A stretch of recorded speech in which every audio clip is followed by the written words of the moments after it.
Well, good morning, everybody, and welcome to Whilton Mill for the third round of the SuperOne BKC 2020 Karting Championship, here streamed on the Alpha Live network of social media channels. My name's Andrew Mather from Double Dash Motorsport Media, providing your commentary for the full day of racing, and going to be honest, I'm really excited for today. I think this is going to be a fantastic show for everybody watching at home. I do hope you're doing well.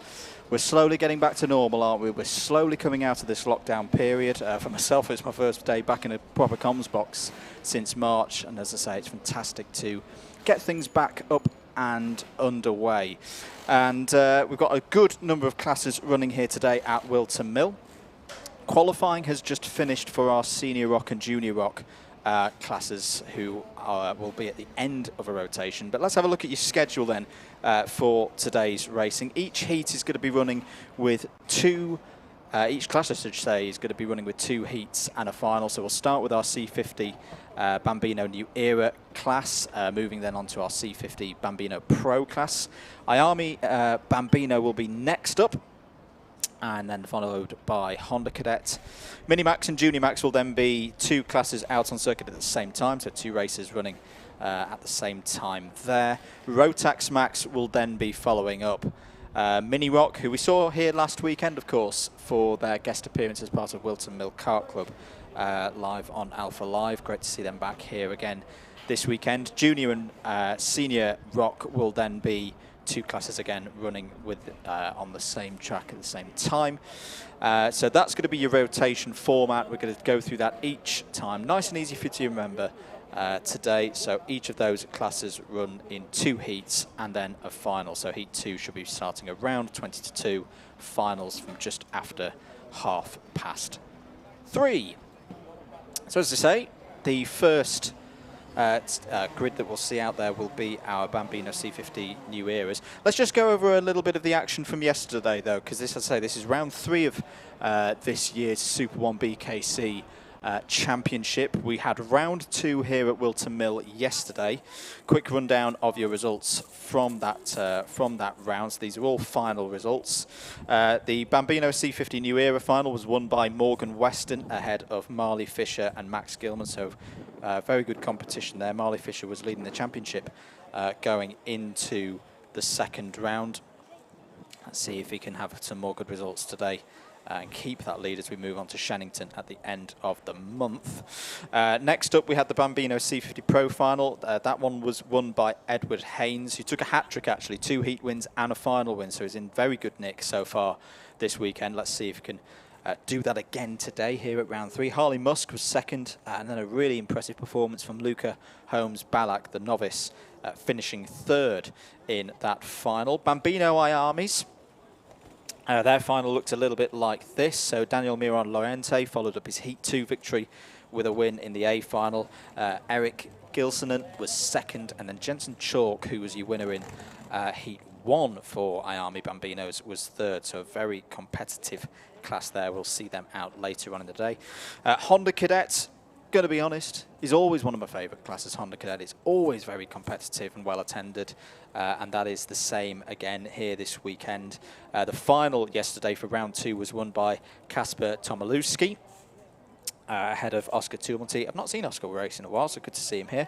He won Heat 2 as well yesterday. Jaden Sherwood was 3rd, last spot on the podium, and also won in Heat number 1 for that one. Next up was race 21 on our schedule, and it looked a little bit like this for our Mini Max and Junior Maxes, starting actually with the Junior Max drivers. So Ollie Stevens was another driver to take a hat-trick yesterday, 2 heat wins and a final win ahead of Charlie Pritchard and Harrison Crook. In Mini Max, another hat-trick yesterday as well. Finn Smith took Heat 1, Heat 2 and the final ahead of Holly Woolley and Harry Yule.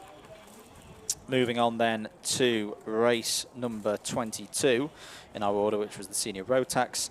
Another hat-trick in this class. Travis Coyne took Heat 1, Heat 2 and the final ahead of Jack Tritton, and then the 2 Torpies, Harry ahead of Joshua yesterday, and we've seen a lot of them here on our Alpha Live YouTube channel and Facebook pages with Double Dash Motorsport Media at Whilton Mill Kart Club this year, so they should be right on form for today's running. Mini Rock was next. This one was won by Taylor Orridge, who also took Heat 1. Aidan Hassan took Heat number 2 and second place on the podium in the final. And Jacob Ashcroft was your third and final spot on the podium. And let me just find a piece of paper to find where our last final was, which was the joint junior and senior ROK one. Apologies, I've lost my piece of paper now for where that one was. There it is. So for your seniors, Scott Mackerel won the final. Harry Barlow was second. Both of them took a heat win each as well. Paula Zane was third. And then our final hat-trick driver of the round from yesterday, Alfie Baxter Davies, very experienced driver around here at Whilton Mill, seen him race many times, was your hat-trick winner in juniors for the Rock class. He won Heat 2 and the final for him. Second place was AJ Arnold and third was Alfie Briggs. Right, that brings you up to date then with everything that happened yesterday. Karts heading out on circuit now are the Bambino Coma C50 New Era class. These are some of our youngest drivers in the club. Great to see them out on circuit and getting some coverage here on Alpha Live. So these drivers between the years of 6 and 8. It'll be the same for our IMI Bambinos as well. As we say, it's the New Era class going out first.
Day. And away we go then for the first race here at SuperOne BKC, round 3 for 2020. Good start from our Bambino C50 New Era class as they go through the first couple of corners in this big run up towards Christmas Corner for the first time. Looks like we've got all 15 drivers running well so far, which is very, very good to see. It's Marley Fisher who will lead through Christmas Corner for the first time. 7-minute heats in this one. Down into Ashby Corner, tricky braking zone downhill. Have to brake a little bit earlier than you would for Christmas Corner, being an uphill braking zone. But this is a good start so far from our Bambino C50s. As I say, it looks like everybody's made their way through the first couple of corners. Still Fisher leading there. Grayson Wortley's had a good first lap as well. You can catch the sight there of Rhys David Richardson in the number 79 kart. Into the boot then for the first time. Little challenge going on there for second place as Grayson Wortley has a look at Morgan Weston. Morgan Weston in the number 27 kart with the gold details on his helmet. Overstart finish then for the end of lap 1. Fisher from Weston, Wortley. Wortley trying to go up the inside there. The number 50 of Max Gilman is in 4th place, and Austin Newsted's had a good first lap. He's up to 5th place early on in this one ahead of Jack Baker. Morgan Weston has a little look there at the inside of Marley Fisher. She's to just sit in 2nd place for now. Still very early days in this heat. Early days in the round, of course, as well. Remember, 2 heats and a final for each of our classes today.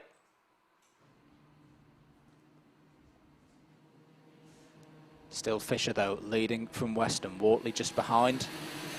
Number 50 of Max Gilman still there in 4th place. Austin Newstead, your top novice runner at the moment, in 5th place.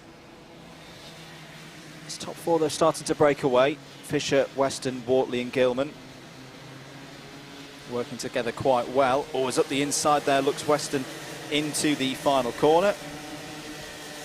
No move going on that time, though. So Fisher still from Weston, Wortley, Gilman. Dax Farrer's had a very good second lap. He's up to 5th place now. He's the fastest driver out on circuit, but challenge for the lead here as Morgan Weston looks up the inside of Marley Fisher, running up into Christmas corner.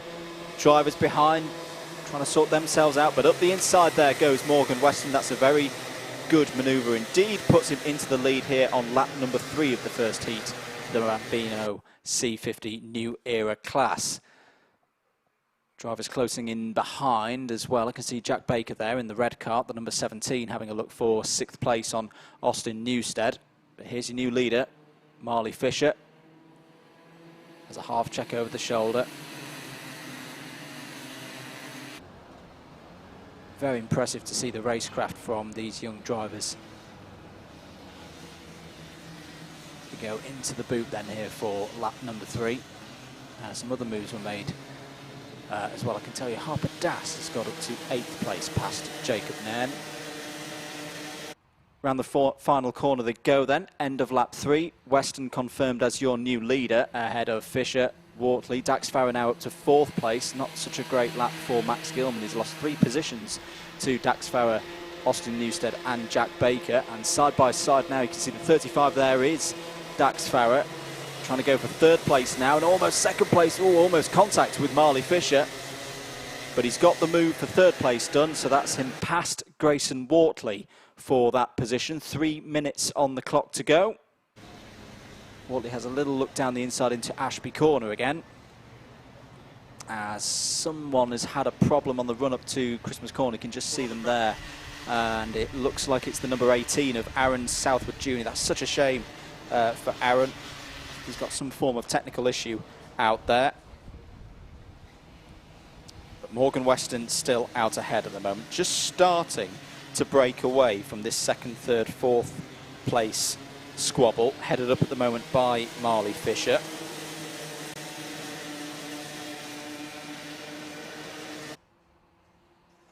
Over start finish they go then, 2 minutes 20 to go on the clock. It's closed up again, so Weston's lost that lead, and you see the number 35 there of Dax Farrer running in the livery, almost a little bit reminiscent of Jenson Button's 2009 winning Braun GP Formula 1 car. Side by side as they go through Christmas Corner. Grayson Wortley trying to go around the outside. That's a fantastic move there by Grayson Wortley, up into 3rd place, back past Dax Farrer. Starting to get to the critical point of this race then, this first heat of 2 for the Bambino C50s. Still Weston ahead of Fisher. Change for 3rd place, as we mentioned. Grayson Wortley now back into that position. A great fight here to kick things off at Whilton Mill for round 3. Morgan Weston looking to take his 2nd race victory of the weekend so far. Won in the final yesterday for round 2. It was Jack Baker who took both heat wins yesterday. He's currently still in 6th place. But what can Marley Fisher do here? Performed very well at Clay Pigeon earlier in the season. Oh, there's a bit of contact, and on the grass there, forced onto the grass is Marley Fisher, and Grayson Wortley's going to pull through into 2nd place. There's a bit of a conversation going on there between Weston and Fisher. Fisher did well to keep control of the kart there, although he has now been relegated down to 3rd place. There's the number 74 of Austin Newstead up the inside of Dax Farrer, so they're fighting over 4th place. And you can just see the red kart and the red helmet of Jack Baker behind in 6th place. Max Gilman in the number 50 as well. Meanwhile, Grayson Wortley has half a look at the inside of Morgan Weston there for the lead of this race. Not long in it to go, just 10 seconds or so on the clock. Get another lap in, they'll just cross the line there with about 5 seconds on the clock to go. So it'll be this. And another lap, 22 of Marley Fisher up the inside of Grayson Wortley again then. And they're almost 3 wide for the lead here. Weston going very defensive, switches back onto the racing line as they go through Christmas Corner. 4th place coming into this as well. Austin Newstead, been fairly quiet so far in this race, but is putting himself in a very tidy position as they come to the end of this one. Weston goes defensive again, but down the inside goes Marley Fisher there. That's a really, really good move there by Marley Fisher, and he will lead. But fighting back there is Weston, gets his nose chopped off there by Fisher, and Newstead's now at the inside of Wortley. Great move there for 3rd place. So Austin Newstead in the number 74 kart, making progress. Max Gilman's trying to get past Dax Farah, so I think he's got past Jack Baker on this lap. As they come round, they'll see the last lap board this time around. There it is.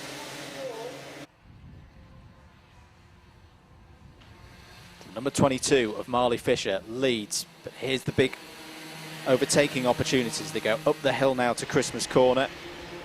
The number 27 of Morgan Weston behind, and Grayson Wortley trying to get past Austin Newstead there, but it's still as you were. Fisher, Weston, Newstead, Wortley, 1, 2, 3, 4. Contact between the 2 leaders, and Newstead's going to try and go around the outside there. So Fisher and Weston getting together again. Back up the inside. Oh, more contact there, and Newstead's bolts out wide there through Christmas Corner. Ashby Corner. Wortley is back up to 3rd place then. Max Gilman confirmed us up to 5th place then. It looks like Jack Baker's got past Dax Farah as well for 6th place. But into the boot for the final time then. Can Marley Fisher close this one out to take his first win of the weekend, first heat win here in round 3 for the Bambino C50 New Era class. It's going to be a bit of a race to the line, and just over, and there we go. Morgan Weston, well, on timing, Morgan Weston took that. That looked very, very close to me. I wonder if we can get a replay of that, but I've got Morgan Weston being put down as our winner ahead of Marley Fisher, Grayson Wortley and Austin Newstead. So Morgan Weston on timing, so he must have got a really good drive out of the last corner.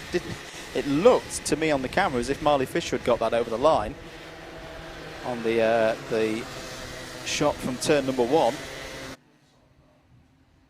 But Morgan Weston continues his good form, winning this one ahead of Marley Fisher. Grayson Wortley 3rd, good form for him. That follows up his 4th from the round yesterday, and good results in his heats as well.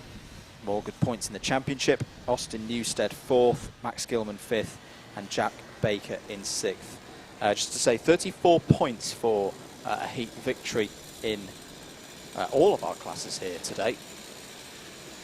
2nd place gets 33, 3rd place gets 32, so on and so forth.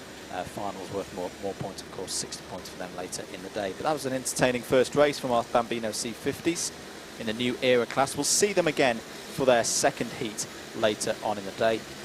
But I'm going to wrap up with them now, and next up out on circuit is the C50 Pro class.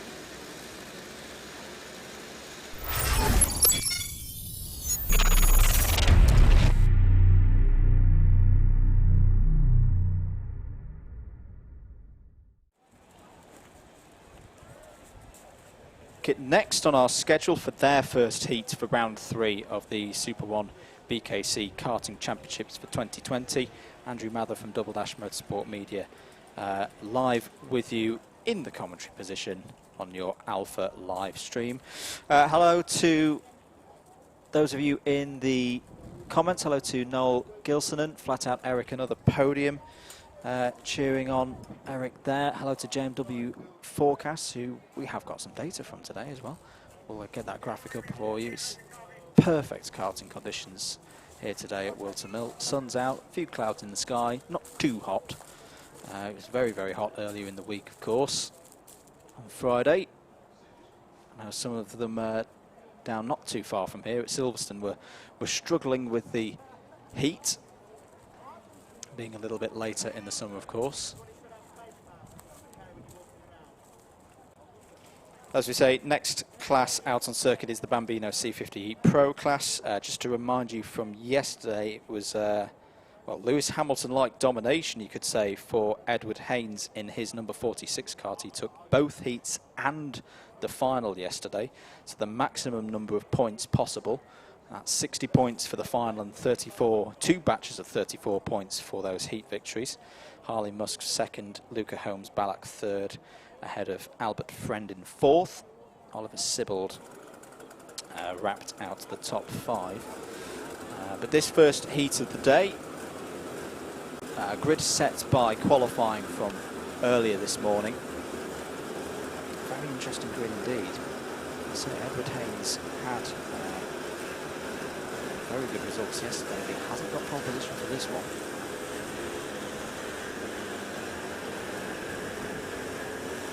Karts heading out on circuit then for this one. Let's actually have a full look at the grid for this first heat for the Bambino C50s then, as they head out on their formation lap. On pole position, as I say, this was set by qualifying early this morning. On pole position with a 1 minute 5.573 is Albert Friend, so our driver who finished 4th yesterday in round 2 as pole position. Blair Smith is alongside on the front row of the grid. Liam Welsh and Henry Clark are on row number 2, and it's Harley Musk and Luca Holmes-Ballack on row number 3. Finlay Hines and Edward Haynes, so our hat-trick driver from yesterday, are on row number 4. Oliver Sibbald and Maximilian Abrahart are on row number 5. Cooper Snedden and Jensen Ackerman are on row 6. And then it's Alex Horriban and Ronnie Legg on row 7. Finlay Lawson and Hallie Findlatter on row 8.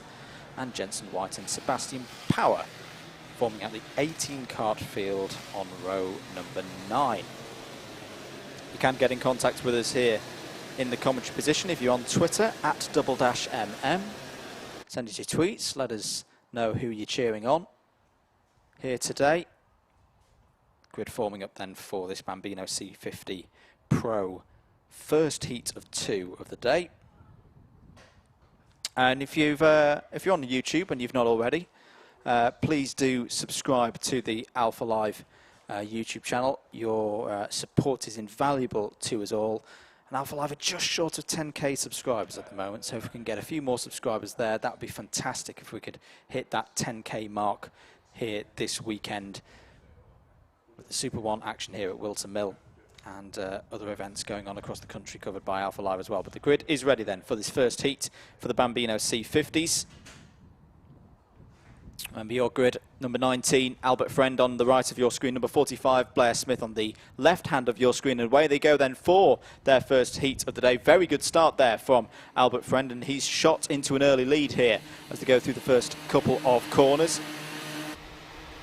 He's been challenged for the lead by the number 45 of Blair Smith, and I think the is that the number 81, 82 rather, challenging for third place. But through Christmas corner they go for the first time.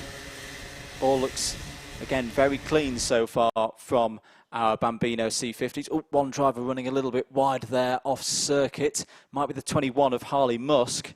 We'll check that through in a moment. Albert Friend leading here. Midway through the first lap of the race, yet Henry Clark in the number 82, the green and black kart there, has had a good, decent start. Number 28 running a little bit wide there. Luca Holmes-Ballack has recovered and is back on the black stuff as they come down the back straight. We're coming round then to finish lap number 1. Finlay Hines has had a good start as well, I can see there. Just caught sight of him there in the 57 kart. Over start finish they go. Albert Friend in the number 19, leading then from the number 45 of Blair Smith, and the number 57 of Finlay Hines being very aggressive at this early stage of the race. Edward Haynes has also made some moves. He's up 6 positions as Friend goes very defensive there into Christmas Corner as they're on the early stages of lap number 2. 7 minutes plus 1 lap once again for the drivers in this first heat of the day. And it's all to play for. Look at this. I think there's a train of about 10 of them there all together competing in this one. That's what we like to see. Up the inside, 57, Finley Hines. Good move there on the number 88 of Liam Welsh. There's a bit of pushing and shoving just behind them. That was a very nice move from Finley Hines. Decisive up the inside, and that puts him into 3rd place.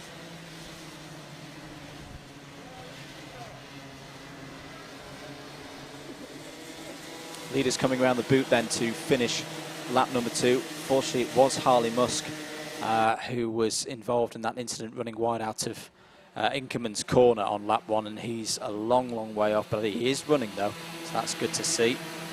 Finley Hines looking for the move now on Blair Smith. This would be for 2nd place. Albert Friend has a check over his shoulder, 2 checks over his shoulder to see where everybody else is. Diving down the inside there is Liam Welsh in the green, yellow and white helmets, almost a little bit reminiscent of Giancarlo Fisichella back in the day. Contact warning for the number 46, Edward Haynes, currently in 7th place.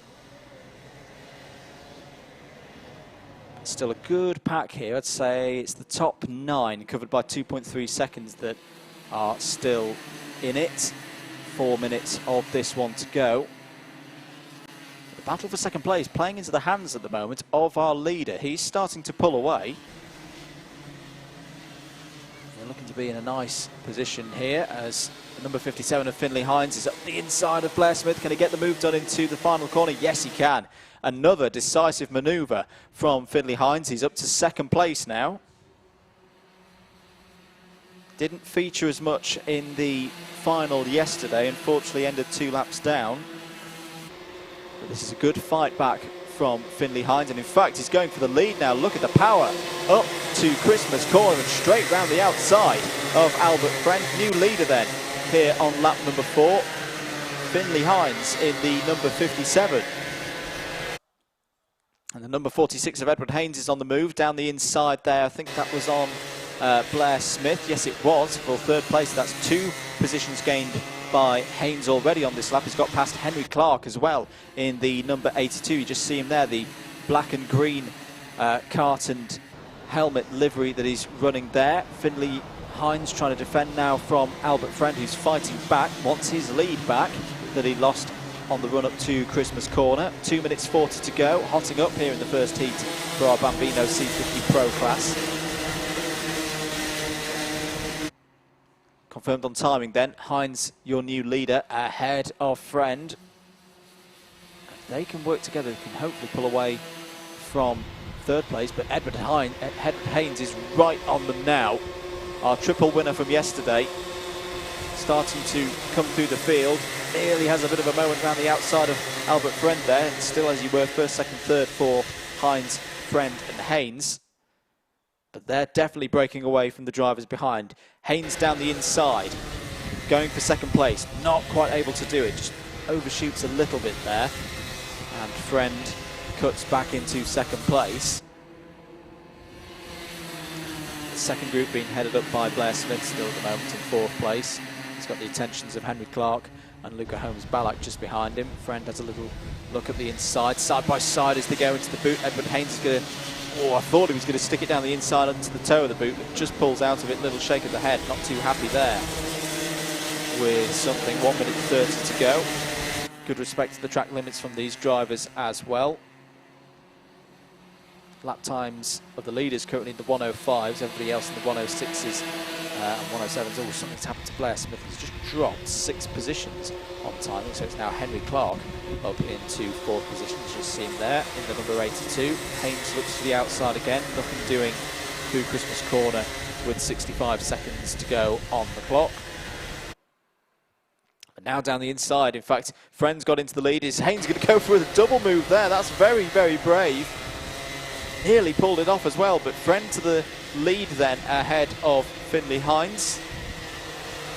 Still with the attentions of Edward Haynes behind them. 4th and 5th working together quite nicely. They're not completely out of this yet, as there'll be, I reckon, 2 more laps. I reckon they'll definitely cross start finish with time remaining on the clock as Haynes goes up the inside of Hines, gets second place. Yeah, just keep an eye on 4th and 5th there. They are starting to close in. If this front trio battle amongst themselves, slow themselves down a bit. Yeah, back into the 106s now, as into the lead there goes Edward Haynes. So this is a really good performance. He's come from the middle of the grid, 8th on the grid, didn't have such a good qualifying, but showing the pace that we saw yesterday in round 2 of the championship. And once again, Edward Haynes, the black helmet, number 46 kart, is at the front here at Whilton Mill.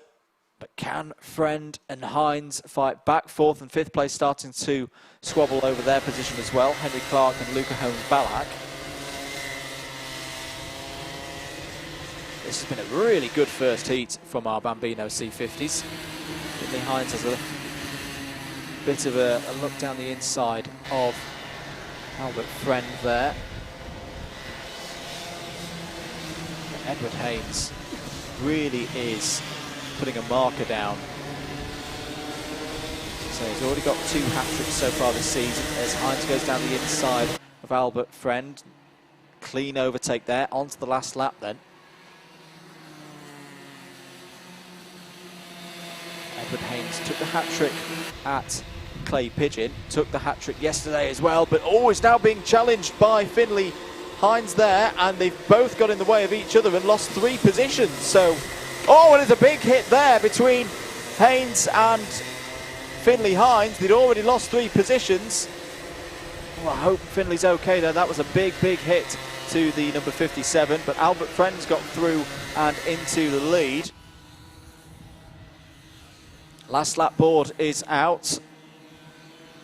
Incident up there at Christmas Corner just being covered by yellow flags at the moment, and side-by-side contact between the number 82 and the 28 of Henry Clark and Luca Holmes-Ballack. Well, just as we were saying, the dominance of Edward Haynes wasn't being broken.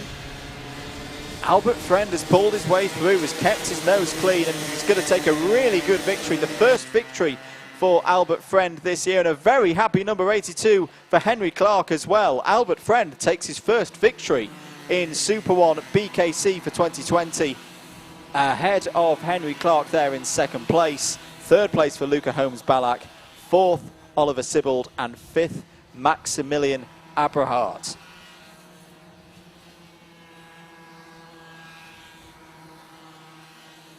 But a great race there.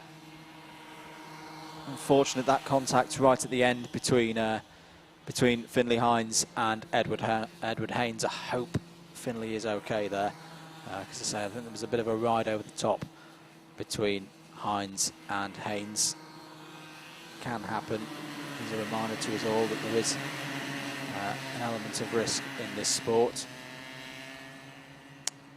But as our Bambino C50s come back into pit lane, so that's their first heat done. We'll see them back out again for their 2nd heat. Just checking when it should be on our schedule. On our schedule, it's just before 2 o'clock, so 13:52 British Summer Time is when they're due back out. So if you're following Bambino Pro Kart class specifically, that's when we'll see them next on the stream. We're going to take a short break here in the commentary provided by Double Dash Motorsport Media. Next out on the circuit, it's our Bambino IMI class.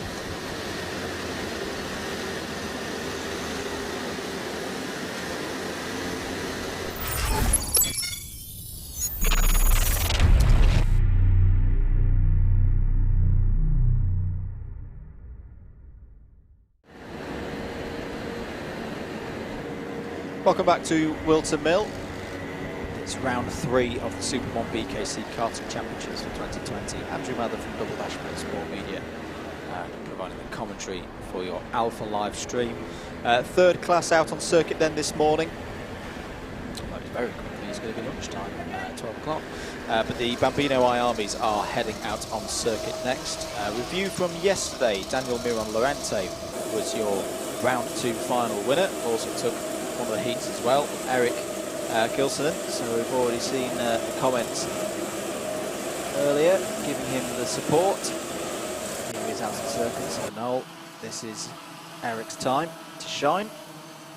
Jensen Chalk was third and also won in Heat 1. Keep your comments coming in as well. Hello to Catherine Franklin, who said good luck to Edward Haynes and Gracie Mitchell. We'll see Edward Haynes back out later on. Has definitely got the pace again today for round 3.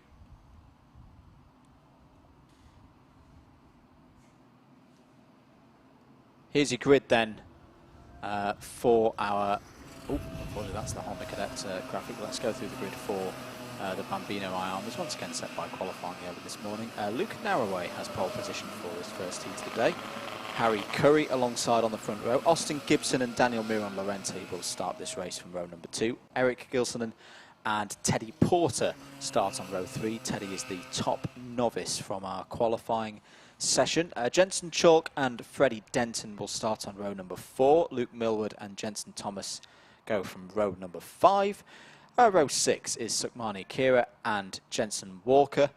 Jensen Short and Ronnie Carter start from row number 7. George House and Manav Dewey start on row number 8. Jack Jones and Ethan Owen start on row number 9. Jensen Brown and Alfie Davidson start on row 10. And then Archie Rutter and Leonardo Gorski are on row 11. 22 karts in the field for our Bambino IMIs.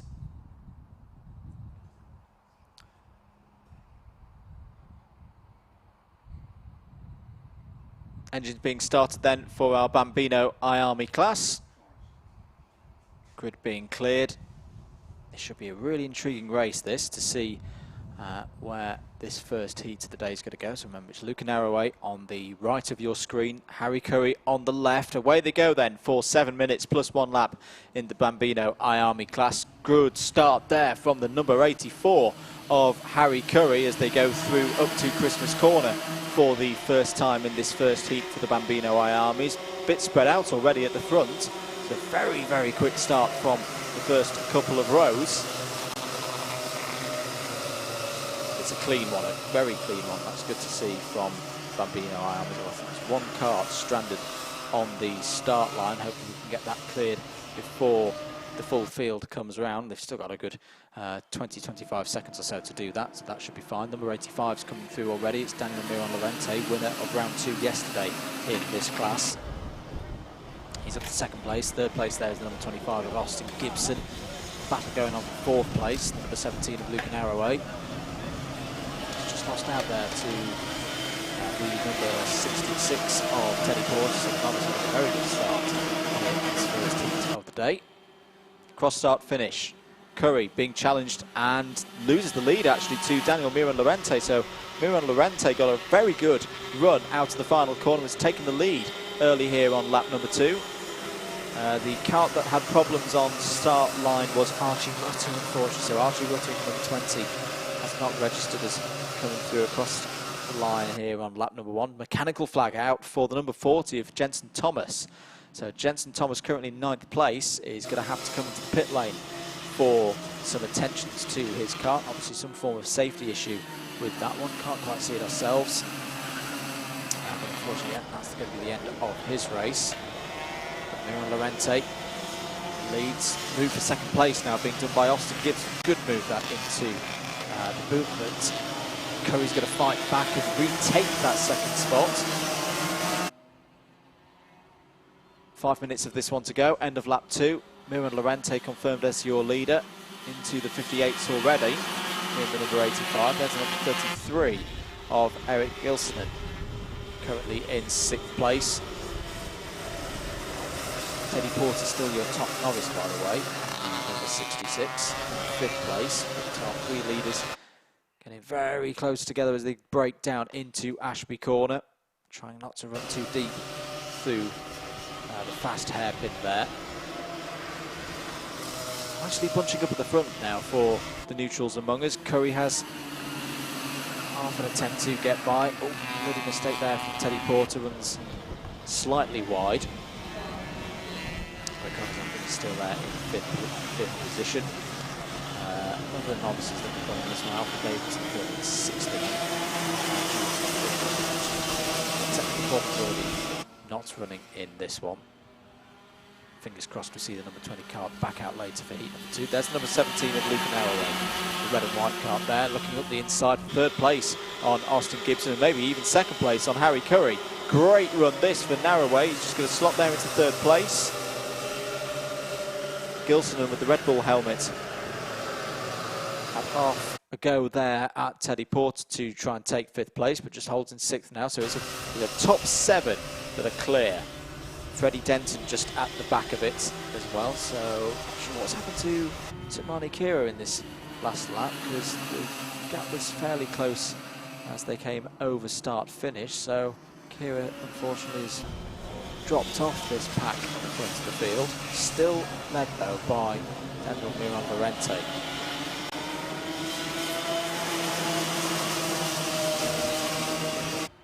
Around the final corner over start finish. Luca Narroway confirmed as up to 3rd place. Gibson down to 4th. Gilson has got past Porter for 5th place. Narroway's got a lot of speed coming out of the crook there in turn 2, but move for the lead now. Harry Curry at the inside into Christmas corner. Classic Christmas corner overtake, but fighting back there. Daniel Miron Lorente, you don't see that very often. Down the inside into Inkermans. Great fight back from the driver in the number 85. It's allowed Luca Narroway through to 2nd place. I don't think Harry Curry was expecting that. To be honest, I wasn't expecting it either. A really good move there from Miron Lorente. Back into the lead, closing things up. Let's have another look at that. Just gets a good bit of drive, and inch perfect, half on the grass. Really, really good stuff from Daniel Miron Lorente to retake the lead. 2 minutes, well, just over 2 minutes. It'll be 2 minutes and 5 seconds as they cross the line. Narroway confirmed up to 2nd place, but Harry Curry still there in 3rd. Here is where Narroway is strong, and he's got good drive again coming through the crook. The flat right-hander as they head up to Christmas corner, nearly 3 wide. Curry's going to make it 3 wide. Up the inside, this time takes the lead. Can he hold on to it? Yes, I think he can. Nearly bit of contact there between Miron Lorente and Narroway in this fascinating first heat from the Bambino IMI class. So new leader then, Harry Curry retakes the lead, having held it earlier on in the race. Luca Narroway still where he was in 2nd place, but Daniel Miron Lorente, can he fight back now in that 3rd position? Austin Gibson still in there as well. And Eric Gilsonen, you saw with the previous class, C50 Pros. Front runners start fighting on the last lap. If you're in that range, that 2 to 3 second range, you can still get something at the end of a race such as this. New fastest lap has gone in from Harry Curry at 57.789. First driver in race conditions to get under 58 seconds. But Narroway now looking down the inside, looking to pull that move that Curry did the lap before, and he's done it. So Luca Narroway goes into the lead of this race with 2 laps to go. Daniel Miron Lorente still there in 3rd. He's now looking down the inside into Ashby corner for 2nd place. Gets it. Very clean overtakes. I'm very impressed with this from this Bambino IMI class so far. All of these moves, hope it continues, are very, very clean. It looks like Eric Gilsonen is up to 4th place. Porter runs a little bit wide there, still fighting with Freddie Denton, so it's a good fight going over there for 4th, 5th and 6th positions in this first heat of the day. Luca Narroway, can he hold on to this victory? 2 laps to go. They'll cross the line with time on the clock. There we go. That's 7 laps completed. There's Teddy Porter, top novice still at the moment. Really impressive drive from Teddy. A couple of moves happening further down the field as well. Just to mention, Luke Millwood's up to 8th place and just got past Ronnie Carter. Jensen Walker up a spot as well to 10th. Jensen Chalks had a very good lap. He's up to 11th place. He's got past George House, Sukmani Kira and Jensen Short. Time has expired. Drivers will see the last lap board when they cross the start-finish line next time around. Still Narroway leading ahead of Miron Lorente. Harry Curry in 3rd. There is Harry Curry in the slightly teal blue shoulders on his race suit there.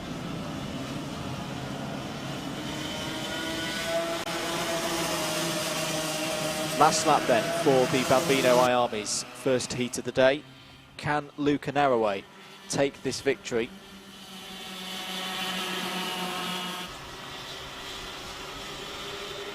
It's been a really fascinating race. But Daniel Miran Lorente is going to look down the inside into Christmas corner. Oh, beautifully done. Very, very nice move indeed from Daniel Miran Lorente.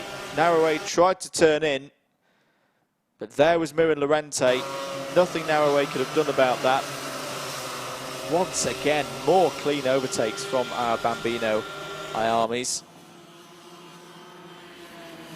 Daniel Miran Lorente, our final winner from yesterday. Oh, little got caught out there. Narroway's going to have a bit of trouble there, holding on to second place as we go on. We are on the last lap. We go into the boot for the final time in this one. And yes, Harry Curry has got through, but Daniel Miran Lorente just navigating the final corner, and he does so, takes another victory here this weekend at Whilton Mill, takes the first heat in the Bambino IMIs. Continues his great form that he's been showing this weekend. That's now 2 heat victories to go with the final victory that he had for round 2 yesterday. What else are we going to see from this driver here today? Second place for Harry Curry. Another second place. The consistency of Harry Curry this season, really, really impressive. Second place in the final at Clay Pigeon with round 1. That's another second place there. Third place for Luca Narroway. More good points for him to go on with his final win at Clay Pigeon. The decent results that he had yesterday. Well, I think that's got to be race of the day so far from the Bambino IMI class. Definitely look forward to seeing those drivers back out again later on in the day. Their scheduled time slot. There's a bit of damage there to Lorente's kart. He's just picked up a bit of a plastic bag on the front right tyre there. But IMI Bambino's back out on the schedule 4 minutes past 2, so just around 2 o'clock. We'll hopefully see the IMI Bambinos again. Every single race today live for you and live Motorsport Media. Short break. We're just going to take a short break. Next out on circuit is the first of our cadet classes. It's the Honda Cadets.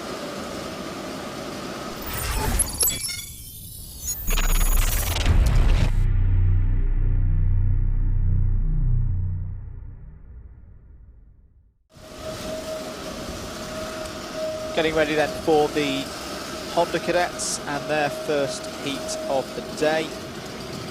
Always a really competitive class, this one. Always very well attended. Look at more streaming out on circuit. Let's have a look at the grid then for this first of 2 Honda Cadet heats of 7 minutes plus 1 lap. Qualifying side of the grid. On pole position for this one will be Martin Wright, Jacob Gibbert-Lee alongside him on the front row. Jarrett Clark and Christian Stepanov are on row 2. Kasper Tomilewski, our winner from yesterday, starts today, round 3 from row 3 of the grid. Cole Denon alongside him on that 3rd row. Row 4, Theo Champney and Jaden Sherwood. Row 5, Oliver Meek and Tyler Davies. Row 6, Harry Higgs and Jack Balding. Row 7, Jensen O'Neill-Going and Joshua Jarvis. Row 8, Jacob Anslow and Amelie Ackett. Row 9, Tyler Lee and Finley Fishburne. Moving on through the rest of the field then, Frankie Smedley lines up on row 10 alongside Isaac Parkinson. Harry Price and Brendan James are on row 11. Felix Smedley and Ethan Bath are on row number 12. And it's 24 karts on your grid for this one. Just a recap of yesterday's action for round 2. The Honda Cadets here in the SuperOne BKC Karting Championships for 2020. We mentioned Kasper Tomilewski was your final winner, took 60 points on offer in that race. Your 2 heat winners were 2nd and 3rd in that final. It was Oscar Tumonti and Jaden Sherwood. Here we go then, away we go then for the Honda Cadets here at Whilton Mill. Great start there for Jacob Gibbert-Lee, it looked like, on 2nd on the grid. They file up to Christmas corner for the first time. Looks like Gibbert-Lee's got clear already of the rest of the field, and we all know in Honda Cadet racing there's 1 driver, 2 driver, 3 drivers off through Christmas and just the kink after it.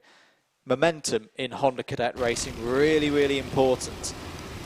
We often see these races have a lot of drivers working together until the latter stages of both a heat or a final.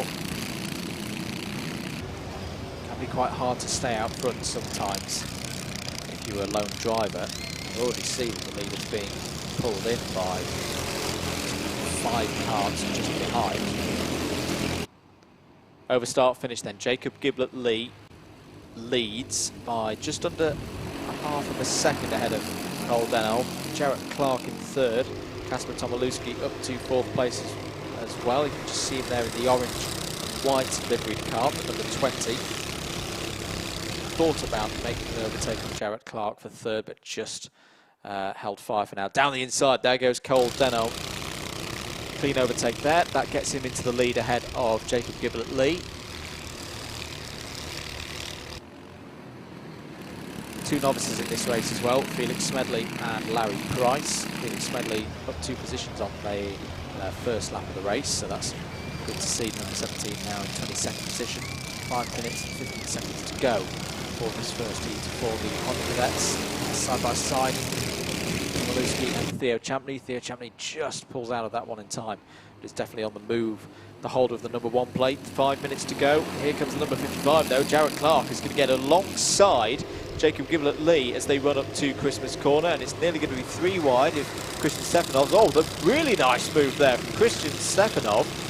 Slipped up the inside, takes 3rd place through Christmas corner. He's got good pace as well, a 54.650, currently the fastest lap of the race so far from Stefanov. Moves further down the field as well. Jacob Anslow has made up 2 positions. Look at this. Jacob Giblet-Lee being forced out wide there, loses 2 positions to Jarrett Clark and Christian Stefanov. Seeing straight away, this is why I love Honda Cadet racing, because everywhere you look there's something going on, there's a battle being had. Very exciting racing indeed. So confirming those positions lost for Jacob Giblet-Lee, he's now into 6th place behind Theo Champney and Tomilewski. Tomilewski side by side now with Jarrett Clark. Change for the lead again. Christian Stefanov is on the move here. This is really good from Stefanov. He takes the lead on lap number 4, but Cole Denholm's going to fight back as they go through Ashby Corner. Back and forth once again in Hondas. I have to say, actually, there's a lot more overtaking happening in the early stages of this Honda Cadet heat than we normally see, but I'm all for it. This is fascinating to watch.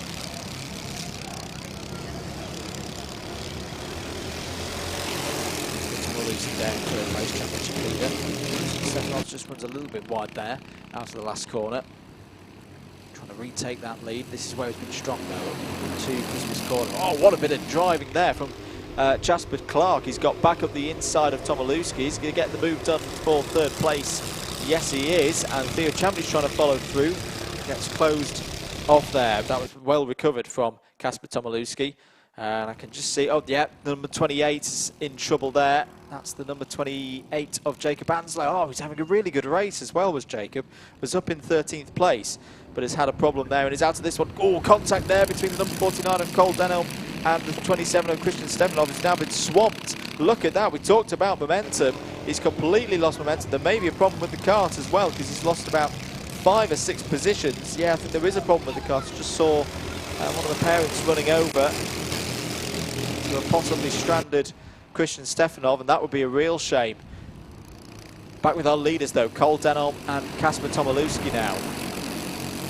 Tomilewski, who took a heat win and a final victory at Clay Pigeon in round 1.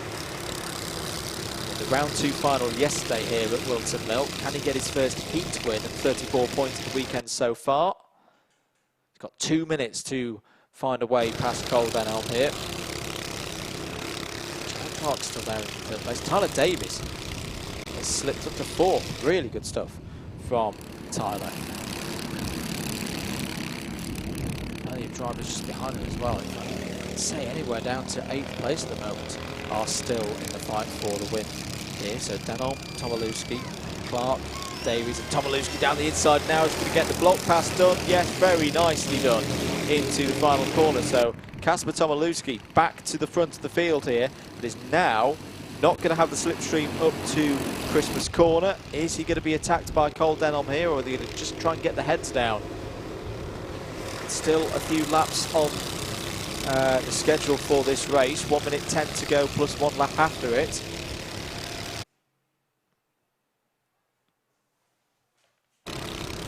Still this top 8. Tomilewski, Denholm, Clark, Davies, Giblett, Lee still in there. Jack Balding slipped in to this fight as well. We've not mentioned him so far. In 6th place, Martin Wright and Theo Champney. Theo Champney's also just set the fastest lap of the race, 53.898. Very quick there from the number 1 plate holder. Then I'm trying to find a way back through past Kasper Tomilewski. 2 more laps to go then.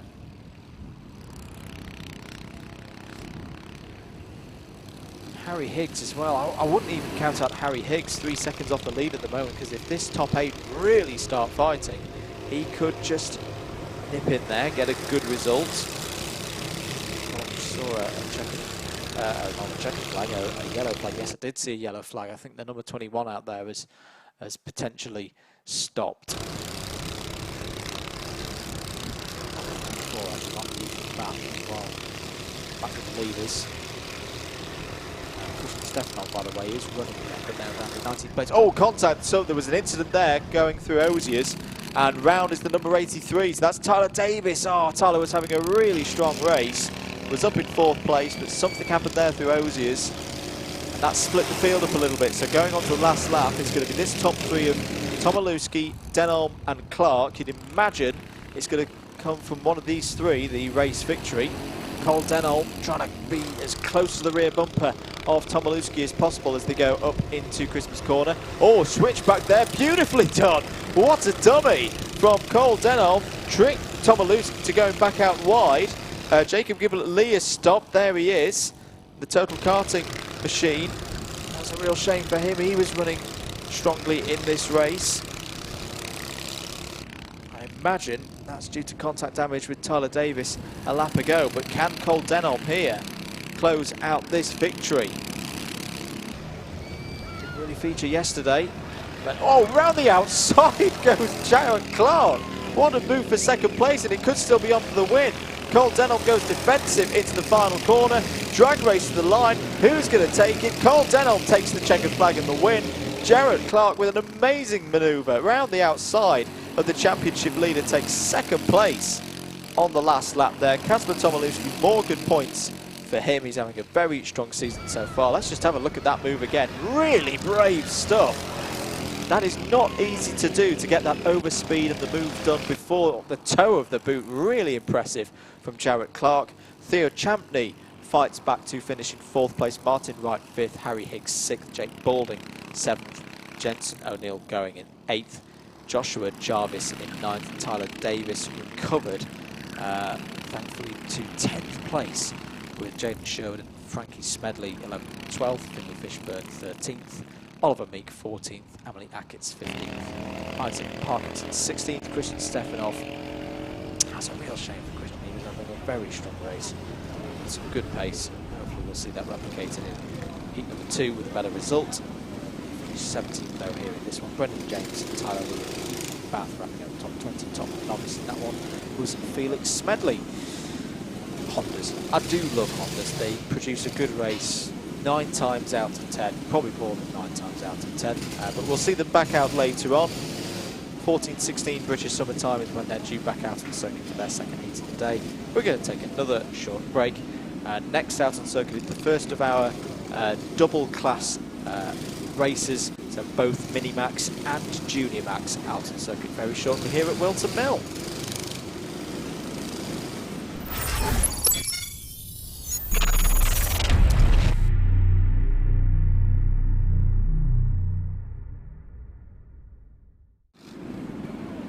Back here at Whilton Mill then, you're watching coverage of round 3 of the SuperOne BKC Karting Championship for 2020. Andrew Mather from Double Dash Motorsport Media on commentary duties for Alpha Live here today. We're moving into our, well, 2 classes at once, so if this is the first time you've watched this kind of race, it's almost a little bit like multi-class racing in endurance.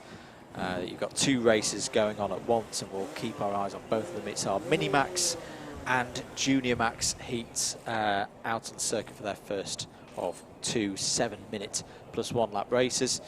Nice and easy in terms of the rundown from yesterday. Ollie Stevens took a hat-trick in Junior Max, Heat 1, Heat 2 and the final, maximum points for his day.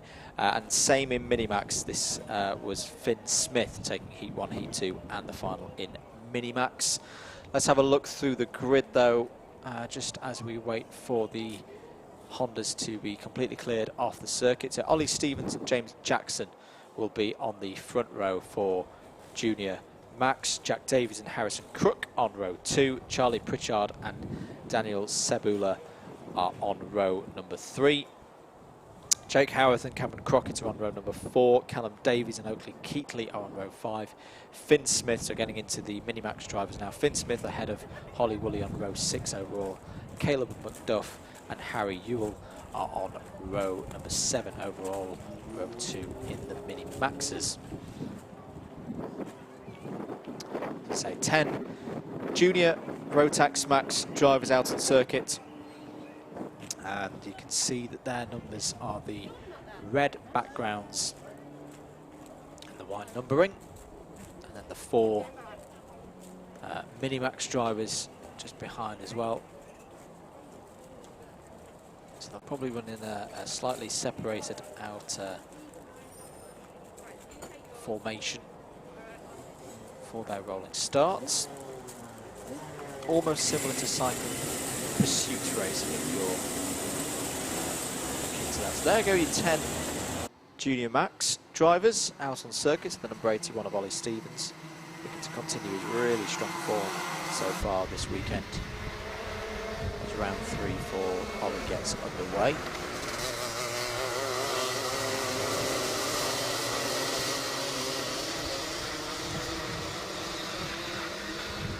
Ollie's performances as well strong at Clay Pigeon for round number 1 this season. Took a couple of third places in one of the heats and the final. So growing across the course of the season so far. Good to see James Jackson as well. Had some problems in the final yesterday. Finished 4 laps down. Classified 4 laps down. So good to see him here on the front row of the grid. Covering well after the disappointment of the round number 2 final. So here come our 10 Junior Max drivers. They will see the green flag. Away they go then for 7 minutes plus 1 lap. And look at the speed into the first couple of corners there. Very aggressive. And oh, round goes the number 95. That's Callum Davies.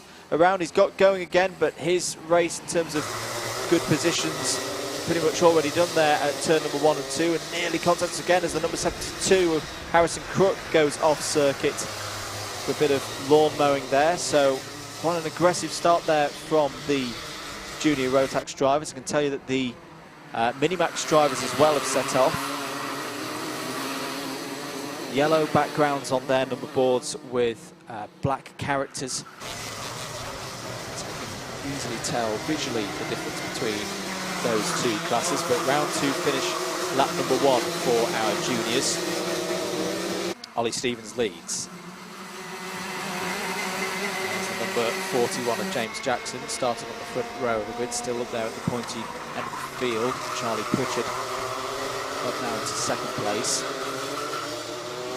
Mini-Max looking at Finn Smith leading early on.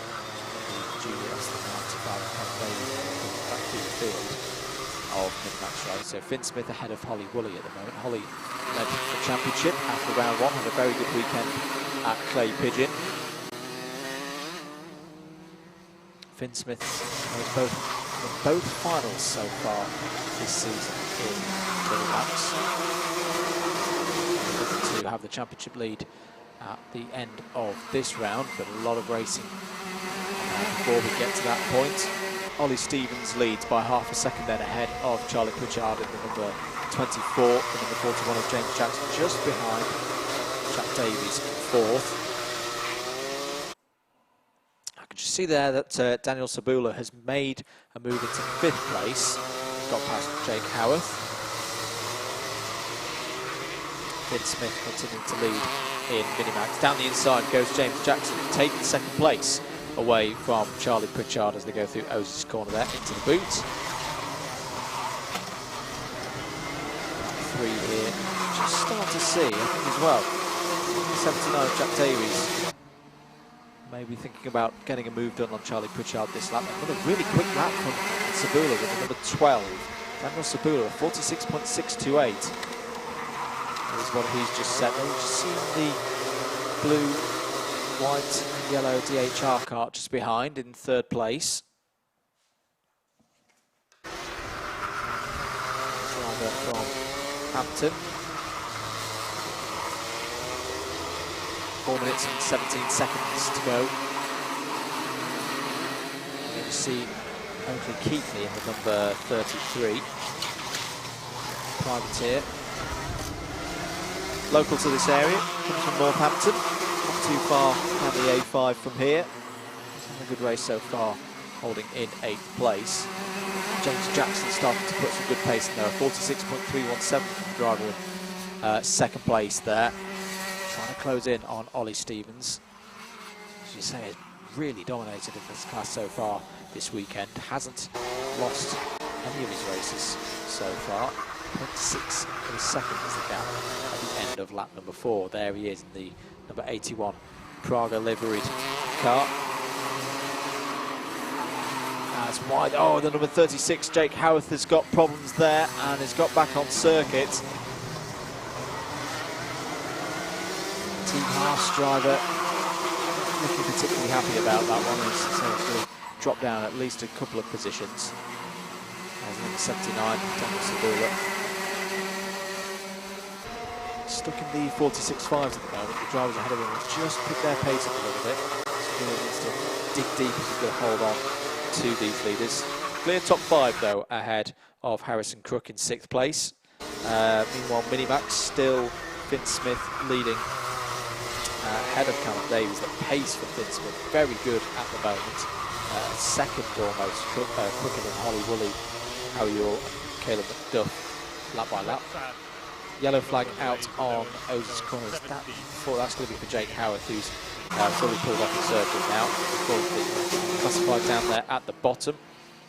New fastest lap of the race. It's just gone in from James Jackson, closing in 0.534 of a second now behind Ollie Stevens. Trying to get in as much of an aerodynamic position as possible. He's pulling along 3rd and 4th place. Charlie Pritchard still there in 3rd. Jack Davies in 4th. Callum Davies in terms of overall has just got past Finn Smith, so it's now our 4 Minimax drivers together on the time tab. You can see the gap about 5.5 seconds between Finn Smith and Holly Woolley. Finn Smith looking pretty comfortable at the moment in Minimax. Less than 2 minutes to go in this heat though. Sabula looks down the inside of Davies for 4th place. Can't get the move done there through the final corner. He's picked up his pace again relative to Jack Davies closing in, so keep an eye on this battle for 4th place. Lonzo Kart chassis being run by Daniel Sabula this season. All these drivers running the same engine, of course, the same Rotax Max engine. Holly Woolley has just set the new personal best of his race at 48.376. The gap to Finn Smith is now 6.5 seconds. Harry is clear, I'd say, of Harry Ewell as well. 1.3 seconds the gap between 2nd and 3rd in Minimax. Oh, big contact there in a flip, and that's going to be a red flag. And it looks like it's the number 38 of Callum McDuff that's flipped there. I think Callum's okay. He's quickly got back up to his feet. Was in a close battle with Harry Ewell. Yeah, Harry Ewell is just there in the number 65. Oh, we'd never like to see that happen. And yet the red flag has come out, our first red flag of the day here at Whilton Mill for incident in the Minimax class, just close to the end of this race. So this one probably won't start again. So Harry Ewell and Callum McDuff involved. Callum McDuff, who had the flip there, he did get back to his feet though. So Ollie Stevens looks to have won this one. As I said, I doubt they'll start that one again because we were within the last 30 seconds of time expiring. So he will take the first heat in Junior Max. James Jackson in second place, Charlie Pritchard third, Jack Davies in fourth, Daniel Sabula in fifth, Harrison Crooks sixth, Oakley Keatley seventh. Yeah, race has been confirmed on our timing screen as finished. Checkered flag. They will not go back out on circuit. Cameron Crockett in 8th place, Callum Davies in 9th. Finn Smith will have the victory in Minimax ahead of Holly Woolley. There will be some form of countback inside 3rd place between Harry Ewell and Caleb Duff there. As I say, that was the 2 karts involved in that nasty rollover incident for the number 38. Jamie Howard was a retirement in the Junior Max class. Do keep your support coming in here. Great to see so many of you watching on the YouTube channel. If you haven't already subscribed to the Alpha Live YouTube channel, you can do so. That would be fantastic as Alpha Live look to hit 10,000 subscribers. In fact, I'm just looking at the clock. We've done it. Alpha Live has hit 10,000 subscribers. Thank you so much for everybody's support on that one. That's a really, really momentous point for Alpha Live to hit that milestone. So well done to the whole team. Say plenty of work already done. As lockdown is finished, we've got the team down at PF International as well this weekend for Kart Masters. Next weekend, British 24-hour karting British 24-hour karting series returns up at Teesside. Myself, Howard Mitchell, and the rest of the Double Dash Motorsport Media team with David Sullivan and Tom Butterworth joining us as well. For that one, should be good fun. So subscribe for all of that coming up over the next couple of weeks, and more and more and more. Remember as well, you can also watch all of the racing back, whether it be this round here today, the action from PFI across the course of the weekend, and last weekend as well. We were here for Whilton Mill Kart Club every 4th Sunday of the month. But if you're just joining us, we're under red flag conditions at the moment for an incident just towards the end of the Minimax first heat of the day. As far as I'm aware, both drivers are relatively okay. We did have a rollover for one driver, but the driver did get back to their feet without having to be assisted by marshals, which is always good to see. But great response from the marshals and race control here. Went straight to a red flag to see to that. Let's have a look at some of your comments. Hello to Alan Phillips, cheering on James Jackson. So James got a good result in that last race. So go James Jackson from Grandad and Rhonda. 2nd place for James in that first heat of the day. He looked quick as well. That could be something for Ollie Stevens to think about later on in the day here. I should just on the schedule, let me just check when Minimax and Junior Max drivers are next back out on circuit. Of course, this is subject to change. For instance, like this, unfortunately, when we have to take a bit of a pause, so drivers and safety crews can do their jobs. So 14:28, which is summertime, is when we're next due to see the Minimax and Junior Max drivers. Well, to Samantha Jackson as well. Well done to James Jackson and Charlie Pritchard, 2nd and 3rd in that race. Hello to Hadley Racing 37 as well, cheering on Jasmine Taylor here today at Whilton Mill. So we're still in rotation number 1, of course. Next out on circuit should be our senior Rotax Max class. Don't worry, not missing anything at the moment, just whilst the safety crews attend to that incident that brought an end to the Minimax and Junior Max final. Heat rather, not on the final yet. Getting ahead of myself. Mini Rock coming up as well for their first appearance here at Whilton Mill today, and the junior and senior Rock classes as well to finish off this first rotation before the lunch break. Which should be a short lunch break today, about 20 minutes time. So about an hour away from that lunch break. break here at Whilton Mill.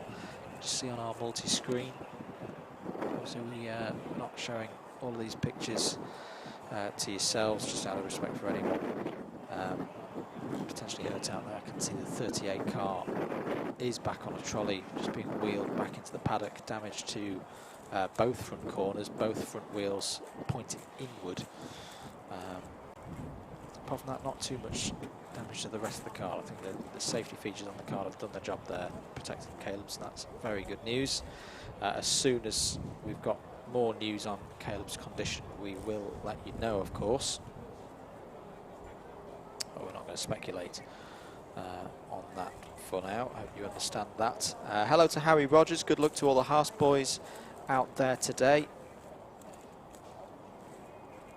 Well attended here at Whilton Mill today from the Haas team, so really, really good from them. You can see our senior Rotax Max drivers in dummy grid. And just whilst we've got a little bit of time, let's go over what their results looked like yesterday.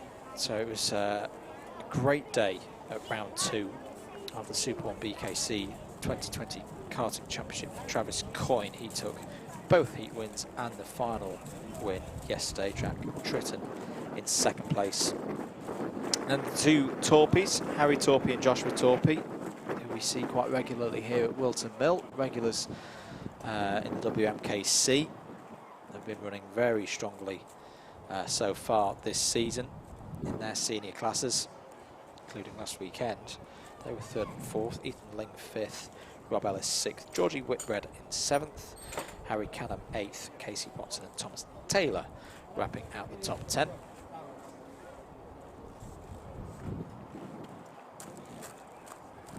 So if you're just joining us here, don't worry, you're not missing any action at the moment. We're just under red flag conditions after an incident at the end of the Minimax heat number 1. Gotta say, I love this new shot as well. I saw it first time last weekend when Howard Mitchell was down here. Someone giving us a little jig down there.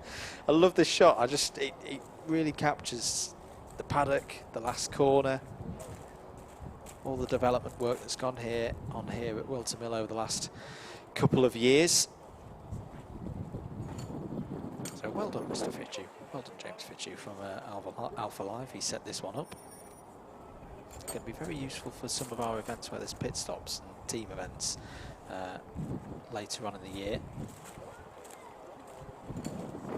Social distancing compliance, of course, for any of those events.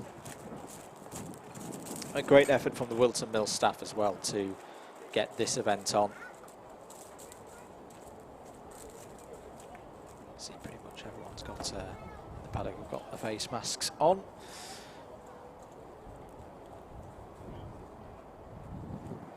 Still just waiting at the moment to get the all clear from race control that we can start things up again for our first of the senior Rotax heats.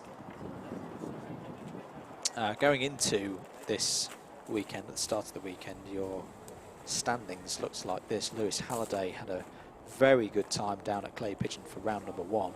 A heat win, a 3rd and a final victory as well. He had the championship lead on 126 points. Jack Tritton 2nd place, a 3rd, a 2nd in his heats, and then 2nd in the final as well on 123. Ethan Ling was 3rd in the championship with a 2nd and a win in the heats, 3rd place in the final. Rob Ellis in 4th place, 5th place for Travis Coyne going into this weekend. So you can imagine that Travis has worked his way up the order a little bit after that triple set of wins yesterday for Heat 1, Heat 2 and the final.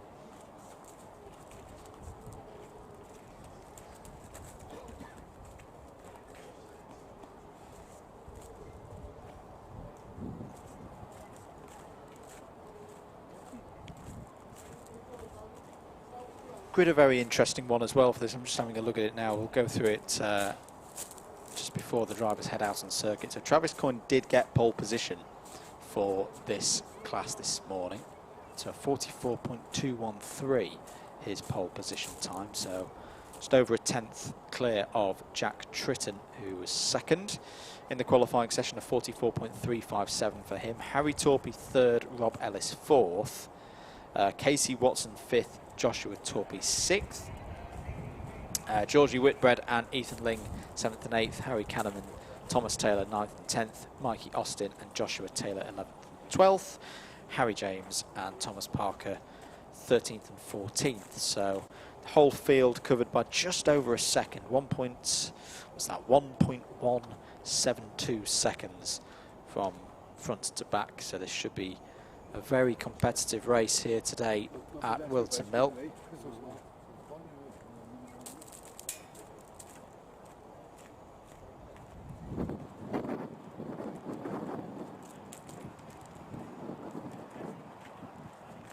Our senior drivers, 15 years plus.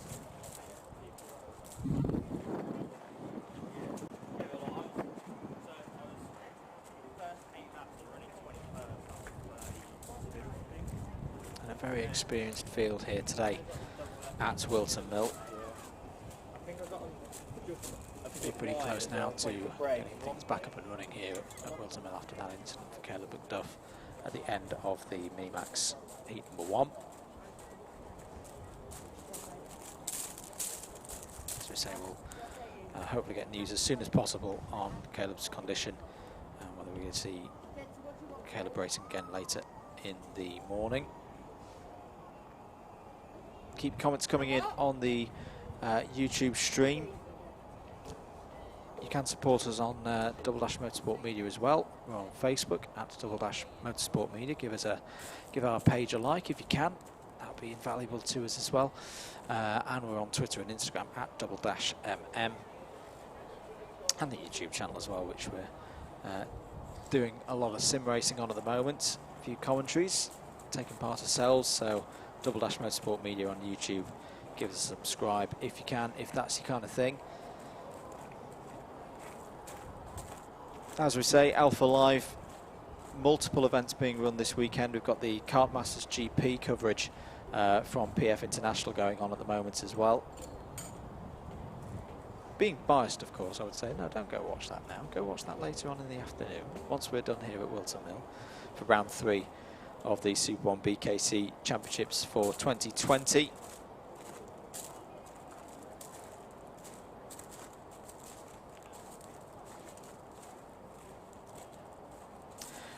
We're actually going to take a short break here on the commentary, just whilst we get ready for this first heat in the senior Rotaxes. Don't worry, you won't miss a thing. We'll be back very, very shortly for that first heat here at Whilton Mill for round 3 of the SuperOne BKC Karting Championships for 2020.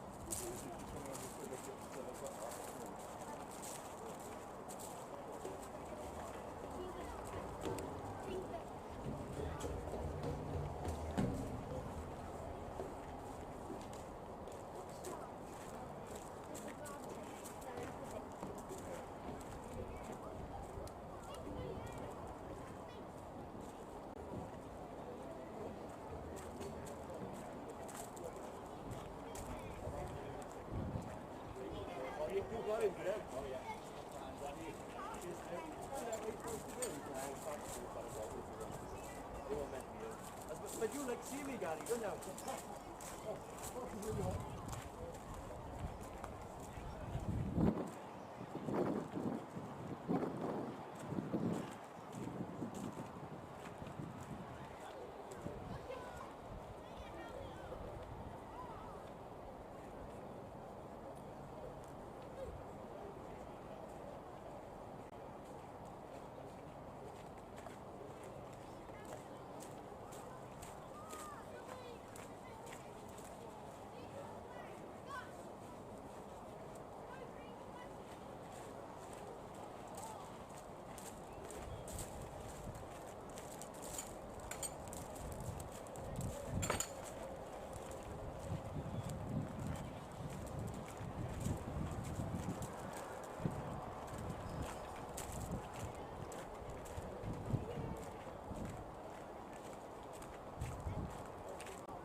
Huh? and I thought that's just what happens.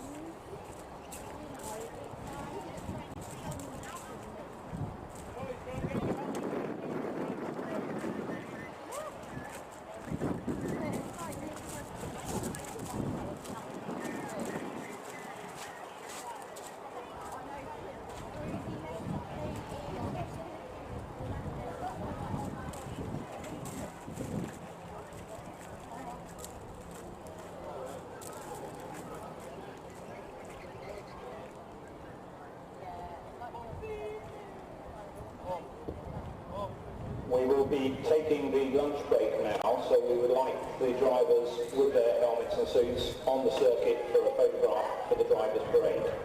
Thank you. We are having to wait for an ambulance to come for Paddock, so we'll take our lunch break now. Yeah, Thank you very much. See you all on the circuit. Wait for an ambulance now.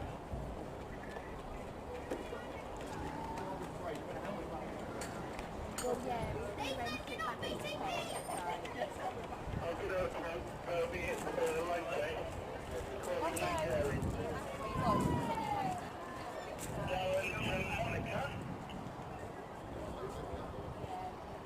Monica, we're going to have our lunch break now. If you want to come off and have a break.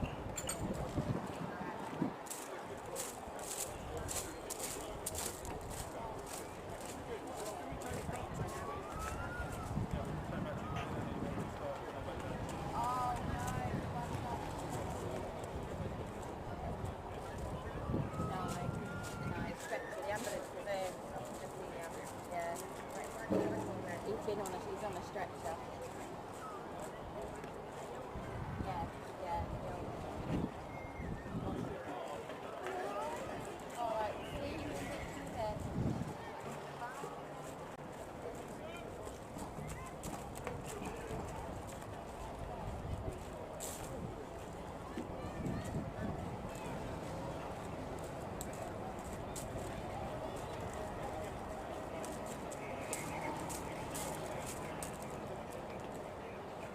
Welcome back, everybody, to Whilton Mill, round 3 for the SuperOne BKC Karting Championships for 2020. A bit of news.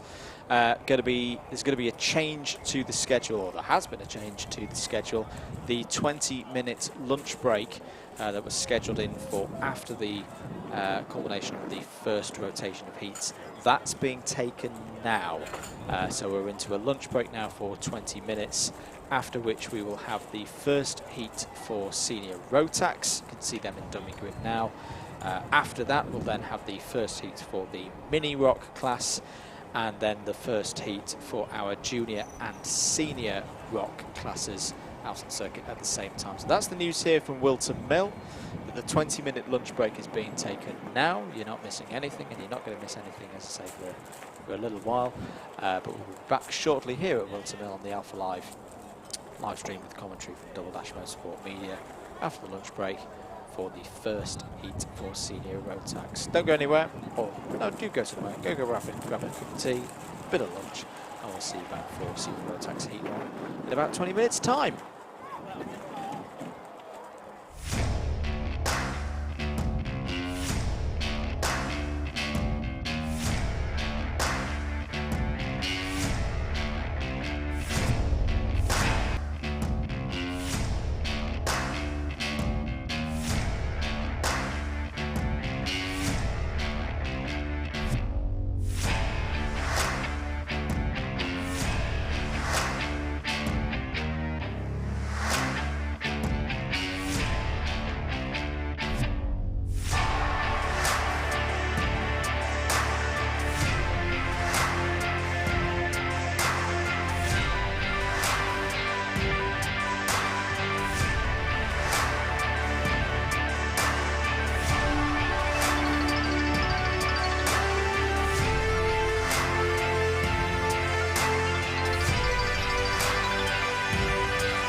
Oh shit, I'm pulling 5 people.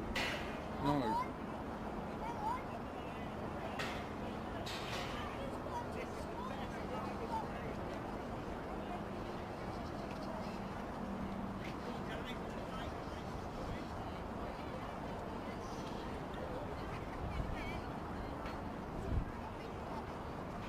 Imagine the combined funding fund, everything the kids are now. I know. 10 grand, 10 grand, 40 grand, 60 grand.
Well, welcome back, everybody, to Whilton Mill for the third round of the SuperOne BKC Karting Championships. My name's Andrew Mather from Double Dash Motorsport Media, your commentary providers for all the racing here today on your Alpha Live stream.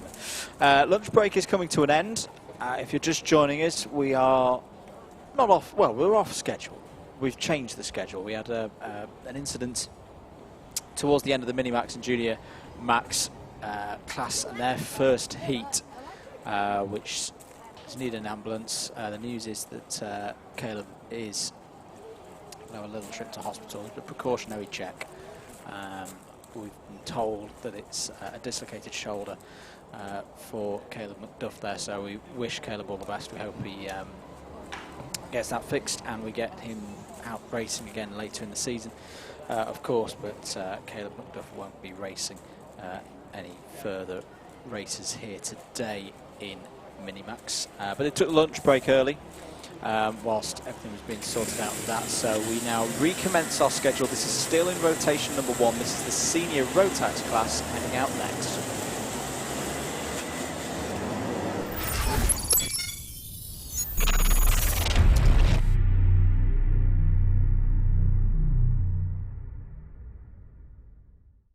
Class going out now for their first of 2 heats of 7 minutes plus 1 lap. Let's have a look at the grid that was set by qualifying earlier on this morning. Travis Coyne, triple winner yesterday, 2 heats and a final. He starts day 2 of this meeting here at Whilton Mill on pole position for this first heat of the day. Jack Tritton joins him on the front row. Harry Torpey and Rob Ellis are on row number 2. Casey Watson and Joshua Torpey are on row number 3. Georgie Whitbread and Ethan Lingo from row number 4. Harry Canham and Thomas Taylor have work to do from row 5. Mikey Austin and Joshua Taylor start from row number 6. And last but not least, Harry James and Thomas Parker on row 7. 14 cars in the field for this one. So as we say, 7 minutes plus 1 lap for our drivers. Eyes on the lights. Away we go then for the first heat in the senior Rotax Max class. Clean start from some of our most experienced drivers in the field here today as they head up to Christmas Corner for the first time. Looks like it's Travis Coyne who has retained the lead from pole position here. He's won every single race so far this weekend, took both heats and the final of round 2 yesterday in this class, but he's being challenged here straight away by the number 73 of Harry Torpey, very experienced driver around this particular circuit, a regular on the WMKC circuit in the senior X30 class normally. Here he is in senior Rotax, really giving it some, but Tritton's come through. Jack Tritton in the number 87 now leads. The number 46 of Rob Ellis has come up to 3rd, so our triple winner from yesterday has a lot of work to do here in this first heat of the day. Some big challenges coming in, and it's Tritton who leads at the end of lap 1. Looking out for where the number 70 is, as the inside goes Joshua Torpey, the number 75.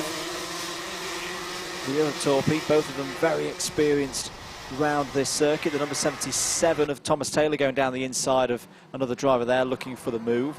There is Tritton leading ahead of Harry Torpey.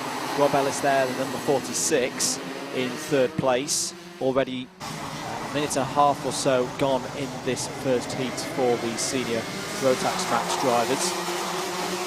End of lap 2, Tritton, new fastest lap of the race, 45.619. So there's the benchmark for everybody else to chase. We did get down into the 44s during the qualifying session. Low 44s. So it's a good move there by the number 1 of Casey Watson on the 76 of Ethan Link. So that's good for 5th place for Watson. And Watson is now having to defend from Ling, who's trying to fight back there.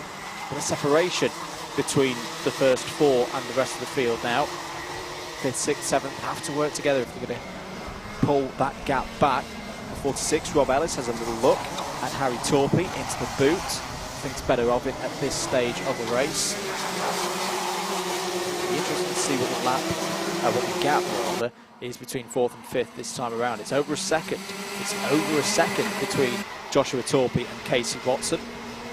This top 4, if they can work together, should have those positions sewn up, and then they'll battle it amongst themselves for who gets the 34 points available from this race in the latter stages. Still just under 4.5 minutes to go.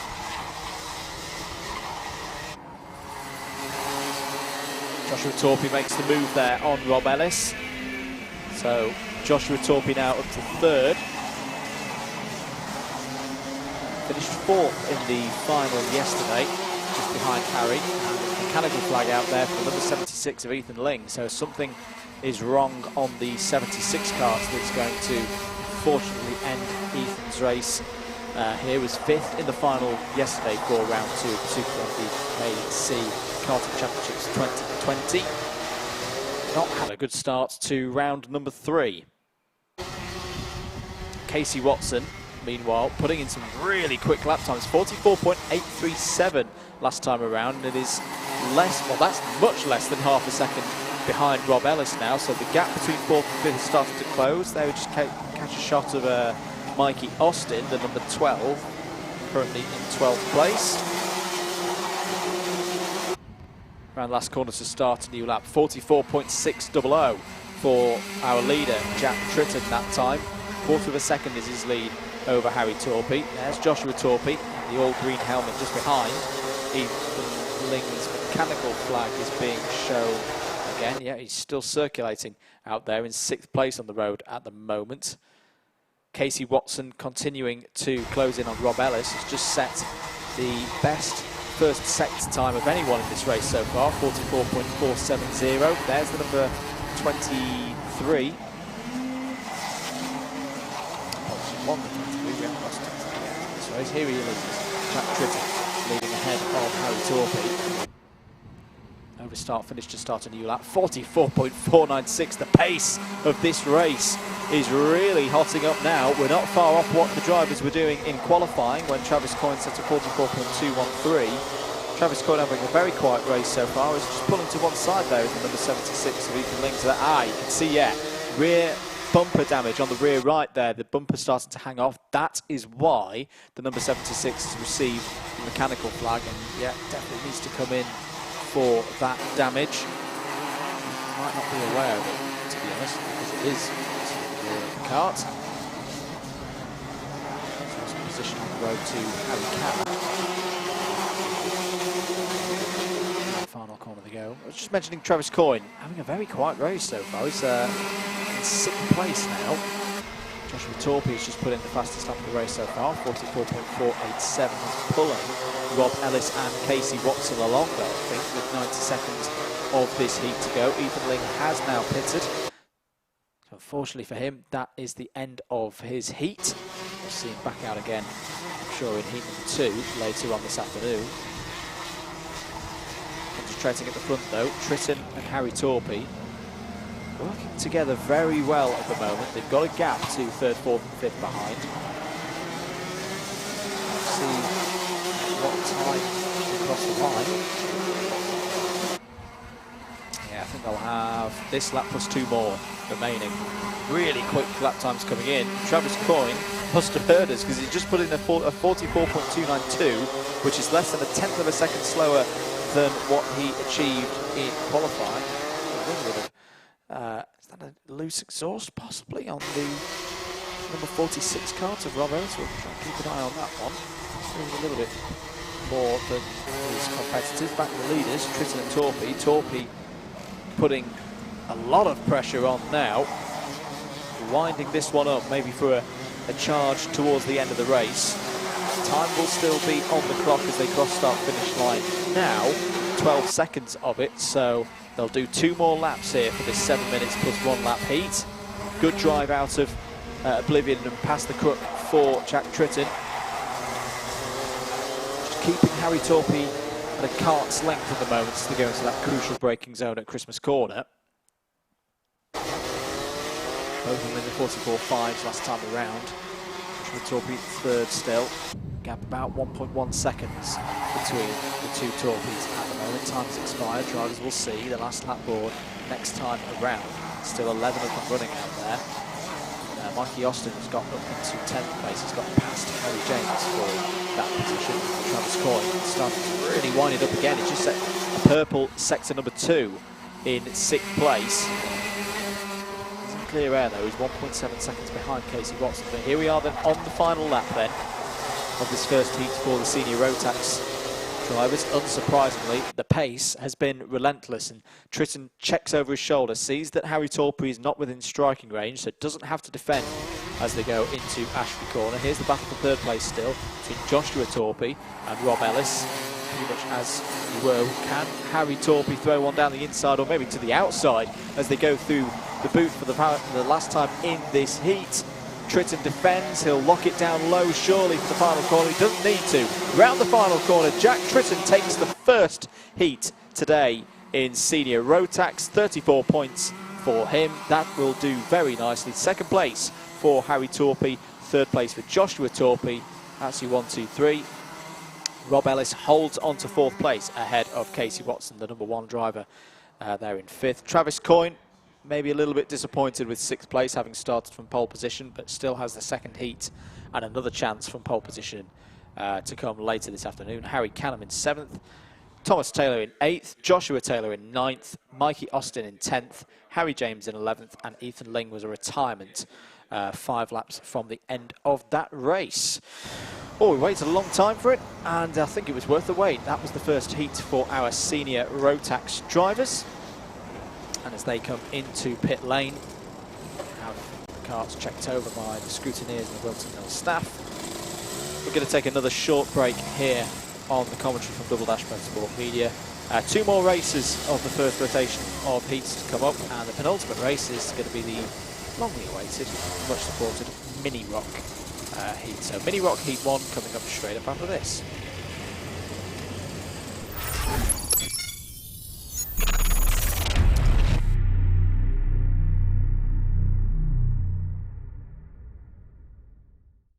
Mini Rock Heat number 1 already heading out on circuit. Let's have a look at the grid for this first heat. Archie Heron has pole position for this class, number 59. Oliver Stilt alongside on the front row. Aidan Hassan and Jacob Ashcroft start from row number 2, and then it's Taylor Orridge and Joshua Turnbull on row 3. Alfie Richards and Ty Messier start from row number 4. Casey Jones and Zane Quetka start from row number 5. Max Hallor and Jack Sant go from row 6. Ollie Poole and Archie Lovett go from the middle of the field on row 7. Jake Woods and Milo Manderson have work to do from row number 8. Charlie Benton and Charlie Lomas are on row number 9. And then into the back of the field, Damien Barris, Haggett and Poppy Thompson wrap out the top 20 on row 10. Jasmine Taylor, a lot of support for her in the comments. Good to see. Starts from row 11 alongside Fraser Anderson. Gracie Mitchell and Cameron Edmonds start on row 12. It's a 24 kart field. Drivers coming around the last corner then. Archie Heron, your pole sitter on the left of your screen. Oliver Stilp alongside on the front row. Away we go then for the first heat in Mini Rock, 7 minutes plus 1 lap. Are they all going to make it through the first couple of corners and head up to Christmas Corner? Yes, they are. Good start from Archie Heron, leading early on. Switchback being done there. I think that was by the number 7 of Oliver Stilp. As off already looks to be, is that the number 38?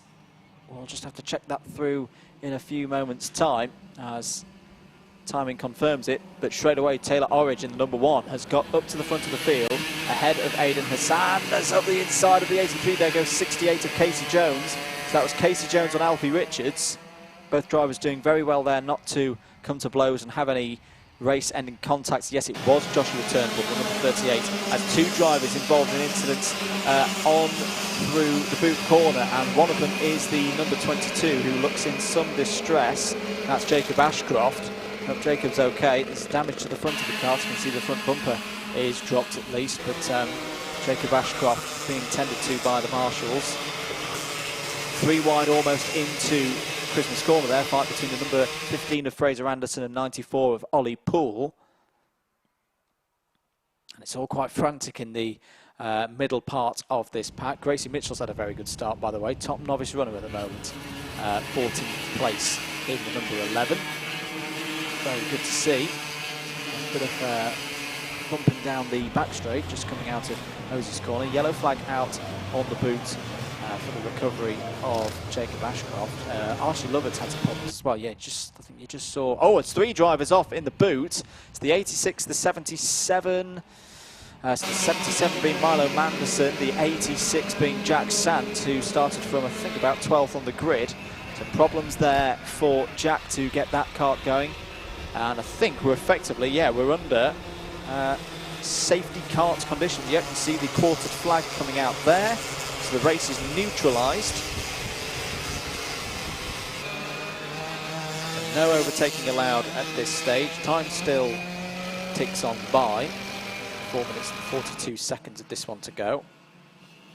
So effectively, we're under full course yellow at the moment until the karts that had those incidents cleared. I think this originally came out for the incident involving Jacob Ashcroft, so possibly that 3-kart incident into the boot second time round was as the full course yellow was coming out. Taylor Orridge still at the front of your field. Aidan Hassan in 2nd place. Ty Messier 3rd, Oliver Still 4th. Alfie Richards 5th, Jake Woods in 6th, Zane Quecker 7th, Casey Jones, Charlie Benson and Fraser Anderson wrapping out the top 10. Gracie Mitchell still the front-running novice. Classification 13th overall at the moment, 2 positions in overall ahead of Charlie Lomas, who is the 2nd of the novices. Number 41, Archie Heron, 3rd of the novices. He is number 59. So all drivers respecting the full course yellow very well here, keeping the line astern, keeping the drivers just warm the tyres towards the back there. Just caught a quick sight of Jasmine Taylor in number 17. The support coming in the comments. Hello to Kirsty Francis, who's cheering Jasmine on. So we're going to have another lap of full course yellow here. Oh, timing's just had a little bit of a wobble there. Just switch over to San Taylor. You quite clearly see on the stream that that's not a genuine swap for position out there at the circuit, so it's still the number 1 of Taylor Orridge out front, waiting for the green flag to re-emerge. Back to racing. 3 retirees from this race so far: Jacob Ashcroft, Archie Lovett and Joshua Turnbull.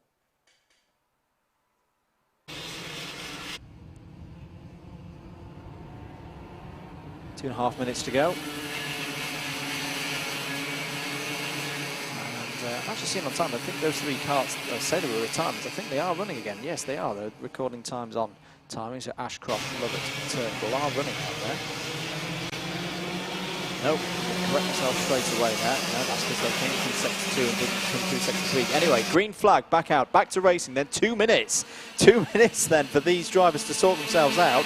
Taylor Orridge reacts to the green flag well, keeps the lead as they head up into Christmas corner, checks over his shoulder. Aidan Hassan doesn't go for the move at this stage. Maybe they're going to try and work together, break away from Ty Messier there in 3rd place. Oliver Stilp, another very experienced driver around here, goes down the inside for 3rd place. Can he get the move done in the number 7 kart? Yes, he can just about get it done, but he's going to be challenged on the outside there by the 83 of Alfie Richards, and gets it. Great move there by Oliver Stilp up into 3rd place. There's contact involving the 68 and the 83. So the 83 of Alfie Richards runs wide. 68 of Casey Jones had a good lap there, but unfortunately all that hard work and those positions gained has gone to waste, and the 68 goes backwards again. Over, start, finish. There'll be this lap, another 3 more laps. 3 more laps, I reckon, with the time remaining on the clock. There's the number 44. 44's got damage. So Zane Quecker is probably going to get the same mechanical flag that we saw in the previous heat. That is a safety issue with the rear bumper of that number 44 kart starting to come loose. Leaders are breaking away though from Oliver Stilp, who similarly is breaking away from Ty Messier. Can they lock this out? 1, 2, 3. 2 of the top drivers in this class in the country at the front here as Aidan Hassan goes down the inside. Oh, very close, and almost a little bit of contact there nearly wheel to wheel between Orange and Hassan, and Orange did very well to hold that round the outside. 2 more laps to go then, 15 seconds on the clock. The mechanical flag has indeed come out for Zane Quetka in the number 44, but look at this, Hassan's got a really good run up towards Christmas Corner. Doesn't make the move this time. He's very aware of Oliver Stilp. We know how quick Oliver Stilp is in this machinery, and he's only half a second behind. Maybe this top 2 are thinking, right, we don't want to fight yet because we could lose it all, and Oliver Stilp could nick the win. Do get the sense that Hassan is slightly quicker at this stage of the race than Taylor Orridge. Drivers will see the final lap board next time around. Oliver Stilp is continuing to close in here. This race isn't run for him yet. Time Measure still in 4th place, holding back the likes of Jake Woods and Fraser Anderson. Over start finish, 1 lap to go then. What is Aiden Hassan going to do here? Is he going to go for the move up the inside into Christmas Corner? Orridge has got a good bit of drive off of Oblivion and through the crook, checking over his shoulder, doesn't need to defend into Christmas Corner. Oliver Stilp still there in the number 7 kart, having a very, very strong race down into Ashley Corner. Leader defends well as well, really covered that off nicely, didn't give Aiden Hassan any chance to get down the inside. These two both took heat wins yesterday, but it was Orridge who took the win in the final for round 2 of the SuperOne BKC Championships here at Whilton Mill. Here in round 3, they're at it again, into the boot for the final time. Hassan's going to throw it down the inside into the boot, all run wide a little bit, and Orridge is off, but Stilp's now at the inside. It's great contact as they go through the final corner. Who's going to win this one? It might be Time Measure who's going to take it. It is! Time Measure takes the win from Fraser Anderson after the top 3 take each other out on the last couple of corners. That is a brilliant victory for the driver who finished 5th in the final yesterday, and a really good job as well because Ty was holding on to that 4th place. Let's have a look at it again. So already Taylor Orridge is off there, and then contact between Hassan and Stilp opens the door for Time Measure to take a fantastic win here at Whilton Mill. Well, a really exciting race there for the Mini Rocks. We've waited long enough. And there's still 2 more of them to come. We'll see them back out later on in the afternoon for heat number 2, and then of course their final later in the day. But Time Measure takes the first win of the day ahead of Fraser Anderson, Taylor Orridge in 3rd, Alfie Richards and Jake Woods 4th, 5th, Oliver Stilp in the end 6th, Charlie Benson, Zane Quetka, although that probably will be a result scrubbed for Quetka with the mechanical flag. So Damien Barrett-Haggett will be promoted to 8th place, Casey Jones in 9th. Gracie Mitchell, top novice and a top 10 overall. Really good drive there from Gracie. And we'll see Gracie back out later on. 11th place for Archie Heron, 2nd of the novices. Charlie Lomas will be 3rd of the novices, 14th overall. Wow, what a race. A really good race that. We've got 1 more first heat of the day to go. And it's going to be our joint senior rock and junior rock. So those 2 classes, both out on the circuit at the same time, up very, very shortly here at Whilton Mill. You're watching live coverage from Alpha Live of round 3 of the SuperOne BKC Championships for 2020.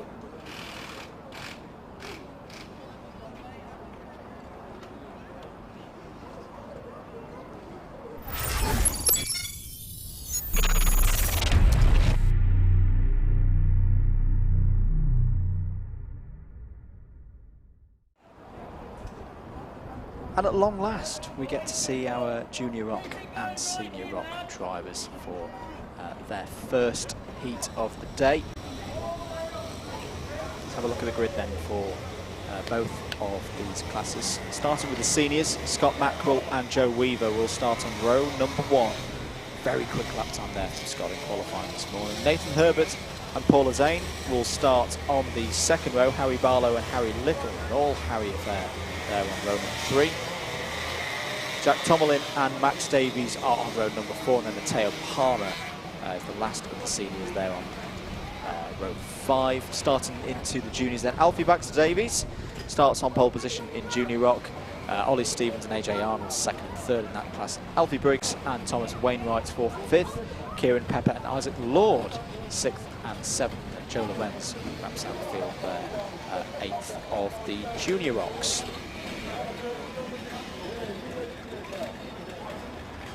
Really keen to see how this race unfolds. As I say, we've waited a little bit of a longer period than we were perhaps expecting for these drivers to come out. Just to go over what happened yesterday. In juniors, it was a hat-trick of victories for Alfie Baxter-Davies, Heat 1, Heat 2 and the final. Scott Mackerel took Heat 1 and the final in senior. Harry Barlow took the 2nd heat, finished 2nd yesterday, so this is going to be a very, very competitive field. Away go our seniors then for the start of their 1st heat. And a really good start there from Nathan Herbert. I think he's got up into 2nd place already as Paul Azam's trying to fight his way through. Away go the juniors, with Alfie Baxter-Davies leading them from the front. Everyone looks to be still running for the senior race as they go down into Ashby for the first time. There's a very quick start from Scott Mackerel at the front of the field. Juniors going through Ashby's corner there. And I think I just saw Kieran Pepper has already made quite a few positions up from his starting position. Wasn't quite happy with his qualifying, a little bit off the pace was the driver in the number 4. And a good start here as, off there the number 3 is Barlow. It's Harry Barlow, so that is a real surprise, and Harry Barlow puts his hands up in despair there and is out of the race. So the driver that finished 2nd in the final yesterday for round 2 is not going to see the finish. The start of round number 3 up the inside of AJ Arnold. Alfie Baxter-Davies takes the lead in Junior Rock with a textbook manoeuvre through Christmas Corner there. Very experienced driver is Alfie. I've seen him race many, many times here at Whilton Mill and up the road at Shennington. Shennington, of course, is where we're going next in this championship on the 29th and 30th of August, end of the month. Live streamed here on Alpha Live as well, so do make sure you subscribe and click the notification bell to be alerted as to when not just that stream, but any live stream here on the channel starts. 5 minutes of this one to go. Scott Mackerel still leading from Nathan Herbert. There is Scott Mackerel in the pristinely prepared number 1 kart. Rest of the field coming through. First 8 covered by less than 4.5 seconds at the moment. We just saw Jack Tomlin go to end. In fact, he's gone down the inside of Baxter-Davies. Really nice move there by Jack Tomlin. Davies tries to fight back going into last corner, but that one's not going to work. And through goes Tomlin into 6th place. Such a shame though for Harry Barlow. Seeing the bottom of the timing tower there on the left of your screen. Showed some really good pace yesterday. Qualified 5th for this one, but he's out of the race already. Got a lot of work to do through the 2nd heat later on this afternoon.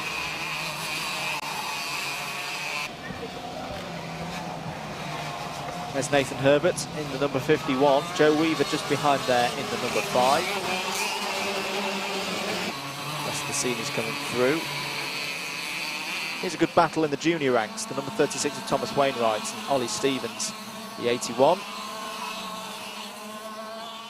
think Stevens was just down the inside there, going into the boot. Yeah, change of position. So Ollie Stevens up to 13th place. Thomas Wainwright down to 14th. Isaac Lord just behind them as well.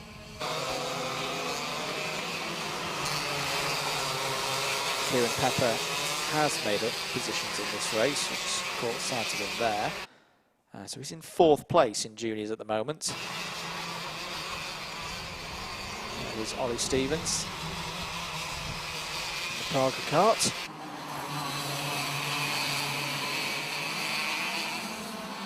Challenging Kieran Pepper. Kieran Pepper the pace had a very good start. Doesn't quite seem to have the pace at the moment to hold on to those ahead. He's starting a bit of a train up behind him. Stevens, who we've seen this weekend race very, very well. The driver from Hale. Thomas Wainwright still mixing it in there as well. Racing for Mark Bain's Motorsport this year, the driver from Barnsley. Back with our battle. This is the battle over second place. It hasn't changed for second place. Joe Weaver's got ahead of Nathan Herbert. So Joe Weaver in senior moves up to second place there.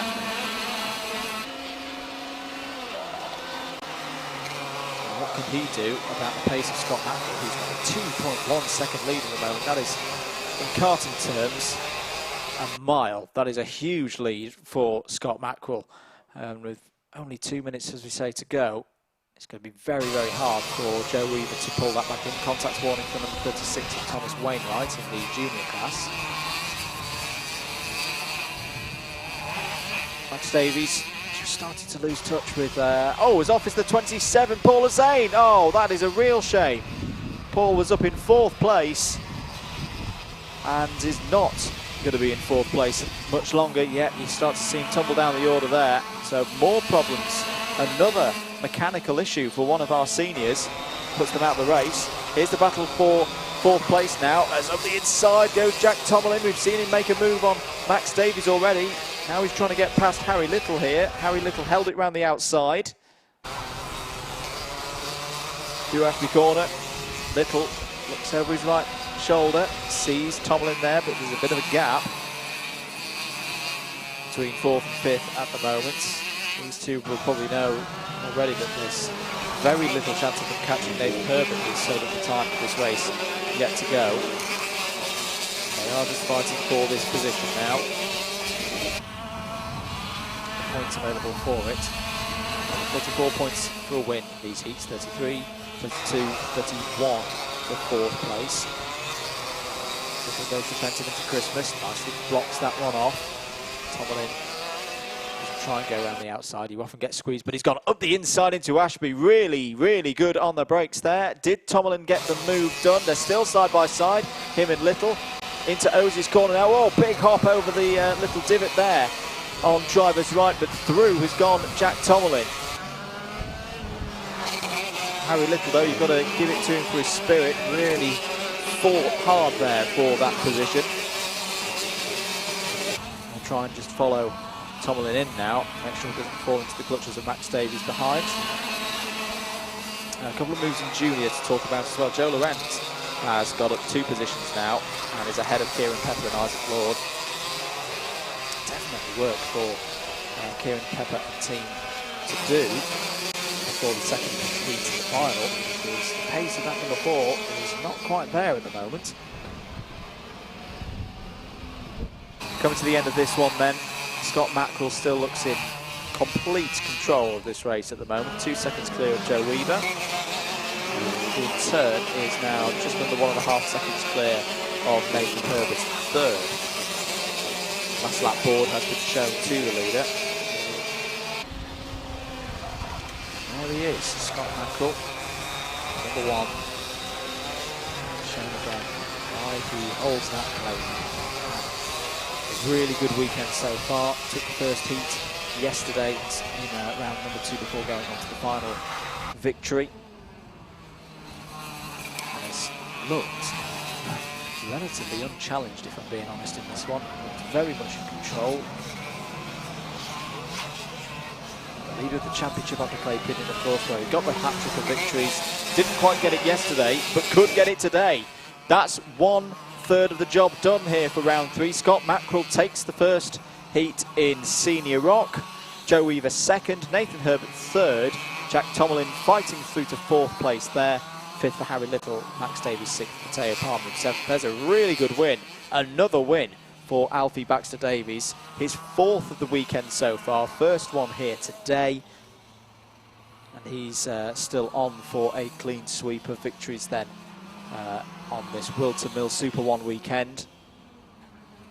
AJ Arnold comes over the line, 2nd place, Alfie Briggs 3rd, Ollie Stevens 4th, Thomas Wainwright 5th, Kieran Pepper 6th, Joe Lorenz 7th, Isaac Lord 7th, whose results in Julia. 2 retirements from that race.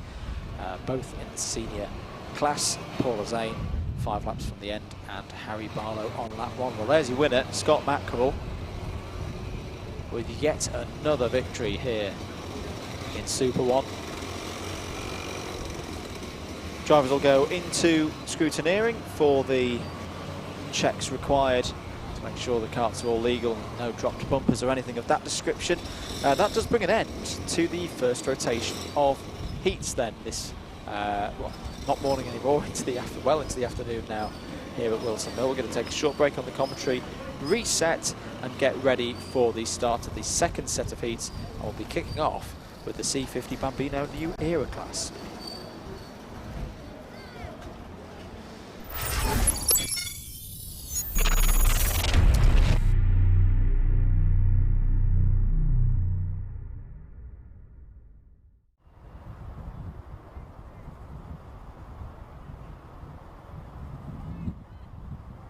Back here then at Whilton Mill, Andrew Mather from Double Dash Motorsport Media on commentary duties for you. As I say, we're going to get ready very soon for our second heat from the Bambino C50 New Era class. Just to remind ourselves of what happened early this morning in the very first heat of the day for these drivers. It was a very close one. Over the line, timing initially said that Morgan Weston had taken it, but then on review and the confirmed results, it was in fact Marley Fisher who took heat number one by an absolutely ginormous 0.07 of a second ahead of Morgan Weston. Grayson Wortley got third, Austin Newstead was fourth, Max Gilman fifth, Jack Baker in sixth, Dax Farrer, Harper Das, Jacob Nairn and Rhys David Richardson forming out the top 10. Grid for this second heat is the same as the first heat, so the qualifying setting the grid for both heats here today. So Marley Fisher has pole position alongside Morgan Weston, Grayson Wortley and Max Gilman will go from row number 2. Austin Newstead and Jack Baker start from row 3. Dax Farrer and Harper Das are 7th and 8th on the grid. Jacob Nairn and Vesper Farrer are on row 5. Aaron Southwood Jr. and Darren Dimitrov are on row 6. Elliot Dimolo and Rhys David Richardson are on row 7. Bo Mulvaney starts 50 grid, 50 cars in his field. Hello to Elliot. He's out there at second, but also hello to Elliot's dad, Sam. He's a big part of the Club 100 circle. Karting circle, which I'm often frequenting myself. So hello to Sam. Good to see Elliot racing here this weekend. So drivers heading out now on circuit. Keep your comments coming in. If you've not subscribed already to the Alpha Live YouTube channel, please do so. And share the stream on Facebook if that's the platform that you're watching on today. Hello to Noel Gilsonen, who's waiting for Heat 2 of IMI Bambino's Eric Gilsonen.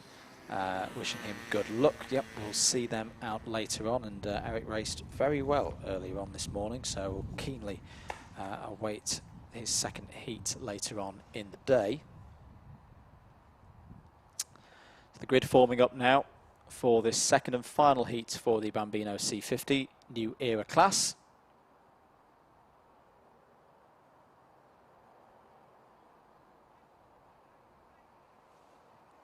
Do hope you're enjoying your Sunday afternoon. Weather conditions still absolutely perfect here at Whilton Mill. Few fluffy clouds in the sky, little bit of a breeze, not too hot. And there is your JMW forecast on your screen. So 20 degrees air temperature at the moment. No rain to be spoken of. And away we go then for the second heat of the Bambino C50 New Era class. Very even start at the front. The number 70 of Grayson Wortley trying to make a move and maybe take second place, but slips into third there. So side by side, the two drivers that we saw a lot of in the first heat, and it's Marley Fisher who's going to lead early on as they go into Christmas Corner for the first time. Grayson Wortley on the inside, but slips into third place there behind the number 27 of Marley Fisher. Heading down then into Ashby Corner for the first time in this second heat of the day. A very clean start again from our Bambino C50 New Era drivers. Very good to see. We're all still looking to win see Elliot Dimolo, 71. The novice. Good for the novices in this class so far today. Marley Fisher, though, already streaking clear of the rest of the field as they come out to finish lap number 1. There he is across the line, and the gap is 0.9 of a second to Morgan Weston behind. Number 74 of Austin Winstead getting involved there in the blue and yellow helmet. Number 50 of Max Gilman up the inside, looking for that 4th position. Harper Das coming into this one, number 95. See much of Harper in the first heat, so this is good to see. Oh, a little bit of contact with Max Gilman as they went through the kink after Christmas. 5 minutes and 15 seconds of this one to go. Still plenty of racing to be had here, of course. It's all to decide the positions for the big final of this class, where 60 points will be available to the drivers for their championship campaigns. 5-round championship this year, shortened of course by the situation with COVID-19, but great to be racing here at Whilton Mill for the 3rd of those 5 rounds. I mentioned Shenington earlier. At the end of the month, rounds 4 and 5, which you'll be able to follow here with Alpha Live and their streaming service. 27 of Morgan Weston there, defending from Grayson Wortley. He's always been there or thereabouts in these races.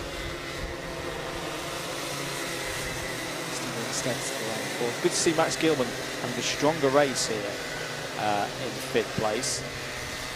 The last heat that we saw, it's the top 4 kind of streaking away from the rest of them, so it's good to see that Gilman is joining that pack now. Dax Farrell, by the way, has got up into 6th place past Harper Das. We saw him have a very strong first half of the race in heat number 1. There he is, the number 35.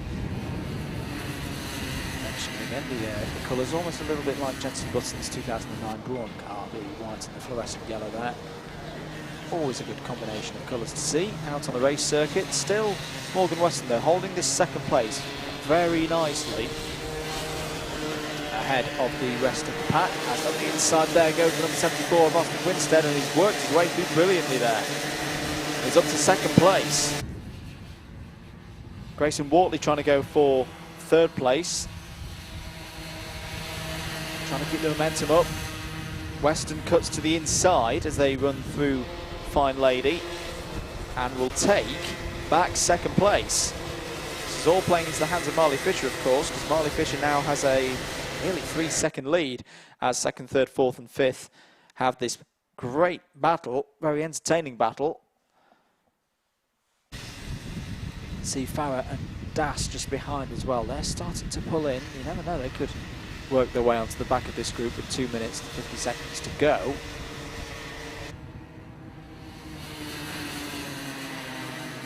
Onto the back straight then. Miles Weston a little bit wide there, coming through Ozier's corner. On the inside, yes, once again, Austin Newstead is very, very strong onto the back straight and coming into the boots, and he's now got back into 2nd place. Can he get clear of the rest of the pack with 2 minutes and 20 seconds to go? Grayson Wortley trying to follow Morgan Weston as closely as possible, and this is the part of the circuit where Morgan Weston seems to be a little bit stronger. Going up on the run to Christmas, Max Gilman in the green and white helmet there, you see, and a little bit of a wave through on, well, obviously Weston waving Grayson Wortley through. Maybe he thinks that Grayson Wortley's got a little bit more speed, can challenge Austin Newstead and get both of them back through, but all of this swapping back and forth is definitely encouraging Dax Farah and Harper Das to start to catch up a little bit. The gap is, well, just over a second between 5th and 6th, saying that Dax Farah and Harper Das having a battle now over their position. Reece David Richardson has just made an overtaking move to 11th place. He's got past Darren Dimitrov. And himself go. So there'll probably be 3 more laps for these drivers. End of lap 5. The lead gap is now 3.5 seconds. It's back and forth once again. This second place battle, fascinating to watch. And see these young drivers between the ages of 6 and 8 work out what moves they need to make. And this time, Grayson Wortley to the inside, that just runs out of, I think, of a little bit of power at the top of the hill there. Austin Newstead holds on to second place.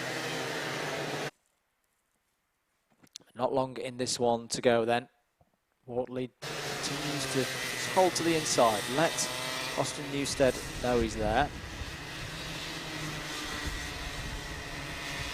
Marley Fisher meanwhile has well and truly scarpered up the road on this one. Is into the pit lane.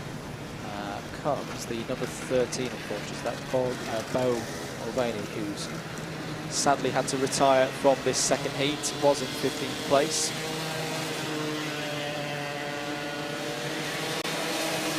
Still is quartet then for second place on the road. There's going to be 2 more laps because the leaders cross the line with time still on the clock. Side by side between Farah and Das as well. Less than 1/10 of a second between them as they ended lap number 6. But here we go, 2 laps to go. A bit of contact there between Weston and Wortley. Wortley cuts back to the inside. Newstead goes for the half defensive line, which seems to be working very well at the moment for the driver of the number 74. Just straight down the middle of the road, making it really difficult for the drivers behind to get by. Again, Wortley just looks to the inside. No overlap going through there, so stays in 3rd place for now.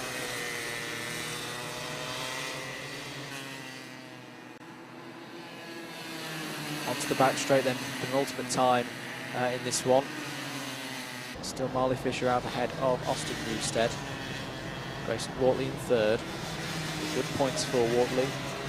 Finishing 3rd, so he's just being not cautious, but just calm in his driving at the moment, making sure that it's at least 3rd place that he gets at the end of this race. And if it's 2nd, well, that's going to be a bonus, but don't throw it away and lose crucial points in the championship. We're on to the last lap now. Can Grayson Wortley make the move into Christmas Corner? He's got no attentions from behind, so he may as well give it a bit of a go on this one. He may switch to the inside. Great defensive positioning again from Austin Newstead. Slightly more to the right that time, but then pulled back to the middle of the road, making it, just putting that area of uncertainty on Grayson Wortley's mind for making that move into 2nd place. And I think Austin Newstead has got this. He's very, very strong in the second half of this Whilton Mill circuit on the international layout today. Should have enough to hold on to 2nd place here ahead of Grayson Wortley. But it's still going to be good points for both of them.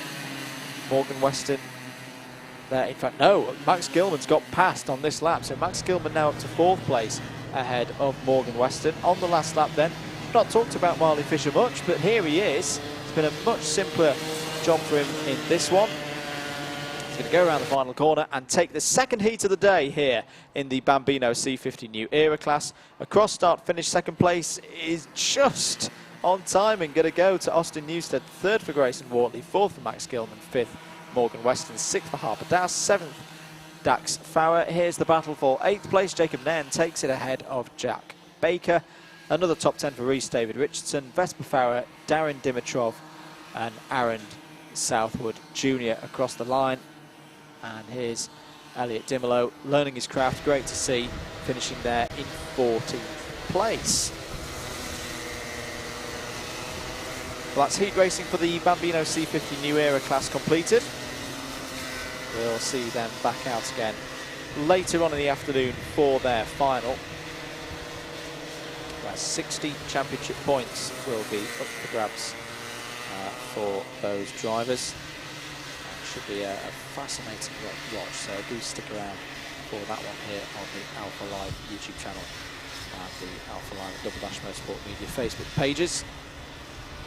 Drivers coming into the pit lane now. We'll have the carts checked over, have a bit of a break, and then be back, as we say, for their final later on this afternoon. Currently was scheduled for 3:30, but you should keep in mind that we did have a longer lunch break than was expected. So a still a bit behind schedule now, but we're going to take another short break here on the commentary here at Whilton Mill. Up next out on the circuit is the second final heat for our Bambino C50 Pro class.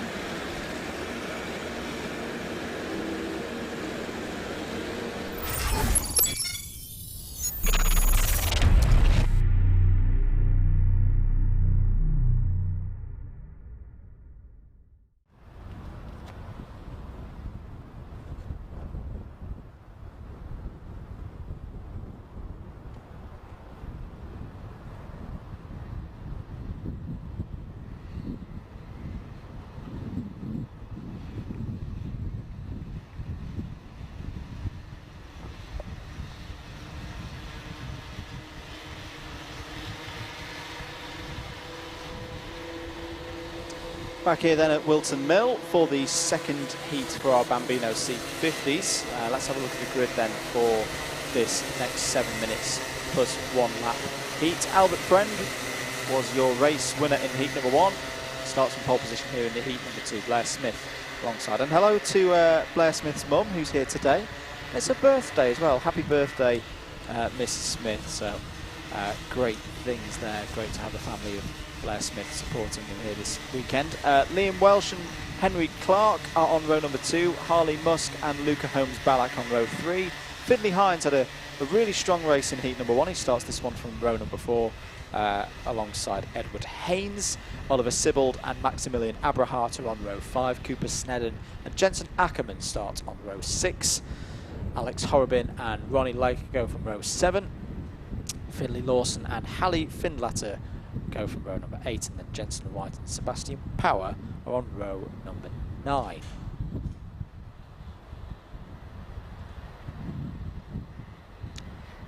Beautiful day here at Whilton Mill, round 3 of the SuperOne BKC Karting Championships for 2020. Thank you to all of the competition sponsors that you can see in the top right corner just cycling through. All of their support, particularly at this time as well.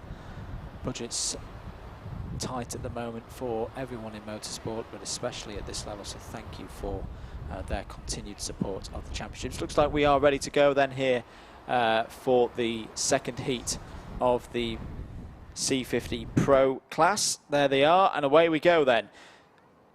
Friend on the right of your screen gets a decent start, but that's a lightning start for the number 45 of Blair Smith. So Blair Smith will lead as they go through the crook for this second heat on lap number 1. There he is, number 45 out front. The number 82 of Henry Clark has had a very good start as well, is now in second place. The number 48 coming up the inside, 46 rather, that's Edward Haynes. Off is the number 21, it's Harley Musk. So Harley Musk is not having a good day at all. We saw this happen in heat number 1 as well, that Harley got forced out wide, and it's happened again here in heat number 2. Not good news at all. Meanwhile, back with our leaders, number 45 Blair Smith in the red helmet there, out front ahead of the rest of the field. A little bit of contact between the 17 and the 18. 17 being Alex Horrobin, the 18 Cooper Snedden. So all the drivers apart from the unlucky Harley Musk coming to the end of their first lap. Looks like we've had a change in the lead though. It looks like Henry Clark has come through to the front of the field. Let's just see it confirmed over start finish. Yes, it has been. Look at Edward Haynes now coming in. The triple winner from yesterday is already up to second place. There's a big factor in the first heat, of course. Led going on to the final lap before it all went a little bit wrong. Good defence there from Henry Clark up to Christmas corner as these Bambino karts continue to cycle their way through. It's good to see. Harley Musk has got going again. He's probably going to fall a lap down, but has got... Oh, is the contact there, and off the road goes the number 45 of Blair Smith. Has held onto it on the grass. That's great kart control. He's going to lose a lot of positions, unfortunately, but has kept it pointing in the right direction. Will rejoin the race. A lot of drivers trying to find their way through. Remember this, in conjunction with the results from the first heat, set the grid for the final. Drivers that didn't do so well in heat number 1 will be looking to make up things here in heat number 2. There you just see Blair Smith recovered into number 45. Up the inside of the leader goes Edward Haynes. So did Edward Haynes get the move done there? As Finley Hines there in the white helmet with the black stripe starting to come through. And it looks like Haynes has got the lead going up into Christmas Corner. Yes, he has. So Edward Haynes to the front of the field then. In the early stages of lap number 3. Actually got it just over the line as they finish lap number 2. Starting to assert his dominance on this field once again. Finley Hines, Albert Friend, third and fourth. We saw some great overtaking between these two drivers earlier on this morning. Cooper Snedden having a much stronger race this time around.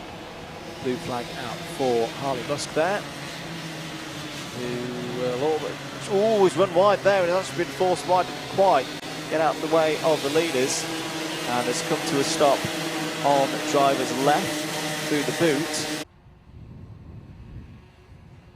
Blue flags were waving there, a little bit of confusion between the leaders and the back marker there, but here goes Henry Clark. This might be an opportunity for Clark to make a move down the inside into Christmas Corner. Just holds fire for now.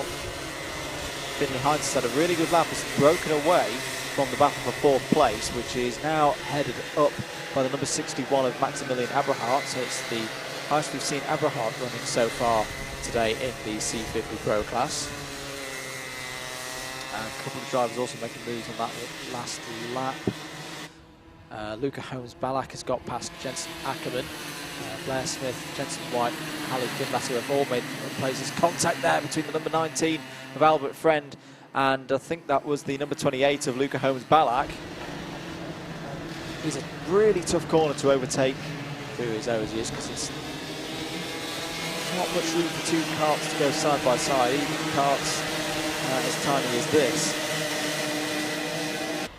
2.5 minutes to go. Edward Haynes, the pace at the front, is actually pulling Henry Clark along quite nicely, both of them in the 105.4s and the 105.5s. Finley Hines doing his best to try and cross over as Clark looks down the inside but hasn't got enough speed into the braking zone to make a move for the lead here in the latter stages of this second heat.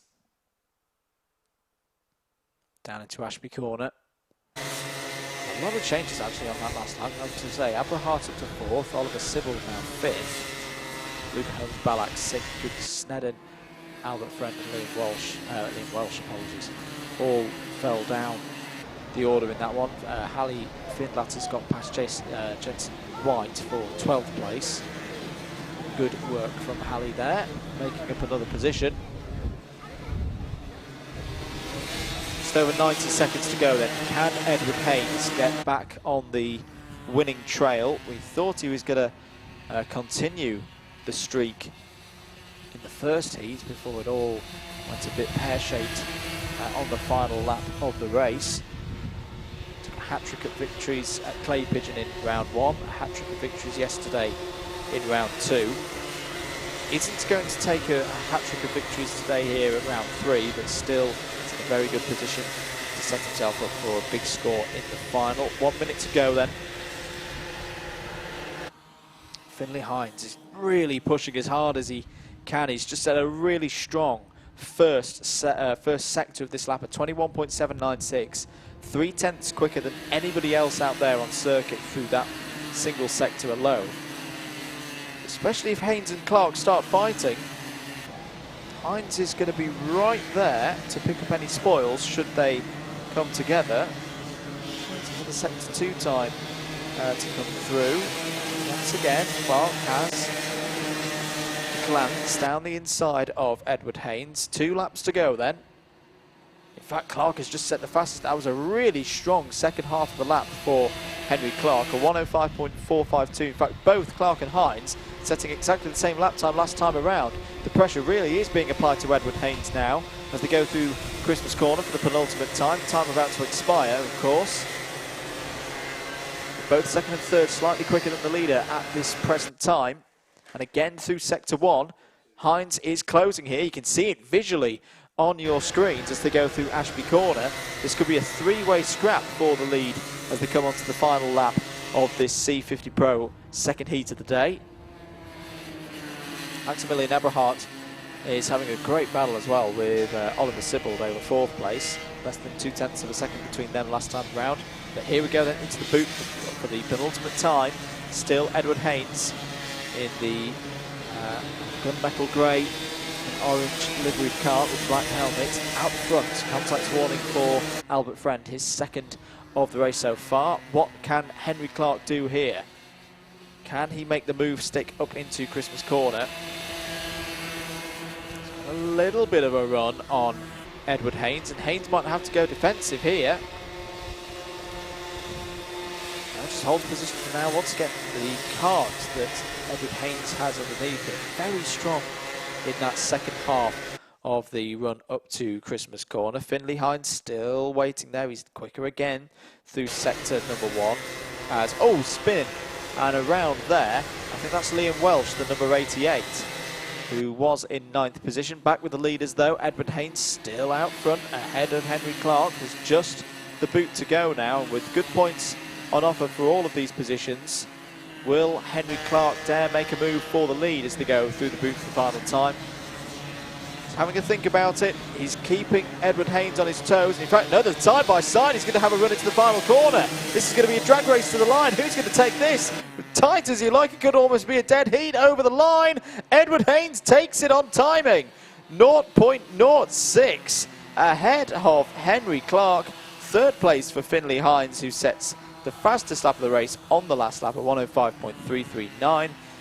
Really good result for Maximilian Eberhardt in 4th place. I reckon that may be his best result of the year so far. Definitely one of the best ones he's had so far. It was a great run there for Maximilian. 5th place for Oliver Sibbald, 6th for Luca Holmes-Ballack, 7th Cooper Snedden, 8th for Blair Smith. Good recovery there from Blair. 9th place for Albert Friend, and wrapping up the top 10 was Jensen Ackerman. Top novice in that was Luca Holmes-Ballack, as we mentioned already, in 6th. Well, another really entertaining race from our Bambino C50 Pro class. We'll see their final later on in the afternoon as these drivers come back into pit lane. Get some water, get a bit of rest. It is a warm day out there, especially for our younger drivers.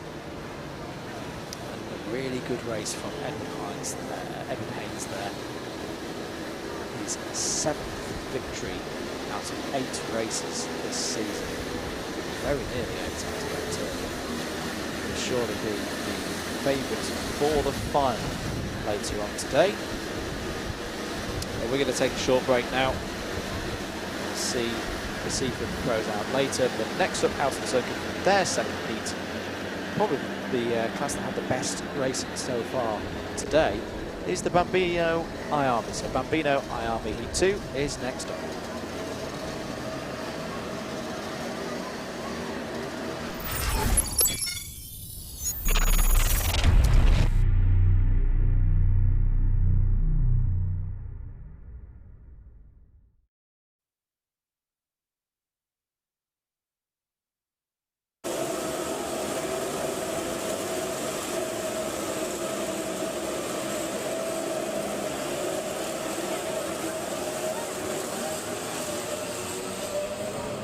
Heading out on circuit then, the Bambino IMI class and their second heat of 7 minutes plus 1 lap. As always, let's have a look at the grid for this next race. Luca Narroway starts on pole position alongside on the front row is Harry Curry.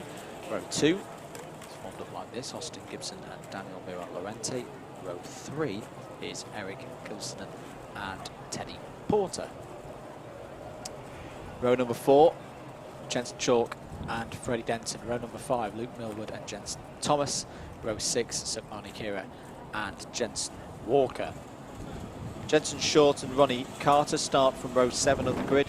George House and Manav Diu start on row number 8. Row 9 is Jack Jones and Ethan Owen. And row 10, Jensen Brown and Alfie Davidson. And row 11 Archie Rutter and Leonardo Gorski. 22 cars in the field for this race.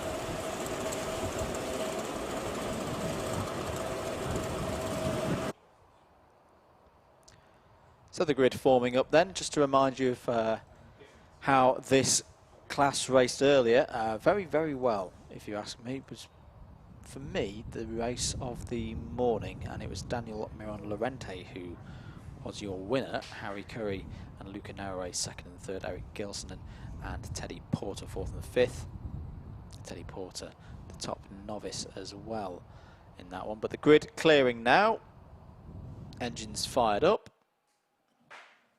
and we'll be ready in a second to go racing here in the Bambino IMI class. Away we go then for heat number 2, and a very good start for the number 84 of Harry Curry, who shoots into the lead, and a very good start as well for Austin Gibson in the number 25. He's got into second place already from third on the grid. As they race up to Christmas then for the first time in this heat. Up the inside, was that Luca Naraway going for a move? I think it might have been. So Luca Naraway, who puts in some fantastic overtaking early this morning. No, it's not come to the front, it's Austin Gibson. So Austin Gibson has got to the front of this field very early on. Had a bit of a quiet heat number 1. But he's really, really tackling it now. In fact, no, Daniel Miron Lorente, apologies. Daniel Miron Lorente has come to the front of the field in his number 85. Apologies, just got confused there between the 25 and the 85. The number 85 should lead as they come around the final corner. There it is, confirmed on timing. Less than 0.2 of a second ahead of Harry Curry. Austin Gibson in third, Luca Naraway fourth. Eric Gilson up one position at the end of lap 1 to 5th place. See him there with the Red Bull helmet. Teddy Porter still holding in 6th place. I could see Archie Rutter is running in this one. I think we didn't have Archie earlier in the first race. You could just see he's crossed the line in 22nd position. Big movement on that first lap. George House up 2 positions at 12th place. Leonardo Gorski as well in the back of the field. He's got up 3 places to 18th.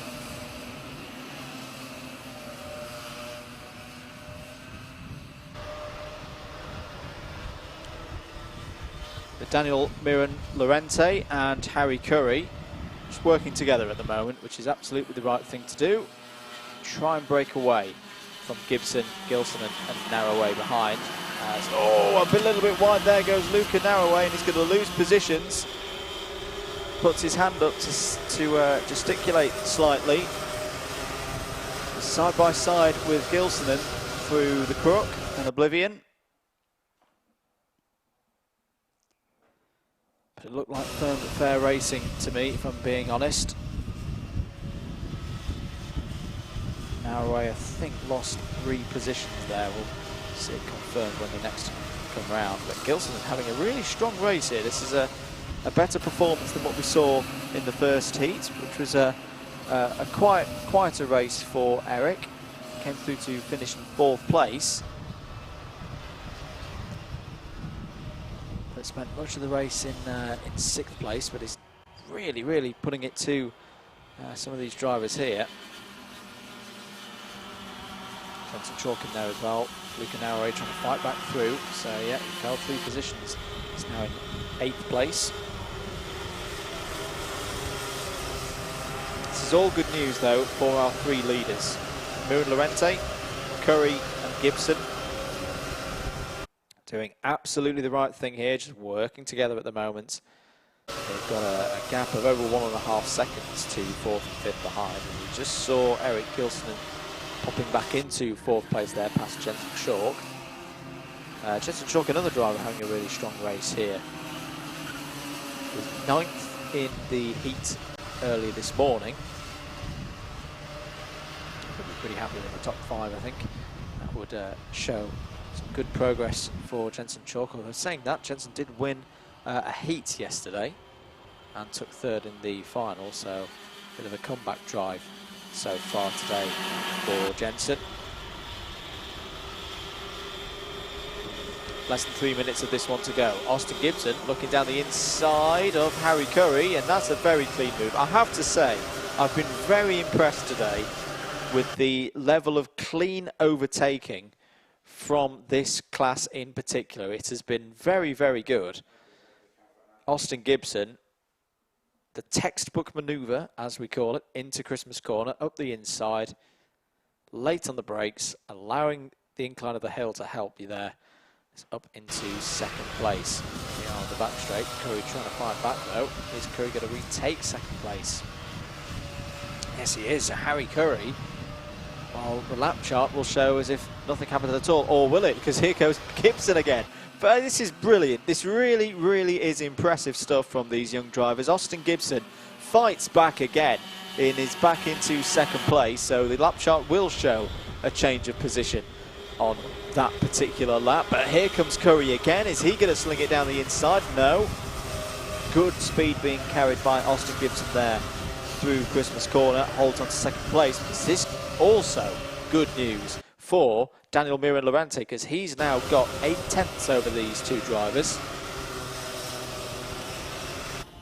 Is the thing though with karting at this level, not much power for the drivers to use, so working together, getting that momentum, using the slipstreams can be very effective, and you can see that here, that Gibson and Curry are closing in on Miran-Lorente. 3 laps to go after this one. Starting now. So Teddy Porter's still having a very strong race in 6th place. He's got Luca Narroway closing in though. Porter top novice. Here's the battle for 4th place. Eric Gilsonen and Jensen Chalk. Chalk to the inside, trying to make his way through. Gets back past Gilsonen, up into 4th place. There's the number 66 of Teddy Porter with the green and black helmet. Luca Narroway just behind as Gilsonen has a go into Ashby. Doesn't quite pull it off. He's going to have Porter to the outside. More fantastic racing, it has to be said, from the Bambino in my armies today. Freddie Denton, meanwhile, has got up to 8th place. That's a move past Ronnie Kira. George House. Oh, spin there for the number 84, Harry Curry. So Harry Curry goes round from 3rd place and is very annoyed with himself there because he's lost a number of positions, maybe more, as the number 98 of Freddie Denton goes around the outside. That's very well judged. Let's have another look at that again. Oh, just gets caught out. I think Austin Gibson was a little bit slow off the toe of the boot, moved to defend and caught Curry out there. I don't think that was any particular, there wasn't any fault, I'd say, on either driver. It's just an accident.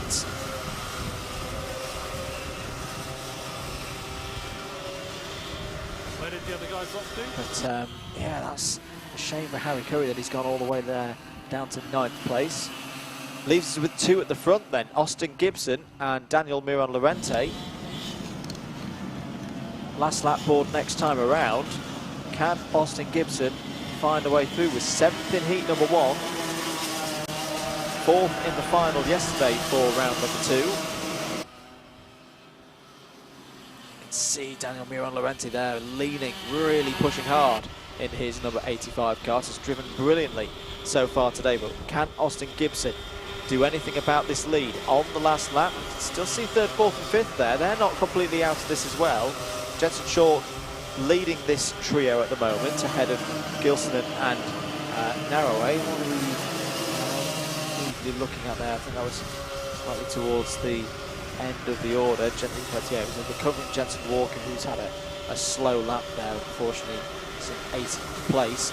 Last lap, back straight. Can Gibson make the move on Miran-Lorente? He's going to pull up alongside into the boot. Can he get it done on the brakes? Still side by side as they go into the toe of the boot. Well, is there going to be a slip back? Yes, there is. Austin Gibson gets the switch back, slips through, and it's going to take victory. A brilliant last lap from Austin Gibson. A well-deserved victory there.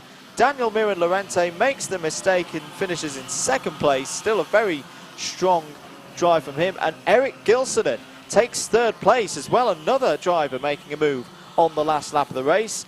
Eric Gilson in third, Jensen Chalk fourth, Luca Narroway fifth, and another very impressive drive from Teddy Porter to finish in sixth and as top novice, beating the likes of Harry Curry, Freddie Denton, Sukmani Kira and George House, who all wrap out the top 10. Very impressive drive as well from Leonardo Gorski, because that was from the back of the grid. So 11th for Gorski, 12th for Alfie Davidson, second of the novices, and Archie Rutter finishes on the lead lap and in 21st place, third of the novices. Well, another very, very entertaining race from the Bambino IMIs. Very much looking forward to their final that will be later on today. But there is a very happy winner and a well-deserving winner as well in heat number 2, Austin Gibson in the number 25. We're going to take another very short break as the Bambino IMIs come in. And if I'm not mistaken, next grid out of the circuit is the second appearance, second heat appearance for our Honda Cadets. Honda Cadets Heat 2 is up next.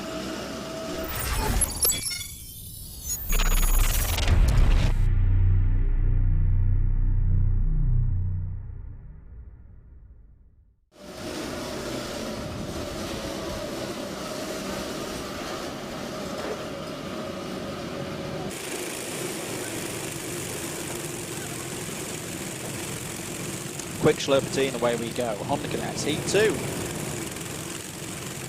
We saw a fantastic heat number 1.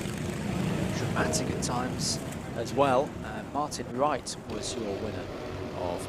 no, apologies, that's our grid. Let's go through the grid first off then for this Honda Cadet. There's the grid. Martin Wright on pole position. Jacob Gilbert Lee second on the grid.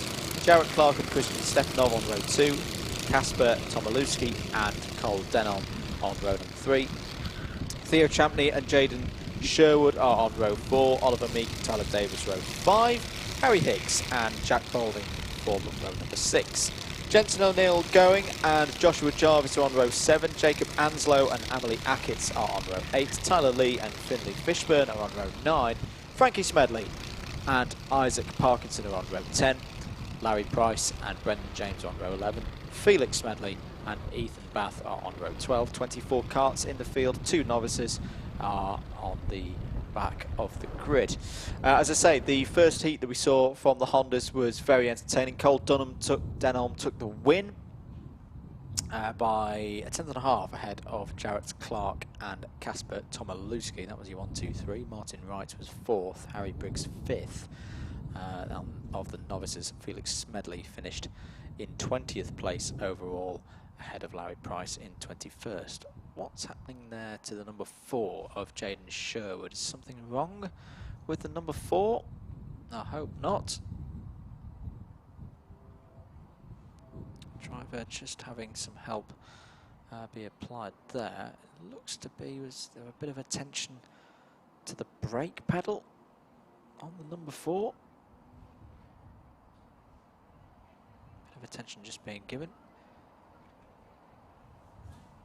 Other drivers patiently waiting here. I hope you're enjoying the stream. If you are, do give it a like, share it out as well on the social media platform of your choice. Let people know that we're racing here today at Whilton Mill for round 3 of the SuperOne BKC Kart Championships for 2020.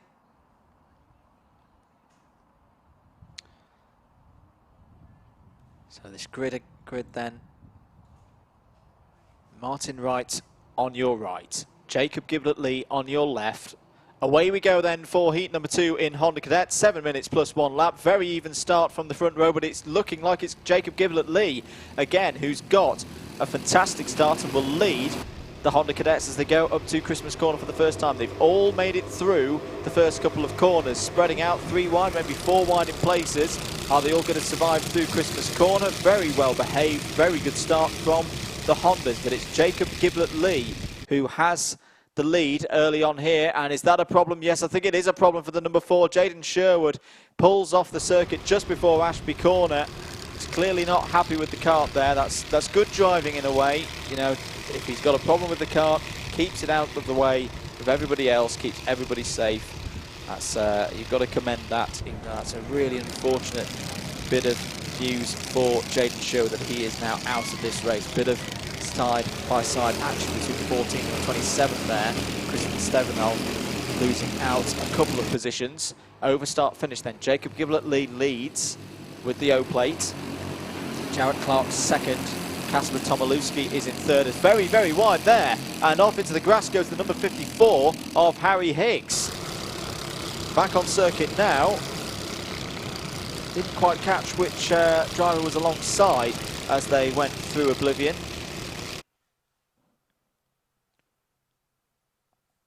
But that's going to put Harry Higgs a long way down the order now. It's a real shame. He'd had a flying start. Was up 4 positions from his 11th place on the grid.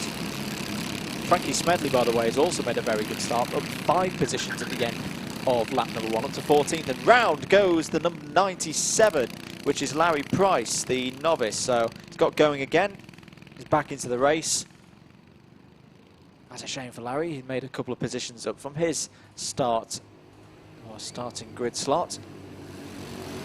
End of lap 2 then, change of leader. Jarrett Clark to the front then, ahead of Jacob Giblet leads, the 55.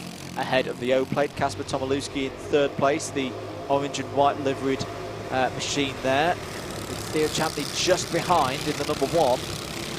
Cole Denholm is pulling through as well, up into 6th place, and round the outside, brilliant stuff there from Tomilewski. He really is on form so far this season in Super One.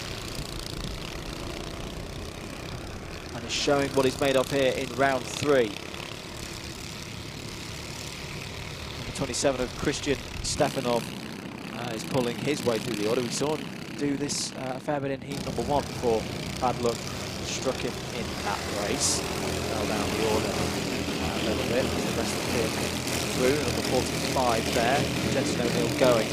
Gets a move done on the inside. Good move that for 8th place.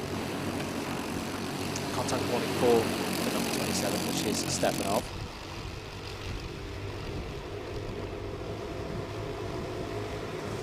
Leaders starting to break away though. Can Tomilewski and Champney work together, pull Jarrett Clark back into their clutches. 3 minutes and 40 seconds of this one to go. Field getting a little bit spread out for a Honda Cadet race. Drivers at the front half of the field continue to make moves. We mentioned O'Neill going up into 8th place. Cole Denholm also got past Christian Stefanov that last time around. He's now in 5th place. Jacob Hanslow as well. Good to see Jacob back out there. If my memory serves me correctly, retired. Yes, he did retire on lap 5 of the first heat. He's just gone past Frankie Smedley for 13th place. 3 minutes of this one to go, and second and third place drivers have definitely pulled in Jarrett Clark now. Will they continue to work together to pull away from Jacob Giblet Lee? We know how strong Jacob Giblet Lee is as holder of the O plate. This is what Honda Cadet racing is all about, working together and fighting for those positions later in the race. Number 55 here of Jarrett Clark from London. 2.5 minutes to go. What's the pace looking like? Well, all of the top 3 are in the 54.1 and 54.2. The fastest driver out on the circuit at the moment is Christian Stefanov. He's just set a 54.010. Jacob Anslow's work continues to go well. He's now up to 12th place. He's got past Oliver Meek. And Jack Balding as well has got past Tyler Davies for 9th. But Tomilewski looking like he wants to take the lead. Now, this would be quite early to take the lead in a Honda Cadet race. Still 2 minutes to go. But if he feels he's got the pace to get past and pull away. Giblet Lee still there. He's just holding nicely. 0.4 of a second behind Theo Champney. 0.4 Honda Cadet racing. Nothing at all, especially when a duo or a trio like this start to fight. But up the inside goes Tomilewski. He does think he's got the pace to lead this out from the front. So with 1 minute 23 to go, Kasper Tomilewski, the winner of the final yesterday in round 2, hits the front of the field. Now what can he do for the rest of this lap? It's going to be very interesting to see if he just starts to get a little bit of a gap to Jarrett Clark behind. Tomilewski, driver from Glasgow, family's travelled all the way down from Scotland. To say they've had a very good weekend so far with the win in the final yesterday for round 2. There's going to be 2 more laps for our Honda Cadet drivers. Tomilewski, championship leader after Clay Pigeon. Final victory there as well. Checks over the shoulder, chooses not to defend for now. So at the moment, Tomilewski and Clark seem happy to work with one another, but they are not shaking off Theo Champney. And Theo Champney now wants second place. Is looking for it down the inside into Ashby. Doesn't get the move done. Tyler Davies, by the way, is back up to 9th place. He's got back past Jacob Anslow.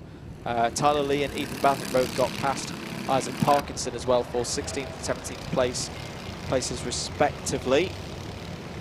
1 lap after this one then. Here's your 1, 2, 3. Tomilewski, Clark and Champney. Could be any one of these 3. If they were to come together, Jacob Giblett-Lee is not too far behind there with the O-plate in 4th place to pick up the pieces. Through the Crook, Oblivion and Fine Lady for the final time in this last heat for the Honda Cadets. Tomilewski will probably go defensive. He will go defensive on Jarrett Clark.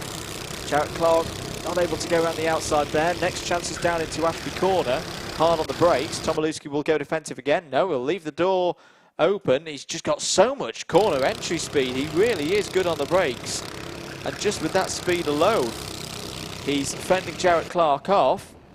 Jarrett Clark, I think he's going to be content here for second place. I think these guys are just going to bring this home, 1, 2, 3, and not to do anything too dramatic with the final coming so soon. Round the final couple of corners, round the boot.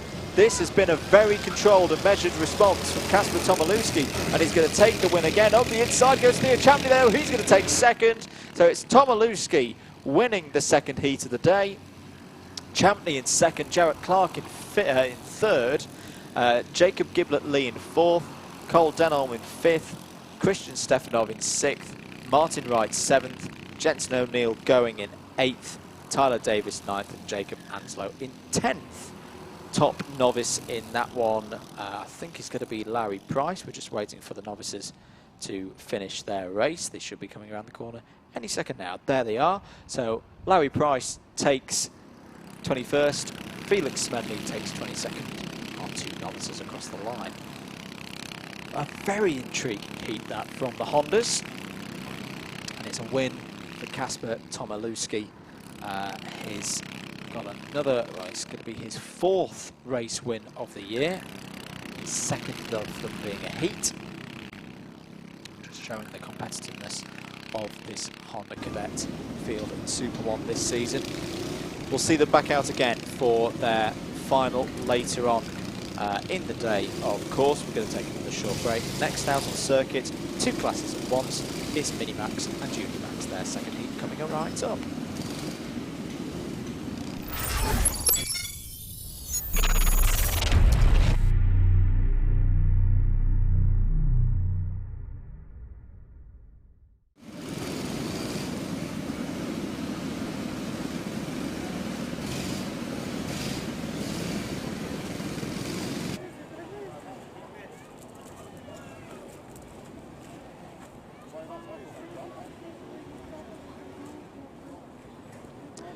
We're back here at Whilton Mill for round 3 of the SuperOne BKC Karting Championships for 2020. Andrew Mather from Double Dash Motorsport Media on commentary duties for you here today.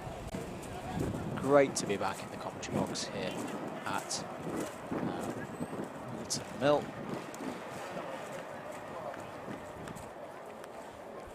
There's your dummy grid of our Minimax and Junimax drivers. Remind ourselves what the result was from it. Now, of course, this was the race that was curtailed by the incident for Caleb McDuff. The latest that we know is that Caleb suffered from a dislocated shoulder in that rollover in heat number 1 and has gone to hospital as a result with that injury. But the result for both of these classes, so Ollie Stevens was confirmed as your winner in heat number 1, James Jackson second, Charlie Pritchard in third. Minimax looks like this. Finn Smith took the win quite comfortably ahead of Holly Woolley. And then it was Harry Yule confirmed as in third place. So this split grid, Junior Max is out ahead of the Mini Maxes. Here's your Junior Max grid. Ollie Stevens on pole position ahead of James Jackson. Jack Davies and Harrison Cook on row 2. Charlie Pritchard and Daniel Sabula are on row 3. Jack Howarth and Cameron Crockett on row 4. Callum Davies and Oakley Keithley on row number 5. And then into our Mini Max runners, Finn Smith and Holly Woolley are on row number 1. And Caleb McDuff would have been third on the grid, but I believe not taking part in this race because Harry Yule is the third of the Minimax out there on circuit.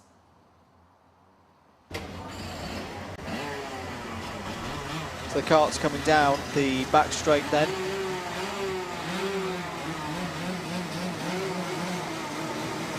Ready once again for 7 minutes plus 1 lap here at Whilton Mill. Away we go then, and everyone's not very happy, and that's a false start. So we'll go round for formation again. Our first false start of the day. Not a problem, of course. Some of these drivers are accustomed to the procedure here. And is there a reason why? Who's that going slowly? I think it's one of the juniors. It's the number 41, which is James Jackson. So James Jackson, second earlier this morning, has obviously got some kind of problem. That does not sound like a well-running Rotax engine to me. He's giving the throttle a bit old damp, but nothing responding there. That's a real shame. It's a real shame for James Jackson. Great to have him part of this race. Grid back together. And I think this time, yes, we are away and running for the second heat for the Junior Rotax Max class.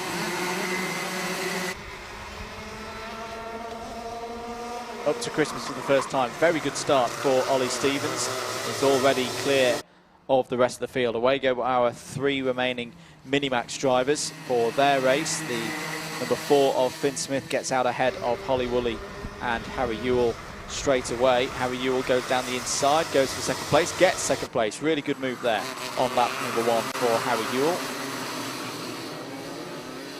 Onto the back straight. There you see the stricken kart of James Jackson. What a shame for the driver of the number 41. Had problems yesterday. Final, for example, finished 4 laps down. So whatever those problems are for James, I hope we can get them fixed before the final. It would be great to have him as part of it. He really was impressive earlier on in the first heat. See the drivers there making adjustments to the cooling flaps on their radiators. Often seen in this form of karting. Ollie Stevens continuing to lead. Jack Davies has got up to second place ahead of Harrison Crook. Very good start for Oakley Keithley as well. He's up 3 positions on lap number 1. Is already in 5th. Oakley makes some more progress up through the field. Number 33. Yellow and blue helmets just behind the number 24 of Charlie Pritchard. In fact, Charlie Pritchard has got back past Keithley on that last lap. There's number 88 of Cameron Crockett.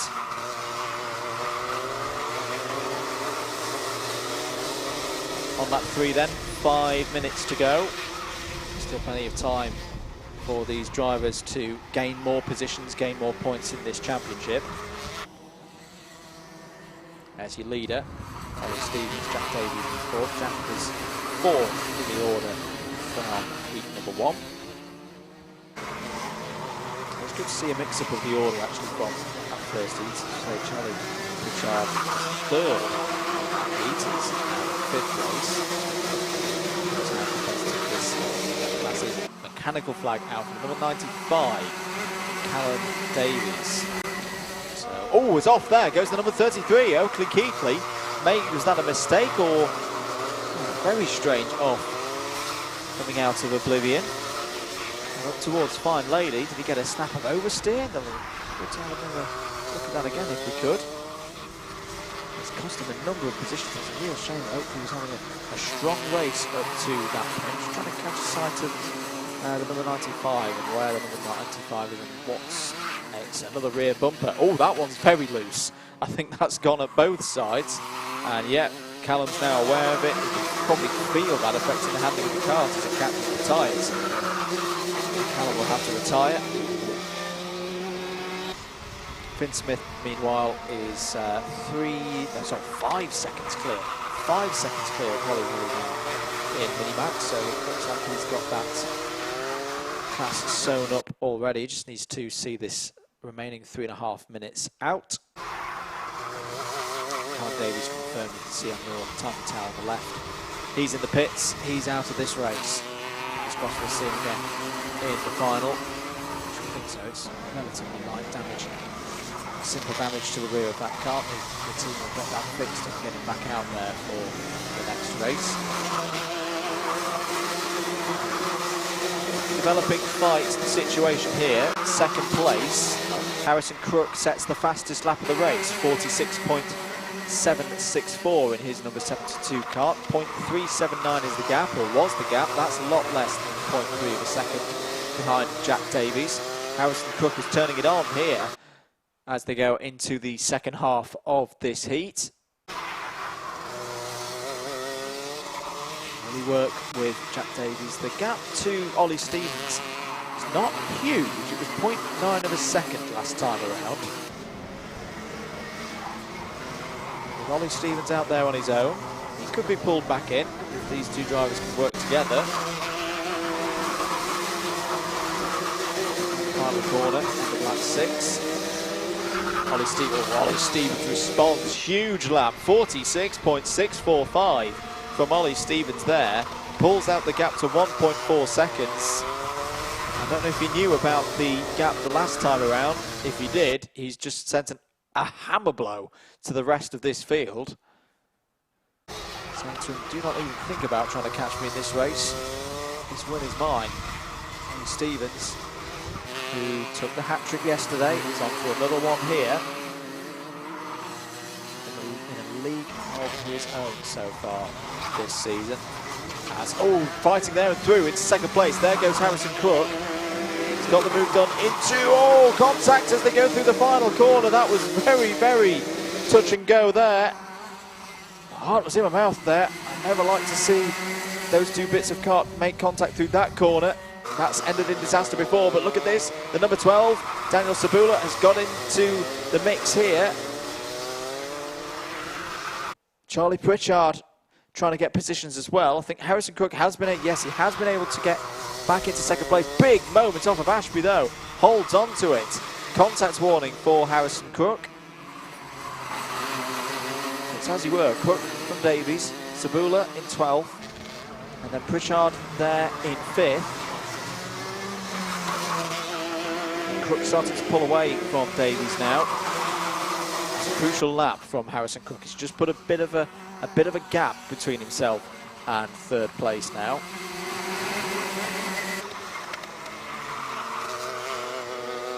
.30 to go. Still Finn Smith leading, by the way, in Minimax ahead of Holly Willie and Harry Ewell. 20 seconds remaining. Where's the leader and where are they? I think Ollie Stevens may just cross the line with a smidge of time left. Or maybe not. No, I think this is going to be the penultimate lap of the race then. Harrison Crook having to defend now from the number 79 of Jack Davies. Daniel Sabula and Charlie Pritchard still there, just waiting. Should there be any incidents just ahead of them, they're in the position to take those spoils. As we go on to the last lap then, Ollie Stevens has got this race won surely, 4.5 seconds clear of the rest of the field, but who's going to take second place? It's going to be one of these 4 drivers, you'd imagine. And up the inside there goes Daniel Sabula, and he's up into 3rd place. Really good move there. That was very, very shrewd from Daniel Sabula. As Jack Davies was thinking about a move into 2nd place, Daniel nipped up the inside, took 3rd away from him. Still a couple of corners to go though. Ollie Stevens is going through the toe of the boot now. And as we say, surely he's got this race won. 2nd place is looking good for Harrison Crook now. Who's going to get 3rd? Can Daniel Sabula hold on to it? Across start finish they go. Ollie Stevens takes the win. 2nd place for Crook. 3rd confirmed for Sabula. And Jack Davies will have to settle for 4th place in this heat. Charlie Pritchard in 5th. Cameron Crockett in 6th. Oakley Keithley in the 7th. And Jack Howarth in 8th. Waiting now for the Minimax drivers. We should be about to see Finn Smith come through the final corner. There is Finn.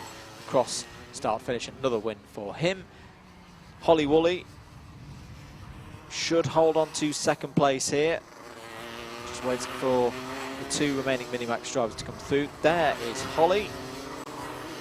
2nd place confirmed, and 3rd for Harry Ewell. Well, it's another win then for Ollie Stevens in what has been a perfect weekend so far. That's 5 out of 5 for the driver of the number 81.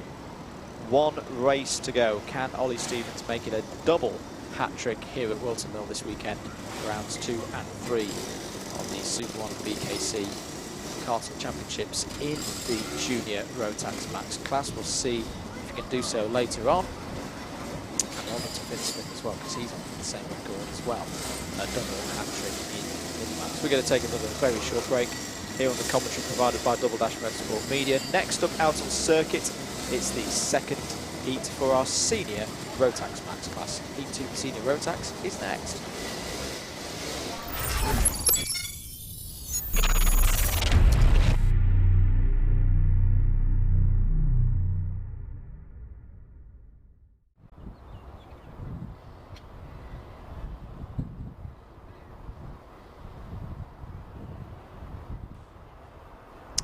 Back here at Whilton Mill. Keep your comments coming in on the YouTube stream. Hello to Samantha Jackson and Rhonda Stooley, who are cheering on James Jackson. I'm sure James will be back out for the final. Shame what happened to him there in that 2nd heat. Hello to Mandy Littler as well, who's tuning in for Mini Rock, which is up shortly. Charlie Benson. Keep those coming in. Give the stream a like and a share on the social media platform of your choice as well. Big thanks as well to everyone who's supported Alpha Live today. We passed 10,000 subscribers on YouTube today, which is a fantastic achievement. Here's your grid though for Senior Rotax Heat number 2. Travis Coyne has pole position. Jack Tritton alongside on the front row. Harry Torpey and Rob Ellis are on row 2. Casey Watson and Joshua Torpey are on row number 3. Georgie Whitbread and Ethan Ling form up on row number 4. Harry Canneman and Thomas Taylor row 5. Mikey Austin and Joshua Taylor on row 6. And then last but not least, Harry James and Thomas Parker on row 7. Doesn't feel that long ago since we had this field out for their first heat. But here we go, heat number 2. 7 minutes plus 1 lap. Oh, bit of a ferocious start there as they all came out of the tram lines and into the middle and spin straight away.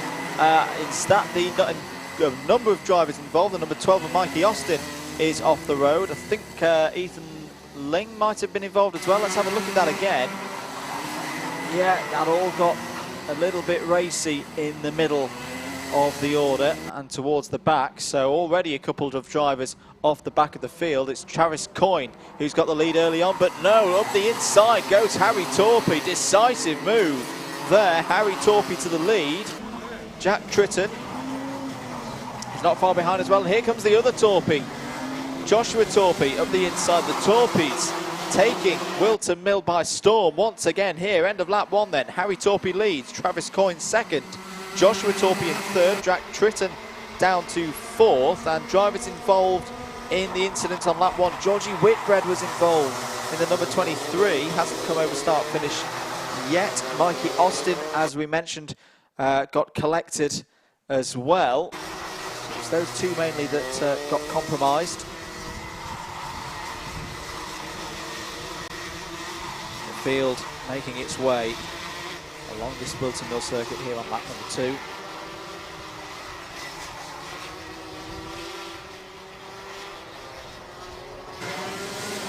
Two Torpies, of course, very experienced now on the Whilton Mill circuit in the senior ranks of karting. They'll probably want to work together a little bit, but at the same time make sure they get one up on each other. But now they're 1-2 on the road, because that was a very good move by Joshua Torpy, as into the pits comes Joshua Taylor with damage to the front of the kart there. And that's a real shame for Joshua. But the Torpies now 1 and 2 on the road. Harry leading Joshua, the number 76 of Ethan Ling is coming into this one. Oh, side by side, a big load of curb there for Travis Coyne.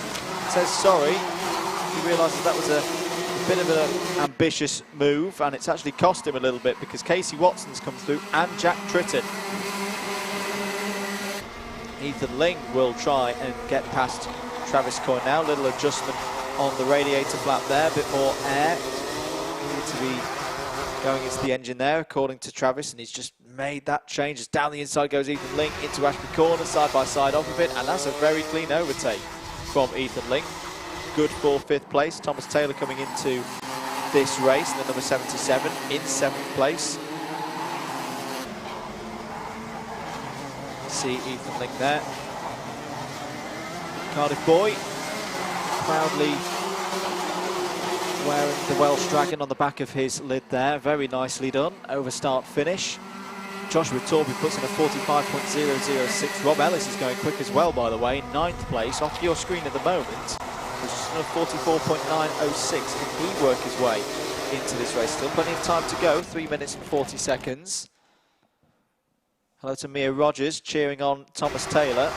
Thomas is doing a grand old job at the moment. 7th place. Definitely part of this race. Just interesting to see how the Torpies deal with this. The gap between Harry and Joshua at the moment, 0.775. Joshua starts to close that in. Will he pull any of these drivers along with it? It remains to be seen. The fastest lap is being passed around like a hot potato at the moment. Travis Coyne's got it now, 44.681. You see him there, the number 70 behind Ethan Ling. Jack Tristan, what would he be thinking at the moment? Sat there in 3rd place. Sounds very comparable to all these drivers. Just to be expected for a senior level of karting. A lot of experience amongst all of these drivers. They all know their craft very, very well. 12 of them still running out there. Joshua Taylor, the only retiree. 2.5 minutes to go. Still, as you were, the 2 Torpies out front ahead of Tritton, Watson, Ling, Coyne, Taylor, Whitbread. Rob Ellis has made a move up to 9th place ahead of Harry Cannon now, who wraps out the top 10. Harry James and Mike Piaston, 11th and 12th. All nice and calm at this stage of the race, but it takes one move in senior racing.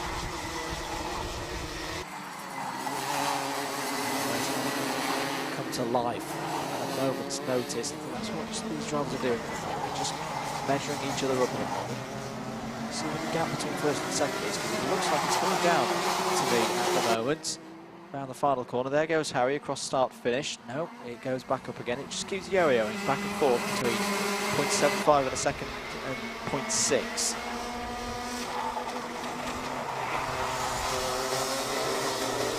Jack Tritton, way to 7. He's just waiting for his moment now. He's not quite got the pace to get right on the rear bumper of Joshua Torpy, force him along and up to the rear bumper of Harry Torpy.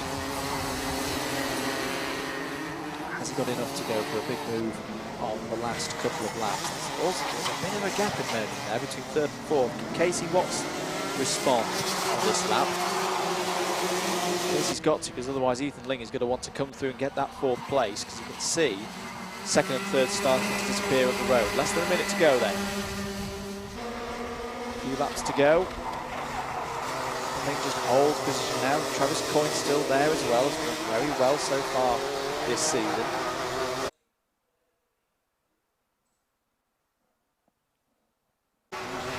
Ashby corner. Lead gap still 3/4 of a second. Thomas Taylor has just dropped off the back of this front six with nicely positioned in 7th, well clear of Rob Ellis. Should close that out for 7th. 15 seconds to go. 2 laps then. 2 laps for somebody out there to break the dominance of the Torpies. Joshua Torpy has just done a 44.584, so he takes the fastest lap of the heat so far, brings the gap down to 0.619. Is this just being orchestrated a little bit by the Torpies? Let's check over the shoulder, does Joshua, sees that Jack Tritton is still there. Up the inside goes Travis Coyne. Nice move into Osiers on Ethan Link there, so that's 5th place now for Travis. On to the final lap then. Looks like Harry Torpy has got this race under his control. The gap is 0.671 of a second. Joshua Torpy's too far back to make the move. Can Joshua close out and take a Torpy 1-2 in this second heat of the day? They didn't quite do it in heat number 1. It showed flashes of it. Jack Tritton, remember, who took the win in heat number 1. What this is doing is going to set a grid up that's very, very interesting for the final. Round the last couple of corners, been a fairly quiet one, but a fast one indeed.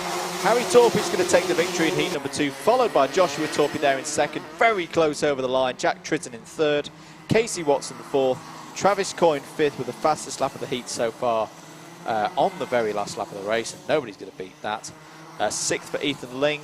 That's good to see him get some points after the disappointments of the mechanical flag earlier. 7th for Thomas Taylor, good points for him as well. 8th for Rob Ellis, who showed flashes of speed, which hopefully he'll be able to tap into in the final. 9th place for Harry Cannon, 10th for Mikey Austin, 11th Harry James, and then 2 retirements, Georgie Whitbread in 12th and Joshua Taylor in 13th.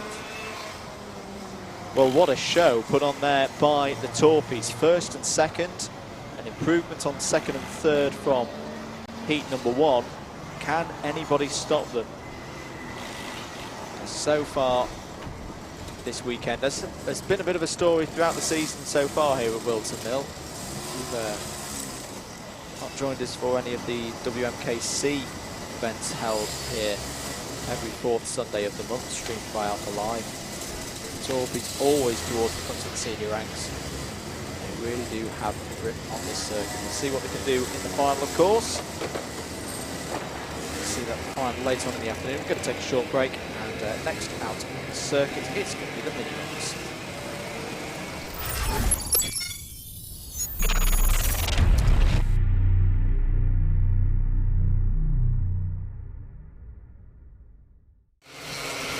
Mini Rocks out on circuit for their 2nd and final heat of the day. Now, there's a lot of people in the chat looking forward to this one. Let's have a look at the grid. Archie Heron has pole position with Oliver Stilp alongside on the front row. Aidan Hassan and Jacob Ashcroft are on row number 2. Taylor Orridge and Joshua Turnbull row 3. Alfie Richardson and Ty Messier are on row 4. Casey Jones and Zane Quecker on row 5. Max Hall and Jack Sant on row number 6. Ollie Poole and Archie Lovett are on row 7. Jake Woods and Milo Manderson row 8. Charlie Benton and Charlie Lomas on row 9. And Damien Barris, Haggard, Papa Thomas row 10. Jasmine Taylor on row 11. Apologies, didn't quite get the grid finished in time there. Oh, of course, it's a false start. We're going to go back to the grid graphic, boys. I think there was one card, I think it was Archie Lovett, who was having some problems there. So Heron, Stilp, Hassan, Ashcroft, Orridge, Turnbull, your front 6. Richards, Mayer, Jones, Quecker, Holler and Sands there down to 12th. Poole, Lovett, Woods. Here's where we were. Jasmine Taylor and Fraser Anderson on row 11. Gracie Mitchell and Cameron Edmonds on row 12. And that's it. 24 starters in this one. Very dramatic race earlier. Very, very dramatic heat number 1. If you missed it. Leading 3 in short, took each of themselves out in the last 2 corners, and it was Time Measure who came through after a really sterling effort to hold on to what at the time, going off the last lap, looked like it was going to be 4th, ended up being a win. So what could number 14 do in this one? What can the likes of Taylor Orridge, Oliver Still and Hassan do in this one as well, because they were all towards the front. Away we go then for 7 minutes plus 1 lap. Penultimate heat on the schedule. It is the Mini Rocks. Are they all going to make it through the first couple of corners? That looks like a fast but clean start. Archie Heron's going to have the lead going through Christmas Corner for the first time as the rest of them file through. I think we've lost Archie Lovett. There's only 23 who've taken the start.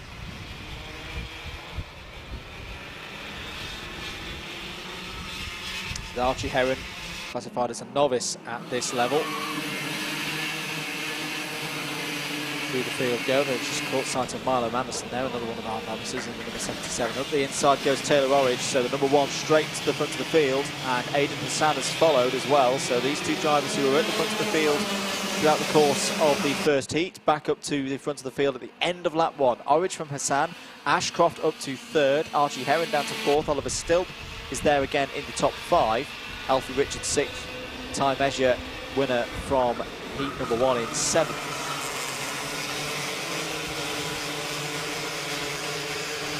Plenty of drivers with something to prove in this one. As I say, it was a bit of a topsy-turvy result to heat number 1, based on what we've seen for the majority of that 7-minute race.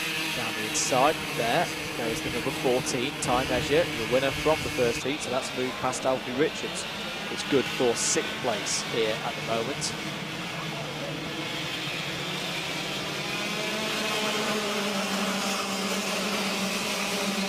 End of lap 2 then, still Orridge from Hassan. Ashcroft, Heron, still top 4, all covered in terms of lap time by 0.2 of a second there, so very, very competitive at the front of the field. Great to see 2 novices towards the front of this order as well. Drivers who have experience in other classes, of course, but Jacob Ashcroft and Archie Heron, I don't think they'll be on those novice plates in terms of classification for long. Very keen to see what Oliver Still can do in this race. Himself in a great position in the first heat. He's 5th at the moment. These 2 drivers here surely have to work together at this stage of the race. Try and pull it down to Jacob Ashcroft behind. It would be great for Jacob Ashcroft to get a result in this one as well. He didn't complete a single lap last time around. There goes Still up the inside of Heron, so Oliver Still gets past Archie Heron for 4th place. 4 minutes to go. Fraser Anderson's doing some very good lap times. 50.620 last time around for the driver with the number 15. Definitely on the move. Here's Measure. Oh, that was a bit forceful. Side pod to side pod with the number 59 of Archie Heron, and Archie Heron's not happy about that at all. Fallen down a number of spots there. There was a gap though for me. The inside by Time Measure. Oliver Still, fastest lap of the race, has just gone in 50.498. A bit of space ahead of him to Jacob Ashcroft. We've just seen there, 4th in the queue behind the number 22.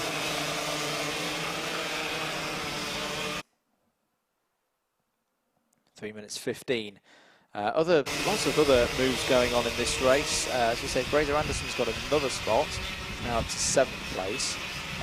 Zane Quecker up to 14th. Has just got past Charlie Benson at the end of lap 4. Gracie Mitchell has got past Charlie Lomas as well from 21st.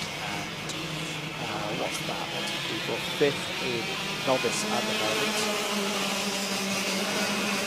moment. 2 minutes and 45 seconds to go. Still your 2 leaders, Taylor Orridge and Aidan Hassan, 1st and 2nd, are getting a bit of a gap now to Jacob Ashcroft behind. So how does Oliver Stilp deal with this?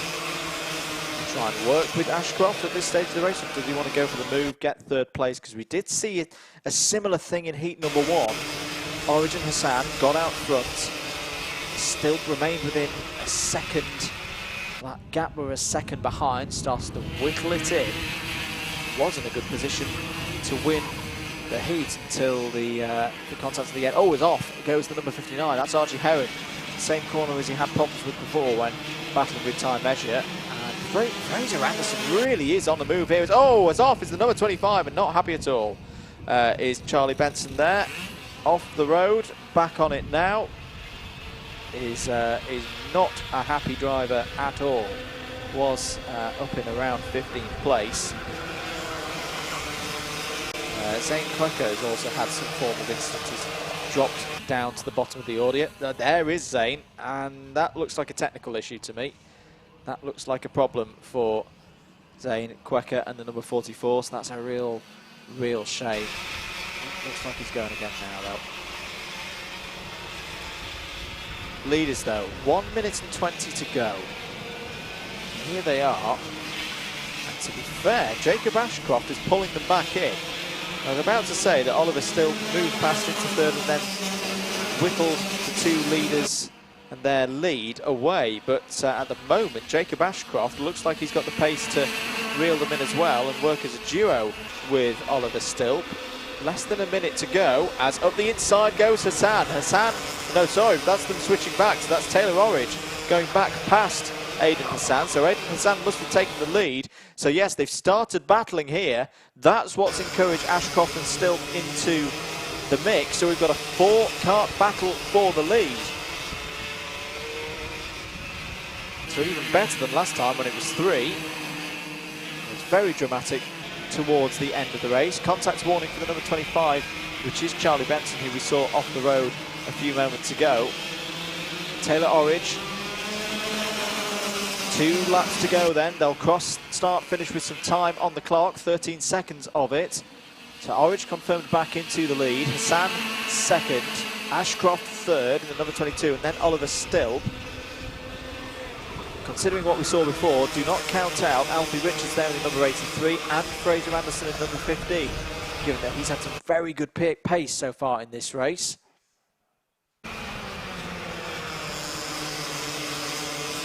Ashcroft going for honours, classified novices.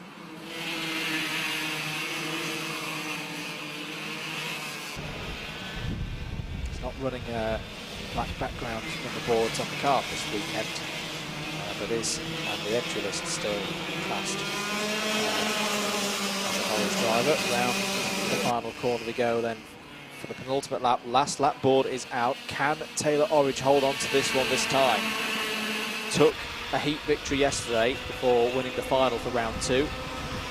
Jacob Ashcroft defending. That's going to help the 2 leaders.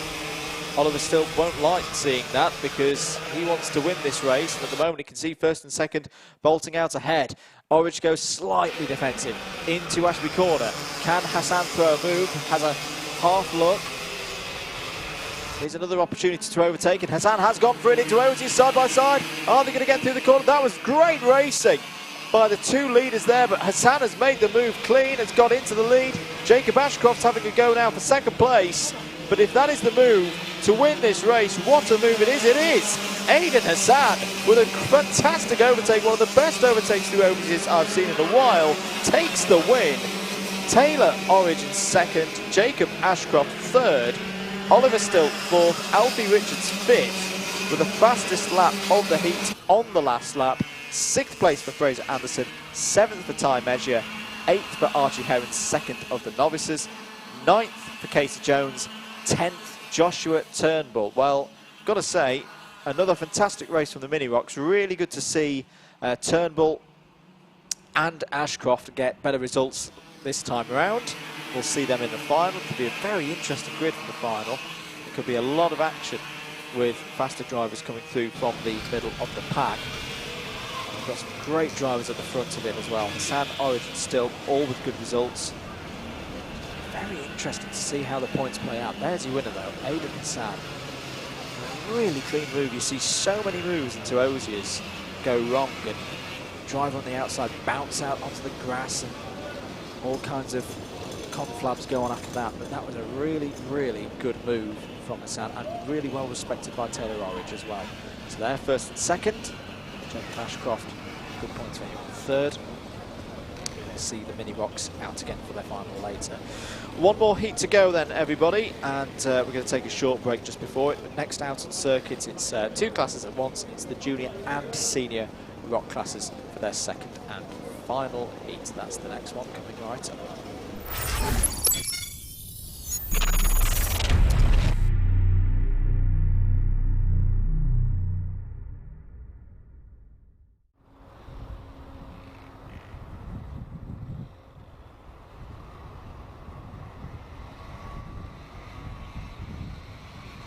Final heat of the day then here at Whilton Mill for round 3 of the SuperOne BKC Karting Championships for 2020. After this we go into our finals of 10 minutes plus 1 lap. Two classes out at once here. It's the senior and junior rock classes. Let's have a look at how they're forming up on the grid. Scott Mackerel, dominant so far this weekend, has pole position for this second heat. Joe Weaver alongside him on that front row. Nathan Herbert starts on row 2. Paula Zane will be looking for a better race this time after retiring from heat number 1. Harry Barlow and Harry Little are on row number 3. Jack Tomerlin, great moves last time from Jack in heat number 1. He starts this one from row number 4. Max Davies alongside him on that 4th row. Matteo Palmer is the last of the seniors. Moving into the juniors then, Alfie Baxter Davies starts on junior pole. Ollie Stevens and AJ Arnold alongside each other on this 6th row overall. Alfie Briggs and Thomas Wainwright next on row 7. Kieran Pepper and Isaac Lord on row 8. Joe Lorenz 17th on the grid. Away go our seniors then. Good start straight away for Scott Mackerel. He's in a rich reign of form at the moment. Can he get another heat win here? As, oh no, Nathan Herbert, big move! Wow, what a move that was from Nathan Herbert. Has stuck it to the championship leader straight away in this one and dived down the inside. A really brave overtake on lap 1, and he made it stick. Fantastic. Here come the juniors through. Alfie Baxter Davies looks like he's in the lead once again. Back with the seniors. Nathan Herbert has looked up for this today. It's not always the driver blessed with good luck, but he's got a lot of good talent underneath him. What can he do here? Scott Mackerel won the final yesterday and won heat. Not undefeated this season.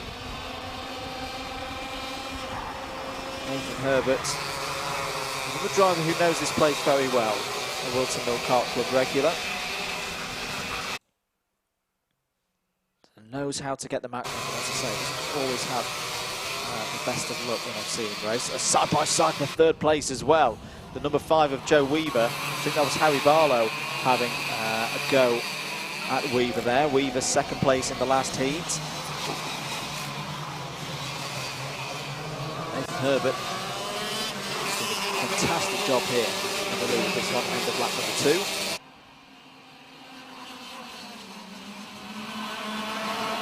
As he battled for 6th place, Harry Little just ahead of Paul Azan. Move has been done, I can tell you, in juniors, by the way, as Azan goes down the inside of Little. Thomas Wainwright has got past Alfie Briggs for 3rd in juniors. Joe Lorenz has also overtaken Isaac Lord for 15th overall and 6th in juniors. Side by side, the number 3 and the number 5. Joe Weaver there in the number 5. And I think that was Harry Barlow getting past him. Yes, it was. Harry Barlow then has got through and into 3rd place. Has been strong, but the kart's not always served him. He had problems in heat number 1 with a heat winner yesterday in heat number 2. What can he do in this heat number 2 for round number 3? Down the inside, looking there. That was Jack Tomerlin. He said he made some moves in heat number 1. Well, it's got to get some going in this second heat, because currently he's at the back of the field of our seniors. Alfie Briggs has got back past Thomas Wainwright, by the way. Got just briefly on screen. Change for the lead. Scott Mackerel has got ahead of Nathan Herbert. The driver that got the... Oh, it's Herbert! What a move that is! Nathan Herbert, that is an amazing overtake. Sticks it down the inside into the toe of the boot and goes, nope, I'm having that back. And it's back into the lead. Tap of the head there. Nathan Herbert wants to control this one. Well, Harry Barlow's now up into second place.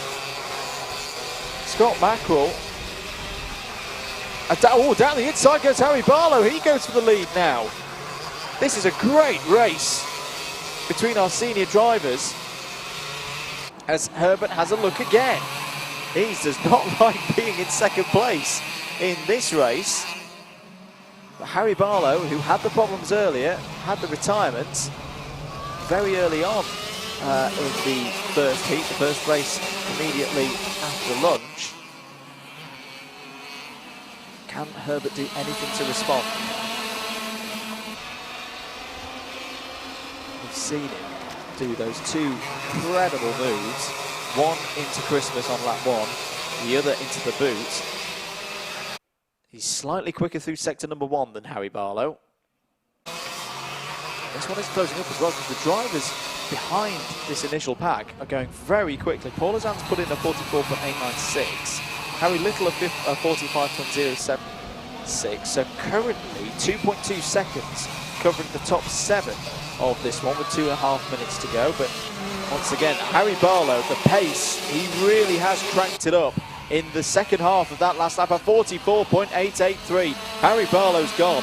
Harry Barlow has got this race won, I think. Unless the kart lets him down again, he surely is in a position now to see this one home. So it's all about second place. Nathan Herbert still holding it, ahead of Scott Mackerel. And Joe Weaver behind, just keeping himself nice and quiet at the moment. Mackerel, who took the hat-trick at Clay Pigeon in round 1. 2 wins yesterday, 1 win so far. It's looking pretty difficult for him to keep the hat-trick run going for this particular round, but he's got a big fight on his hands here to try and get back past Nathan Herbert for this second place. Another fastest lap of the race has gone in from the leader, Harry Barlow, 44.861. He's now 0.981 of a second clear of this trio behind him. Max Davies now just spotted in 5th. Slightly on his own at the moment. Maybe gets a little bit of help from Harry Little and Paul Azan behind him. Could close in. This could get very, very close towards the end of this race. Jack Tomerlin, by the way, has made a move. He's got past Mateo Palmer, so Tomerlin is now up to 8th place. Still Alfie Baxter Davies leading the juniors by 2.3 seconds ahead of AJ Arnold. Alfie Briggs in 3rd. 1 minute to go. Harry Barlow still looking in control of this one. The team, though, will surely be thinking back to not that long ago, just after the lunch break, when the kart let Barlow down. They definitely do not want to see that again here. Harry Barlow, the driver from Pontefract. Continues to race really hard here. Joe Weaver's making a move and in fact changes. Mackerel's back up to 2nd. Herbert initially lost 3rd place to Weaver there, but has got it back, and now here comes Max Davies. Oh, a bit of a bump there from Joe Weaver as Herbert defends. And they're all involved. Look at this, the number 18 of Harry Little and the 27 of Paul Ozan closing in. So this is going to be a great scrap for 3rd place in the last lap of this race. And in fact, there's 2 laps to go because there was time on the clock. There's bumping and barging all over here as Herbert starts to defend really, really hard. Weaver's going to go try and do one around the outside, loses 1-2 positions to Davies and Little there. This is great racing from the senior rocks, and in fact one of the drivers has got past Herbert. I think it might be Max Davies in the number 10. So it's elbows out at the moment. In fact everyone down to Mateo Palmer's involved in this battle for 3rd place. Nathan Herbert tried to do the same move that he pulled on Scott Mackerel earlier and makes it work. The front 2 have gone, so it's Harry Barlow ahead of Scott Mackerel, and Scott Mackerel's flying. He's just on a 44.770. There's battles everywhere you look in this senior rock second heat of the day. Nathan Herbert looks like he's got a bit of a gap now to third place. Fourth is Max Davies now, the number 10. Joe Weaver just behind. Harry Little and Paul Ozana still going at it over 6th place, and Jack Tomalin's coming into the picture as well. Down the inside goes Joe Weaver for 4th place. Did he get it done? Yes, he did get it done. So Joe Weaver up to 4th place now. Will have to go defensive surely into Ozier's. Covers it off because he's got a whole swarm of drivers up behind him. Harry Barlow looks like he's going to take the win. We won't be able to see it, in fact there it is. So Barlow wins from Mackerel. Nathan Herbert's going to take 3rd place after a really, really aggressive drive, but I loved it nonetheless. 4th place for Joe Weaver, 5th place for Harry Little, Max Davies in 6th, 7th Paul Ozan, 8th for Jack Tomlin. Something happened to Matteo Palmer out there on the last lap because he's dropping down the order, but Alfie Baxter Davies gets the win in juniors. AJ Arnold 2nd, Alfie Brooks 3rd. Kieran Pepper, much better race from Kieran Pepper that time, 4th in junior. 5th place for Thomas Wainwright, 6th Joe Lorenz, 7th Isaac Lord, 8th Ollie Stevens. Well, a really, really tasty last heat of the day there from these senior rock drivers. And Harry Barlow bounces back from the disappointments of earlier, takes the win. Scott Mackerel in 2nd. So in fact, the heat winners are the same as we had yesterday. So Mackerel took heat number 1, Barlow took heat number 2. Mackerel took the final though yesterday. Can Barlow reverse that one and take his first final victory of the season here in Senior Rock? We'll wait and see. That'll be the last race of the day. Hat tip to Nathan Herbert. I really enjoyed that. Some forceful moves, aggressive. Super battling. Herbert, Barlow. But we'll leave the senior and junior rocks because it's finals time. Next up, the first final is going to be our C50 Bambino New Era class.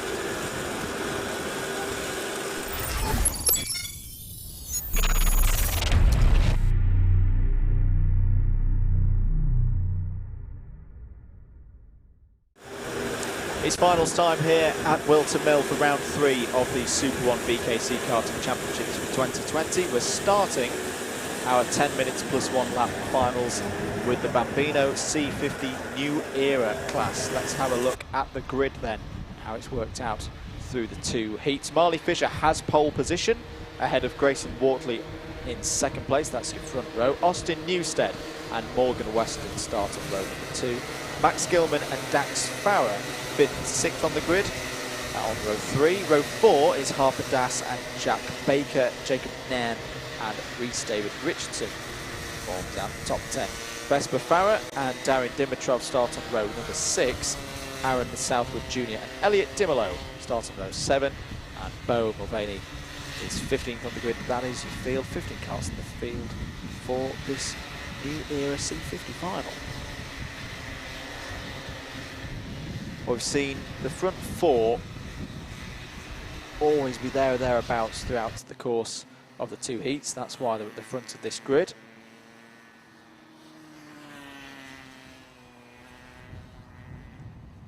Both heats so far won by Marley Fisher, including that dramatic first heat that was won by 7 thousandths, yes, 7 thousandths of a second.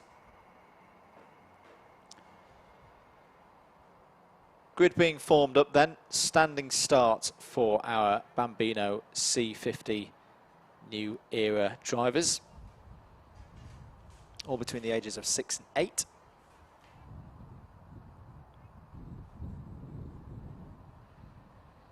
This competition really, really hotting up with the work done by the Bambino Kart Club. We're ready then on the start line for the first of our finals here at Whilton Mill today. 10 minutes plus 1 lap for the C50 New Era class. Away they go then, and it's a good start for Grayson Wortley. Really good start for Grayson Wortley, and he's going to lead as they go through the first couple of corners and run up to Christmas Corner for the first time.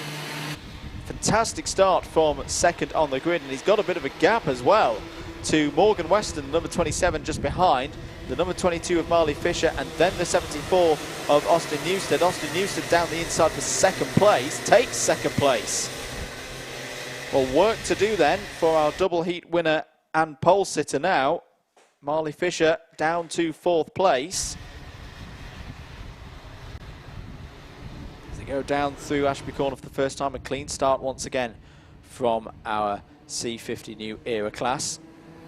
Here for the Bambino Kart Club. Great to have it as part of the fold here in the SuperOne BKC Championships. Side by side for the lead. Austin Newstead goes for the lead into the boot and gets it. Nice work there from the driver of the number 74. Austin Newstead should lead as they come round to finish lap number 1. Over start finish. Still all to play for. Newstead, Wortley, Fisher, Weston, Farrer, Gilman. That's who 1, 2, 3, 4, 5, 6. But here comes Marley Fisher. So it wasn't a great first lap, but he's had a strong start to lap number 2. They're 2, 3, maybe even 4 wide. Oh, very defensive move put in by Newstead there, but it doesn't faze Marley Fisher. Marley Fisher through and back into the lead early here on lap number 2. Morgan Weston looking down the inside there. I think he's actually lost. Yes, he has lost another position. It's the number 35. It's Dax Farrer. Dax Farrer up to 3rd place then. So the great moves being put in by Dax Farrer early on here. He's come on strongly through the heats. He's always been going forward. Well, it's felt like he's been going forward, and he's doing that again here in the final. Now up into the top 3. 7 minutes and 47 seconds to go. Coming through the final corner. Count them through, confirm it on timing that, yep, Marley Fisher leads. Side by side between Wortley and Weston. Weston pips back through into 4th place there in the gold helmet.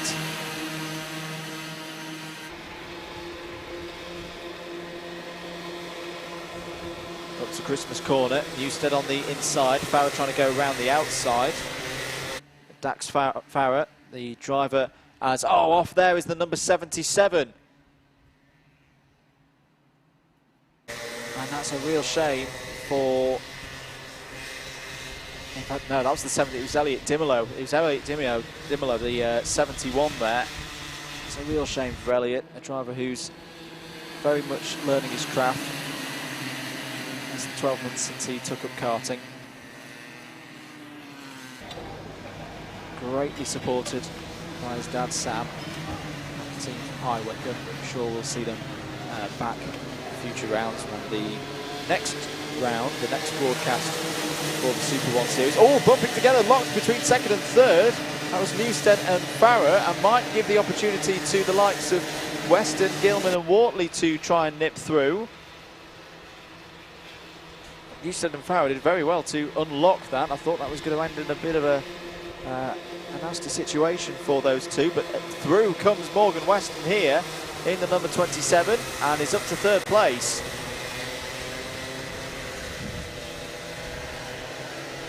Well, if you're enjoying this racing here at Whilton Mill, don't worry, SuperOne BKC is back at the end of the month here on the Alpha Live YouTube channel, when the championship will be culminating for the 2020 season. The shortened 5-round championship due to the COVID-19 situation.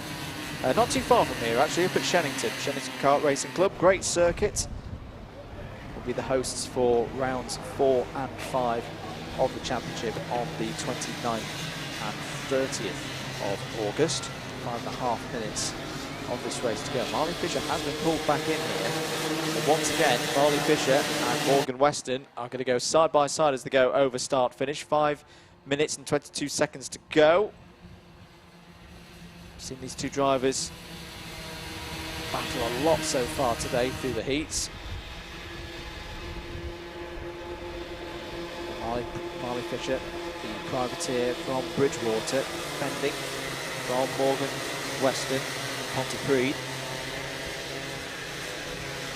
Great Welsh turnout so far this weekend at Whilton Mill, and down the inside, a little look there from Morgan Weston. Don't worry about the timing tower. There's a little bit of a transponder issue on the number 27 car, but he's clearly there in the 2nd place.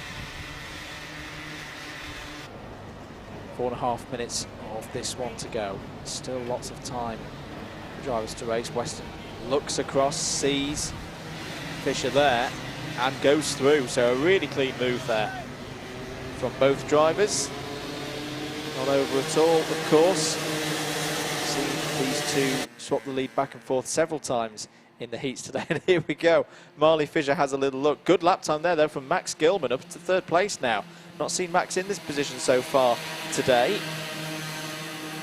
And Marley Fisher is now going to go side by side with Morgan Weston. And look out for Austin Newstead still there in third place. And back into the lead goes Marley Fisher. So we said it wasn't going to be over, as into the pits comes the number 13 of Bo Mulvaney. I think, is there a steering problem there for Bo? Something didn't look quite right. The front end of that number 13. Back with our leaders though. As, oh, down the inside, and contact between Austin Newstead and Marley Fisher there. Don't know if that caught Fisher by surprise. Let's have another look at that again. Looked like a fair move to me, because there's a gap down the inside there. Newstead was in control of the kart all the way through. As we say, it gets very, very tight on the exit of Ozier's corner. In fact, there's been apologies. No, that's Gilman up into third place. So Gilman's come through, and there is the 95 of Harper Das. Oh, that's such a shame. That's a real shame for Harper. Was running fantastically well, up in the top 10. Has consistently been there throughout the whole day. But unfortunately, Harper Das is out of this race. Morgan Weston leads. He's got a transponder issue, hence why he's not on the top of your tower.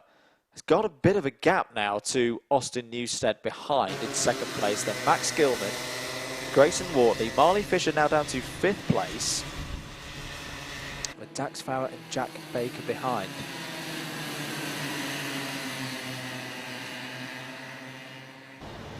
So we're down to 11 out there. Das, Mulvaney, Weston and Dimolo have all had problems and had to, apologies, not Weston, that's me getting confused by the transponder issue. So we're down to 12 out there. To put Weston back into the timing structure. Challenge coming in to Newstead now from Gilman. Slots back into third place, 2 minutes to go. Max Gilman has got a good run up towards Fine Lady. Chopped off there by Newstead. That's good defensive driving from Newstead. He's going to hold the inside line.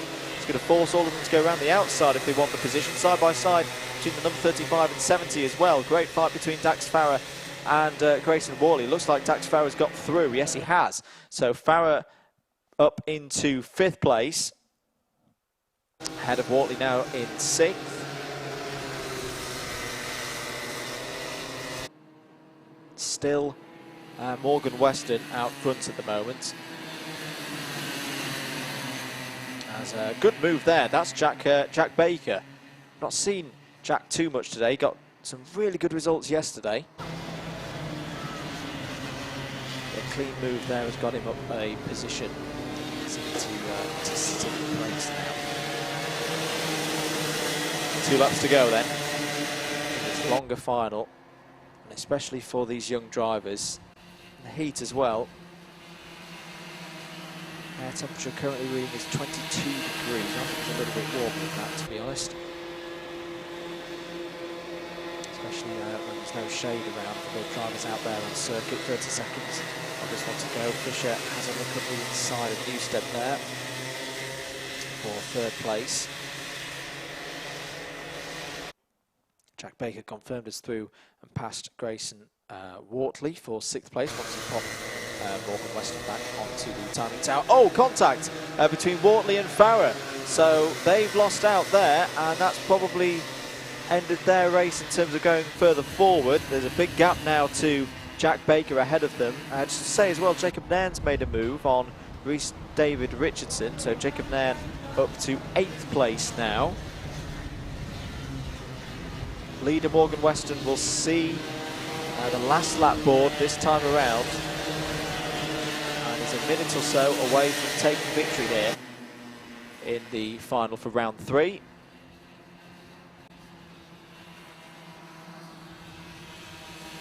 finished second in the final at Clay Pigeon. And he's got his head down across the course of this race.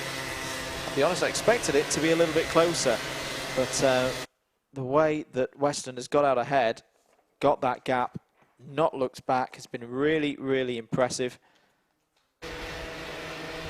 Was a winner by 2.9 seconds yesterday in the round 2 final. I think this is going to be a little bit more for him today. Coming onto the back straight now, there is your leader.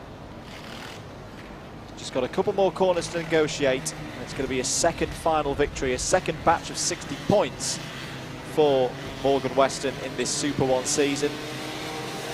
Morgan Weston comes around the final corner to win round 3 of the SuperOne Bambino Kart Club C50 New Era class here at Whilton Mill for 2020, and I love to see drivers celebrating over the line, and that was a great punch of the air from Jack Baker there, who I think has got 4th place. Let's just go through the results once we put Weston back into the lead. So Max Gilman takes 2nd, Marley Fisher in 3rd, Jack Baker, as we say, in 4th, Grayson Wortley 5th, Dax Farrett in 6th, Austin Newstead faded towards the end there in 7th place, but has had a good day of it out there here at Whilton Mill. Jacob Nairn got 8th, Rhys David Richardson in 9th, Vesper Farah wrapping out the top 10, Aaron Southwood Jr. in 11th, Darren Dimitrov in 12th, and then our retiring drivers, Harper Das.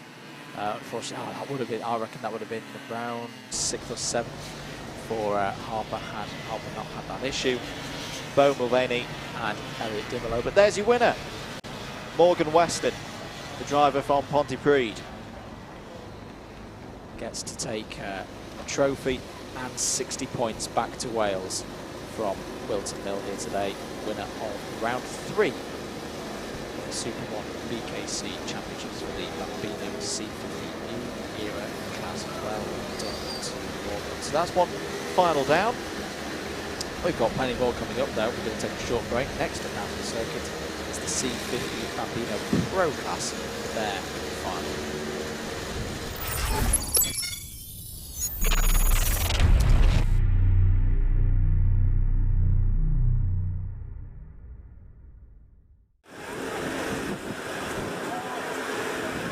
Back again here at Whilton Mill then. We're getting ready for our next final. It's going to be the Bambino C50 Pro class. Just to remind you what our final looked like yesterday. Edward Haynes completed his hat-trick. Won this race by 1.7 seconds ahead of Harley Musk and Luke Ballack in 3rd.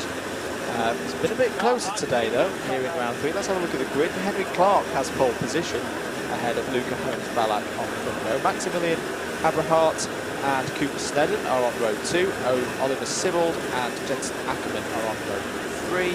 Albert Friend, who took the win in heat number 1, starts alongside Liam Welsh. Edward Haynes starts down in 9th, so has work to do for row 5 alongside Blair Smith. Happy birthday to Blair Smith once again. And row 6 is Finley Hines and Hallie Finlatter. Finley Lawson and Harley Musk are on row 7, Jensen White and Alex Horrobin on row 8, Ronnie Legg and Sebastian Power on row 9. That's grid for the Pro Final. Some really entertaining racing so far in this class here today. It's the second race of the day that we saw, as I say, Albert Friend took the win. And Heat 2, Henry Clark win that one.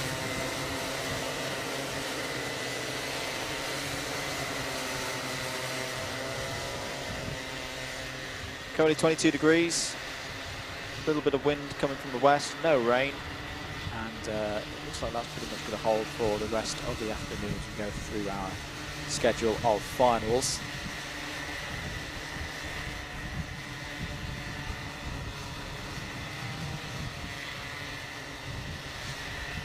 Story of the season so far up to this point: Edward Haynes 2 hat-tricks, Clay Pigeon at round 1 and then here yesterday for round number 2.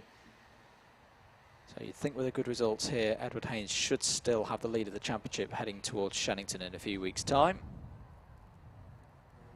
But I think this race is going to be quite competitive. That's going to be easier said than done, pulling through and getting a good result. We have seen him do it before. We saw him have not a great qualifying, but be able to pull through to the front of the field in each of the races. It's just not quite fallen for him at the latter stages of each of the heats so far today.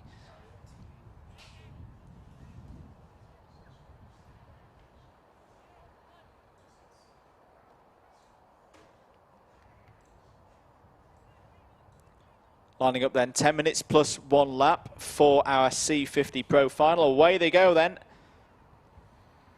Good start for Henry Clark and a very good start for the number 61 there of Maximilian Abrahart, trying to force his way through. Is at least up to second place, fighting for the lead. Henry Clark though is going to have a good run up towards Christmas Corner, but here we go then. Are they all going to get through? They've been very, very clean so far today in this class, and it looks like they're doing so again. Good start from the Bambino C50 in the Pro class. Down into Ashby Corner then. Tricky on cold tyres to get this one correct. There's been a warning put out already for the number 82 of Henry Clark. I think that might have been for the squeezing of Maximilian Abrahart just off the start there. You already see Haynes, the championship leader, pulling his way through the order. So they're all still in there. Onto the back straight then. Come to the end of lap number 1, side by side there, the number 28 and the number 18. So Cooper Sneddon involved in all of that.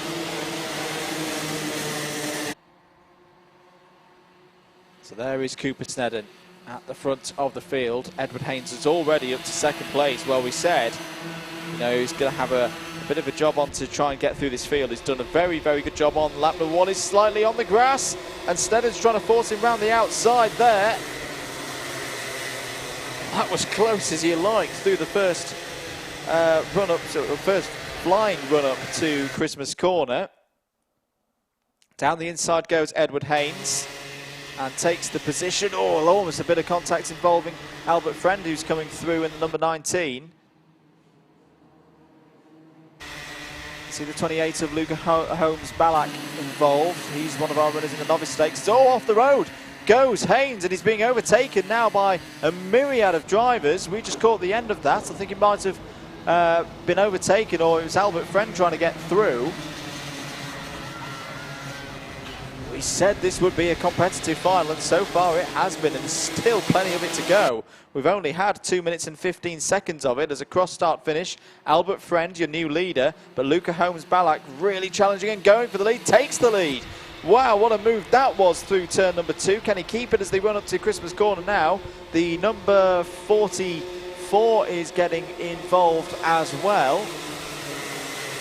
Edward Haynes with the black helmet, now in 4th place.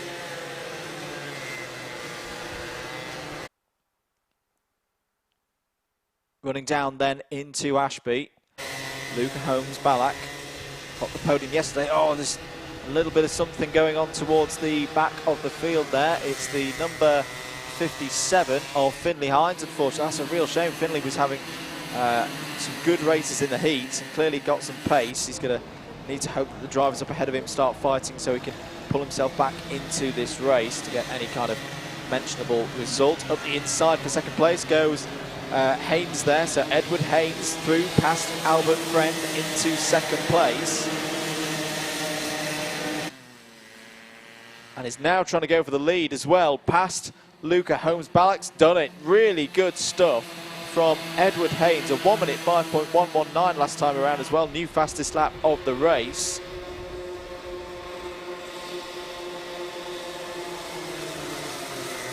And almost contact there between Haynes and Holmes Ballack just as they came off of Christmas Corner.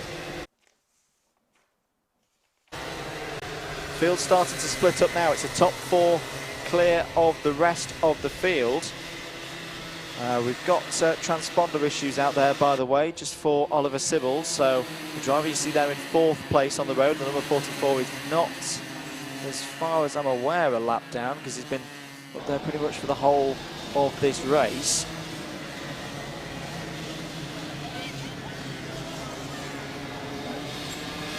Edward Haynes looking to control this one now from the front of the field.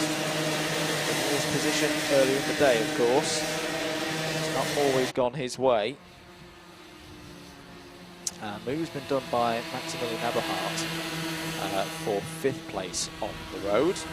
He's got past Cooper Snedden. Haynes going defensive.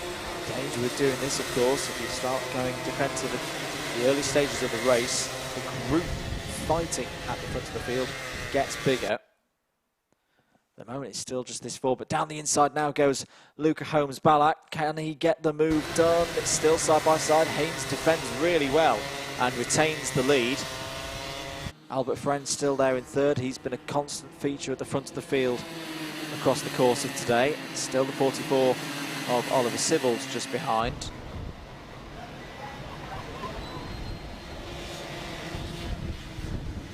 Already gone halfway through this race then. 10 minutes plus 1 lap. These young drivers to negotiate.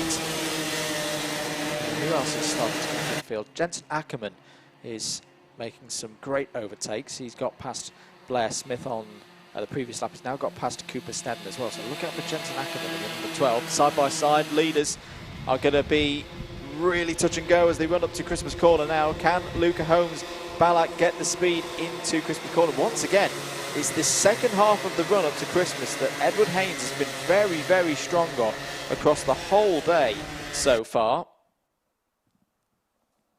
And it showed it once again. It's a good thing to have, especially around here, Christmas Corner. We see so many overtaking manoeuvres done into Christmas Corner. Edward Haynes just seems to be able to power through, defend around the outside, and also then have the inside for the next left-hand kick. Shooting on towards Inkerman's Corner.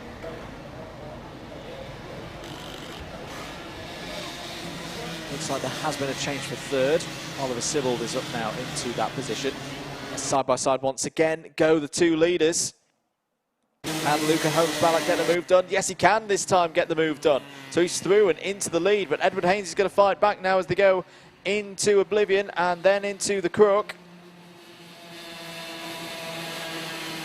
Side by side, this is great racing once again from the C50 Pro class, and here we get into the points of the circuit where Edward Haynes' kart is having a very good time, and yet once again he powers through and back into the lead. 3 minutes to go. The gearing slightly different on that kart. Clearly whatever they've done in terms of the setup is working well against the other competitors at the moment. There is a contact warning that's gone out for the number 28 there in 2nd place. Needs to be careful. Liam Welsh meanwhile has made an overtake on the number 10 of Hallie Finlatter, so that's good for 12th place. Finley Hines also on the fight back here, really good to see. Cooper Snedden and Blair Smith have both been overtaken by Finley on the last lap. He currently has the fastest lap in the race overall, 1:4.813. Side by side again. This seems to be the point of the circuit. All contact between Haynes and Holmes-Ballack there. And through goes Oliver Sibbald as well. So Sibbald now up to 2nd place, was 5th in the final yesterday. Was 2nd in the final at Clay Pigeon. He's definitely got the speed to mix it up at the front here. Contact warning, another contact warning for the number 28. No penalties though at this stage. Look at Finley Hines coming back into this, the white and green helmet there. This is really good stuff considering he had that little spin out earlier in the race. He's kept his head down, and in the last couple of minutes this race is now right in the mix. Side by side going there, the number 61 of Maximilian Eberhardt, trying to fend off Finley Hines. The number 12 of Jensen Ackerman, we mentioned him earlier, is still in there. 2nd place battle really starting to hot up now. Luca Holmes-Ballack has got back past Oliver Sibbald. You can hear those watching this race getting excited and cheering their friends on. Edward Haynes has got a really good lead now, and there should be 2 laps to go. Can Luca Holmes-Ballack though hold on to this position, ahead of Oliver Sybil there in the 44. The number 61 is Abrahart. 57, Finley Hines has got past Albert Friend in the Hoot red and black helmet there, the number 18. And Jensen Ackerman's still involved as well in his number 12 kart. Just caught a quick sight of Henry Clark, Blair Smith and Harley Musk. They're having a great scrap as well. Apologies, Cooper Sneddon instead of Harley Musk. It's the fight from 8th down to 10th. But any one of these drivers could finish on the podium here. This is really good to see competitive racing in the Bambino Kart Club. 10 seconds to go now. Will Edward Haynes cross the line before the clock ticks to 0? It's going to be touch and go. No, he doesn't. So right on the timer there. We're on to the last lap then. So the second place fight, who's he going to go to? Oh, the 61 of Abrahart's been forced out wide there. He's going to lose a number of positions. Look at Finley Hines coming back into this in the number 57 with the white helmet and the purple front bumper. The number 44 of Oliver Sybil has left the door open, and Finley, no, Albert Friend has slipped up the inside there. So that was great driving by Albert Friend. He's now back up into 3rd place. But Luca Holmes-Ballack has defended this really, really well. Been positioning his kart nicely to just keep these drivers behind. Just holds to the inside a little bit there again. Edward Haynes is going to take another victory here. It's going to be his 3rd final victory of the year so far. He's fought through from a couple of rows down the grid, but who's going to take the 2nd and 3rd place? Who are going to take those trophies home? It's still all to play for. It's going to be side by side for 3rd as well between Friend and Hines. Drag race to the line. Is this going to be a comeback drive for Finley Hines? Yes, it is. So Edward Haynes takes his 3rd win of the year. He takes round 3 here in the SuperOne BKC Championships for the Bambino C50 Pro class. Luca Holmes-Ballack, another great final result. What a weekend it's been for Luca. 3rd in the final yesterday in round 2, 2nd today here in round 3. And Finley Hines, what a drive from him. A little bit of a spin earlier on in the race, but he fought back, never gave up, and finishes on the podium in 3rd. And I'm just looking through the results. Yes, that is Finley's first at this level. It's his first podium of the season here in the SuperOne Bambino C50 Pro class. So a massive well done to him. Oliver Sybil, great part of that as well. Apologies, I didn't quite record where he came over the line there. I know his transponder was giving us some issues and it's showing him a lap down, which isn't true. But there's your winner for the 3rd time this season. Edward Haynes has put himself in a very strong position ahead of round 4 and round 5 at Shenington at the end of the month. Weaving through the sleeping policeman there. We'll be very happy with the result for a 46 kart. There's been some great racing from the Bambino C50 Pro class today. Well done to all of our drivers today. There's a very happy number 18 Cooper Sneddon. We like to see that in the comments box. So we'll see these drivers again at Shenington. Say at the end of the month, well done to all of them. And we're going to take a short break now ahead of our next final, which is going to be the Bambino IMI class.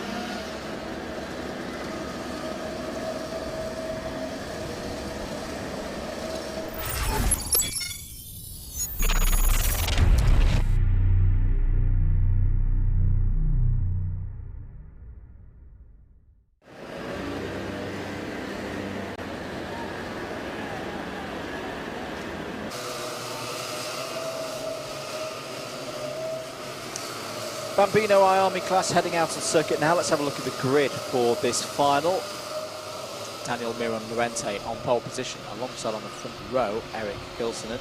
Luca Narroway and Austin Gibson start from row 2, Harry Curry and Teddy Porter on row 3. Jensen Chalk and Freddie Denton start from row 4. George Houghton, Sukmani Kira are on row 5. Ronnie Carter and Alfred Davidson on row 6. Luke Millward and Jack Jones on row 7, Leonardo Gorski and Jensen Walker on row 8, and Jensen Short and Manav Diu on row number number 9, Ethan Owen and Jensen Brown on row 10, Archie Rutter and Jensen Thomas on row 11. Story of the day so far.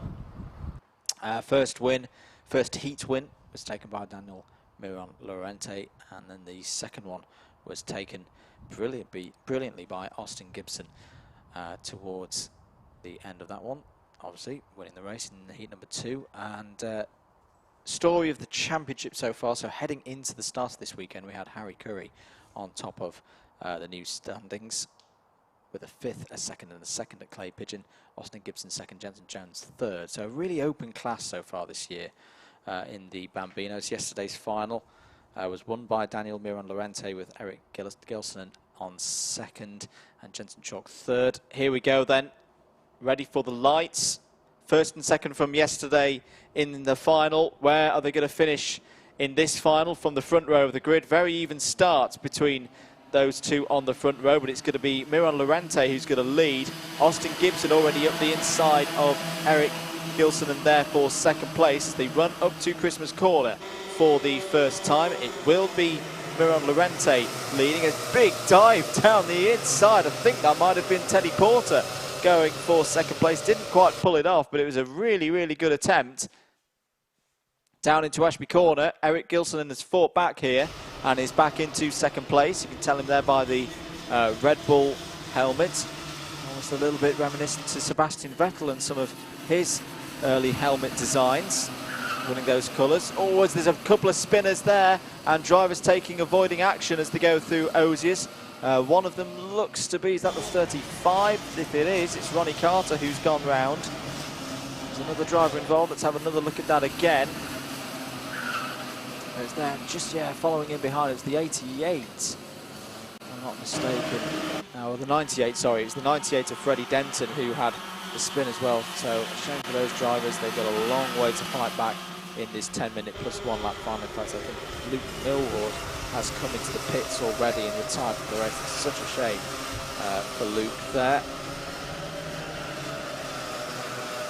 If anything, that's slightly spread out this field already, as there was a bit of chaos through Osiers Corner. Yellow flag is out for drivers being recovered. In fact, there's one of the carts still there. I think it's Freddie Denton's cart that hasn't come through. But Miron Lorente doing a good job ahead of Gilsonen at the moment. Teddy Porter, what a drive from Teddy Porter, who's consistently been in the top 6 all day. Here he is in 4th place. Curry just behind. Short looks like he's got past George House there for 7th place. Number 9 card with the green, red, and black helmet, just ahead of 77 there. Who else has been making moves at last lap? Harvey Davidson, another novice, pressing at the moment, 13th overall. Manav Diu is also following through into 14th. So the drivers coming through from the back of the field.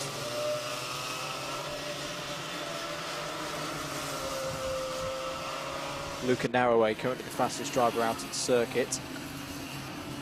Having a look once again at the leaders. Gilsonen up alongside Miron Lorente. Is he going to get the move done for the lead? Oh, side by side through the boot there. And a little nudge from Gilsonen. Couldn't quite get underneath Miron Lorente for the cut back into the latter part of the boot.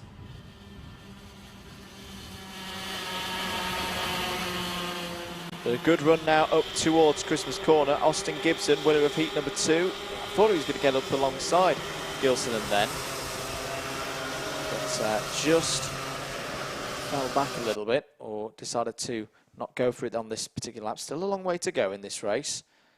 2.5 minutes down, 6.5 minutes to go. Alfie Davidson really is on the charge here. He's got another position now. He's up to 12th position. Diu and Gorski following through, so unfortunately Jensen Brown loses out there, has dropped 3 positions down to 15th. Back, still with our leaders, Miron Lorente and Eric Gilsonen.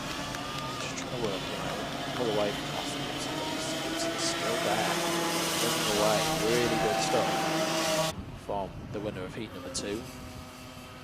Do seem to have dropped Teddy Porter, so Teddy Porter's now 1.8 seconds behind He's got Luca Narroway and Harry Curry right up behind him. Here goes Gilson, though. He did initially just take the lead over the line. He's going to be side by side with Miron Lorente. Both drivers, I've got to say it again, Bambino Armies, racers of the day for me. It's been close, it's been tight, but it's been clean throughout. In every single battle that we've seen out there. Just as we say that round goes Daniel Miron Lorente. Gets spun out of the lead. And he's going to lose a stack of positions there. Well, it's a difficult corner to overtake through there. But Eric Gilsonen had a look at the inside, made contact with Daniel Miron Lorente. He's got to fight back now. And that leaves us with 2 at the front. And in fact, Austin Gibson has got through, so change for the lead there. Austin Gibson through and into the lead ahead of Eric Gilsonen. Harry Curry is now up to 3rd place. That's a great lap from Harry Curry. Up 3 positions there. And it looks like Luca Narroway is following through. He gets back up to 3rd place. So all of a sudden, the dynamic of this race has completely changed. There is the number 85 of Daniel Miron Lorente, though I've got to say I do feel quite sorry for that. Deserves a podium at least for how he's driven today, but I think it's going to be very hard for him to get that now. But like I say, the dynamics changed completely, because I reckon this top 2, well, they have been caught. It's now a 5-way scrap for the lead of the race, with still 4 minutes and 15 seconds on the clock, and then another lap after that.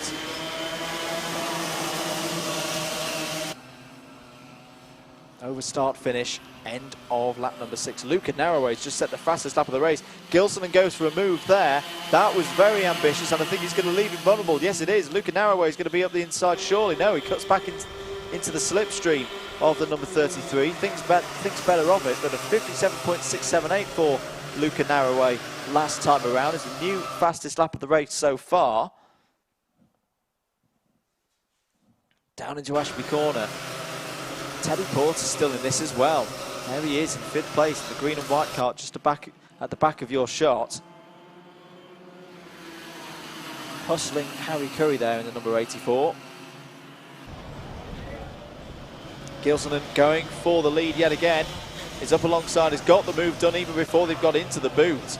So Eric Gilsonen now leads. Oh, on the inside, he's contacted into the wall. Oh, that's a big hit. That is a big, big hit for Austin Gibson. It was Luca Narroway up the inside. They made contact, collided with each other over the curb, and into the wall went Austin Gibson there. I hope he's okay.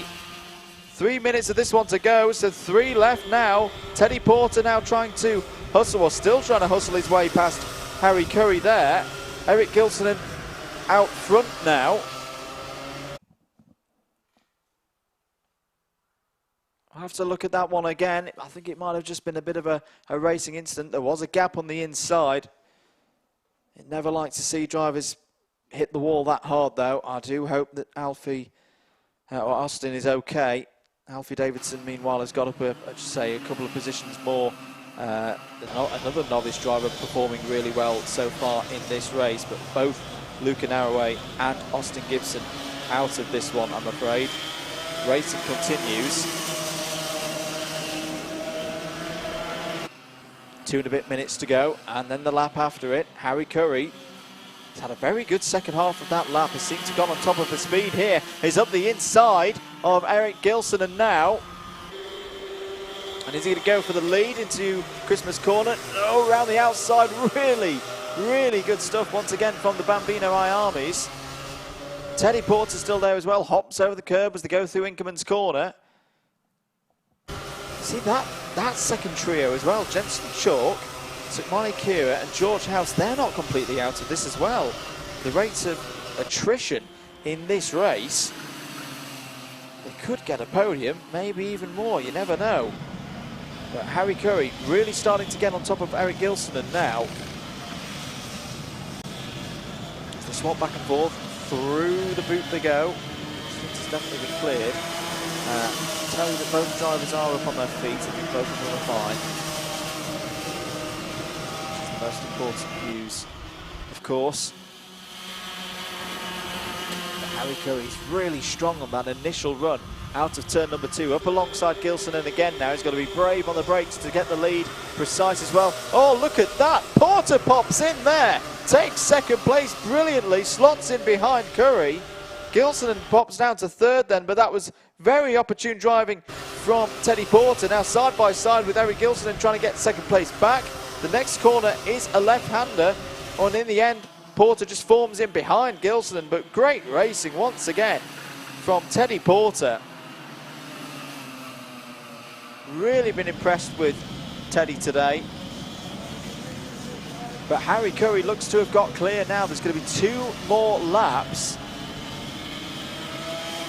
Time will expire on the next one, then there'll be +1 more. There's Jensen Chalk still in 4th place. Sukmani Kira 5th. Jensen Walker, meanwhile, has got up 2 positions. He's got past Jensen Thomas and Leonardo Gorski, so Walker up into the top 10 now. Jack Jones, by the way, is also retired from this race. I don't think we'd mentioned that. Fortunate for Jack there, he retired early on.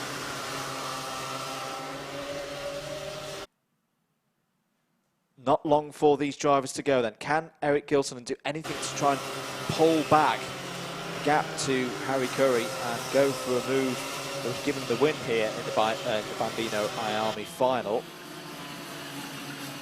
You're watching live coverage of round 3 of the SuperOne BKC Karting Championships from Whilton Mill, brought to you by Alpha Live, commentary from Double Dash Motorsport Media. 1 lap to go then for Harry Curry.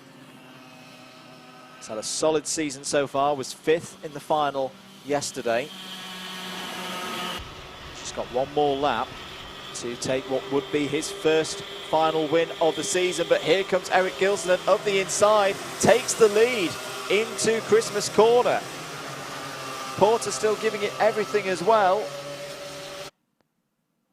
Well, Gilson also hasn't had a final win so far in this championship this season. So I think we're going to get some form of first-time winner in a final. It's just a matter of which one of them it's going to be. Harry Curry will not give this one up as well. There's still the boot to come here. Can Curry get a good run onto the back straight? It's a bit of a gap there, so Gilson won't have to defend into the final couple of corners, round the toe of the boot. Well, from the front row of the grid, this has been a really, really intriguing race, once again from the Bambino IMIs. But Eric Gilson wins round 3 of the SuperOne BKC Karting Championships Bambino IMI class. A great drive from him. He wins from Harry Curry, and Teddy Porter finishes on the podium. I don't think he's a novice anymore. What a drive from Teddy Porter there in 3rd place. Jensen Chalk, good points for him in 4th. George House in 5th. Sukmani Kira in 6th. Daniel Miron Lorente will be disappointed, I think, with 7th, having led early on. Alfie Davidson is 8th. Jensen Walker 9th. And Leandro Gorski is 10th. Well, drama, overtaking, battles. Bambino IMIs has had everything today here at Whilton Mill. It's been a lot of fun watching them across the course of the day. They'll be back for round 4 at Shennington on the 29th of August, and round 5 the following day on the 30th. You'll be able to watch here on the Alpha Live YouTube channel. Do make sure you're subscribed and you click the notification bell. Bambino IMIs heading into scrutineering then at the end of what's been a long, hard weekend of 2 rounds of racing here at Whilton Mill. Well done to all of our Bambino IMI drivers. And as I say, we'll see them at Shennington. We're going to take another short break here on the commentary. Next up, for their final 10 minutes plus 1 lap again, it is going to be the Honda Cadets. They're up next.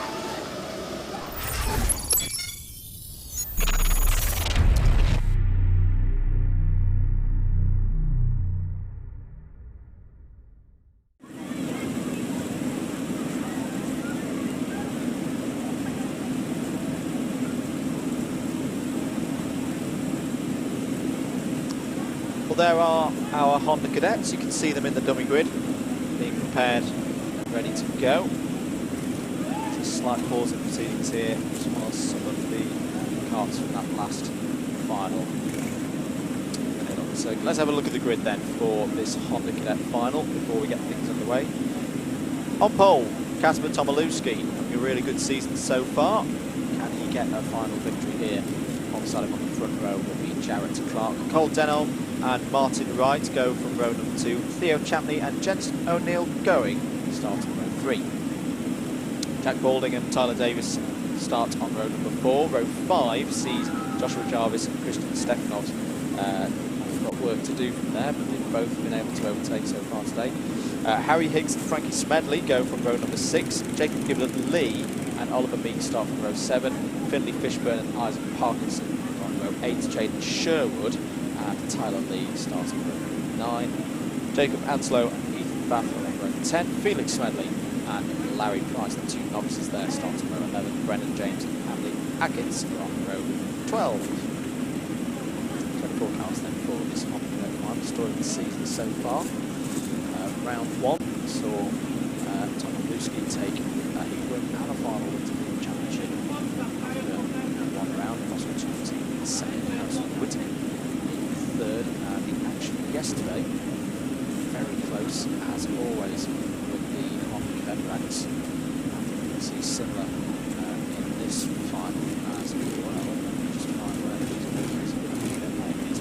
so Tomilewski took the final win yesterday. Twinity second, Sherwood in third. No driver at the moment completely dominating this class so far this season.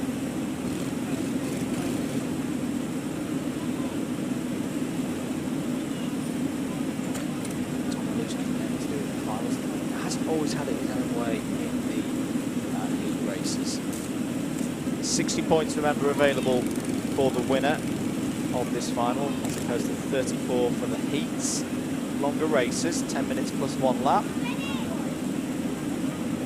Cole Denholm was your winner in Heat 1 earlier this morning. Tomilewski, winner in Heat number 2. If you've enjoyed the stream, do give it a like. Share it out as well. We've still got a good few races to go as we go through the rest of our finals. Big thanks to sponsors of SuperOne as well. Could not do it without them, and all the support for Rock Engines, for example. You can see their logo on the top right. Right, drivers heading out on circuit now then. Standing start as always in these Honda Cadet races. Hello to Olga Braylene, who says congratulations to Eric for his win in the Bambino IMI race. So keep the comments coming in. If you enjoyed the commentary as well, you can give us a helping hand as well on Facebook. If you're on Facebook, at Double Dash Motorsport Media, give the page a like.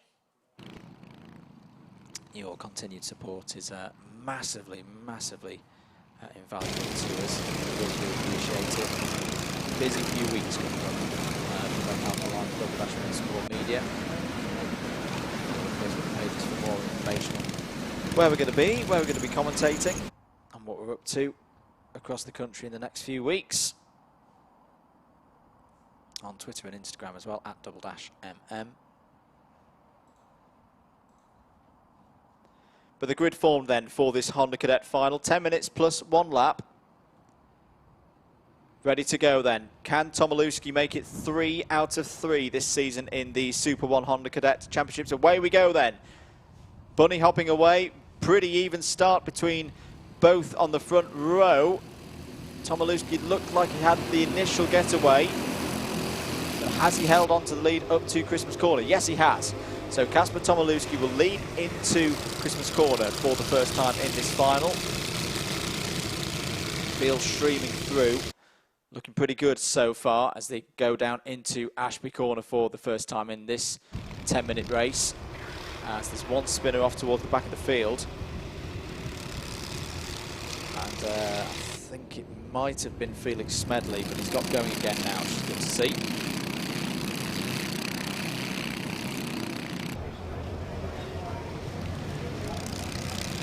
Cole Denholm's had a very good start. He's up to second place. There's all kinds of overtaking going on behind, though. As, up in the air for a moment there goes the number 10 of Frankie Smedley and lands back on all four wheels. That's a bit of a scary moment for Frankie, but he carries on. It's really been impressing me today. I've seen Frankie race at both Teesside and here at Whilton Mill in the past. And he's progressed greatly over the past couple of months as he started to learn more about this Whilton Mill circuit. He's qualified well through the heats. Down into Ashby Corner then, still your leader is the championship leader, Kasper Tomilewski from Glasgow into Otis Corner there, 49 on not too far behind Jarrett Clark and Jensen O'Neill going. It's had a really quiet set of heats, but has fully deserved his place at the front here, and he's using it well. He's there in fourth place, going with these top three. We've seen consistently at the front across the course of the day. Bit of a gap back to Theo Champney and Christian Stefanov, and Stefanov's actually nipped through and into fifth place. That second group start to work together, pull this first quartet in. They've got to do it now, and there's already some defending going on from Martin Rice, and that's starting to split this pack up a little bit. Joshua Jarvis involved in there as well. You can see his number 6 kart up in the top 10. Frankie Smedley's got up into that top 10, started 12th on the grid, remember. Jack Balding was looking down the inside for a move. Jacob Gifford lays an intriguing one down there as well. I think he's just got into 11th place past Tyler Davis. It's not someone I would have expected to be in that position at the start of the day. Oh, really being challenged now is Tomilewski. Cole Denholm all over the back and the side of the number 20 kart, over the start-finish line, 7 minutes and 13 seconds to go. And this top two started to break away, actually. Third and fourth need to get themselves organised, as Jensen O'Neill going has got through and up to third place. This is a really, really storming final so far for O'Neill going.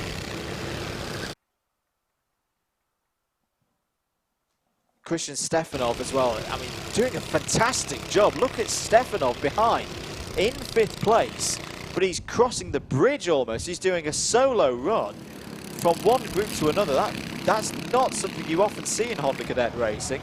It's just set a 54.545. It's almost half a second quicker. It's off at the back, and that's Giblet Lee, the O-plate off at the back, and is, well, wasn't at the back, but it's now slipped pretty much all the way to, I think, about 20th position. Not quite sure what caused that. Change for the lead over start line. It was side by side. No, Tomilewski's got it back, but did not get a good run off of turn 2 there. And Cole Denholm's going to be up the inside now. Takes the lead. Jensen O'Neill going. Oh, contact! And O'Neill going is off on the grass there. Going for a bit of lawn mowing. I think it was contact with Jarrett Clark. Christian Stefanov is now in there. We were saying how he was crossing over from one group to another. He's pretty much done it now. He's up into fourth place. Let's have a look at that again. This is up into Christmas Corner. O'Neill going, trying to go around the outside. Oh, I don't think Clark knew he was there. I think Clark was half having a look down the inside as the number 24 is off the road. Ethan Bathurst facing the wrong way. I hope he's okay. Not going, getting back into the race too quickly there. Getting a bit chaotic out there in this Honda Cadet final. Over start finish. Halfway through it pretty much. Cole Denholm leads. Kasper Tomilewski second. They then got 0.8 of a second back to Jarrett Clark.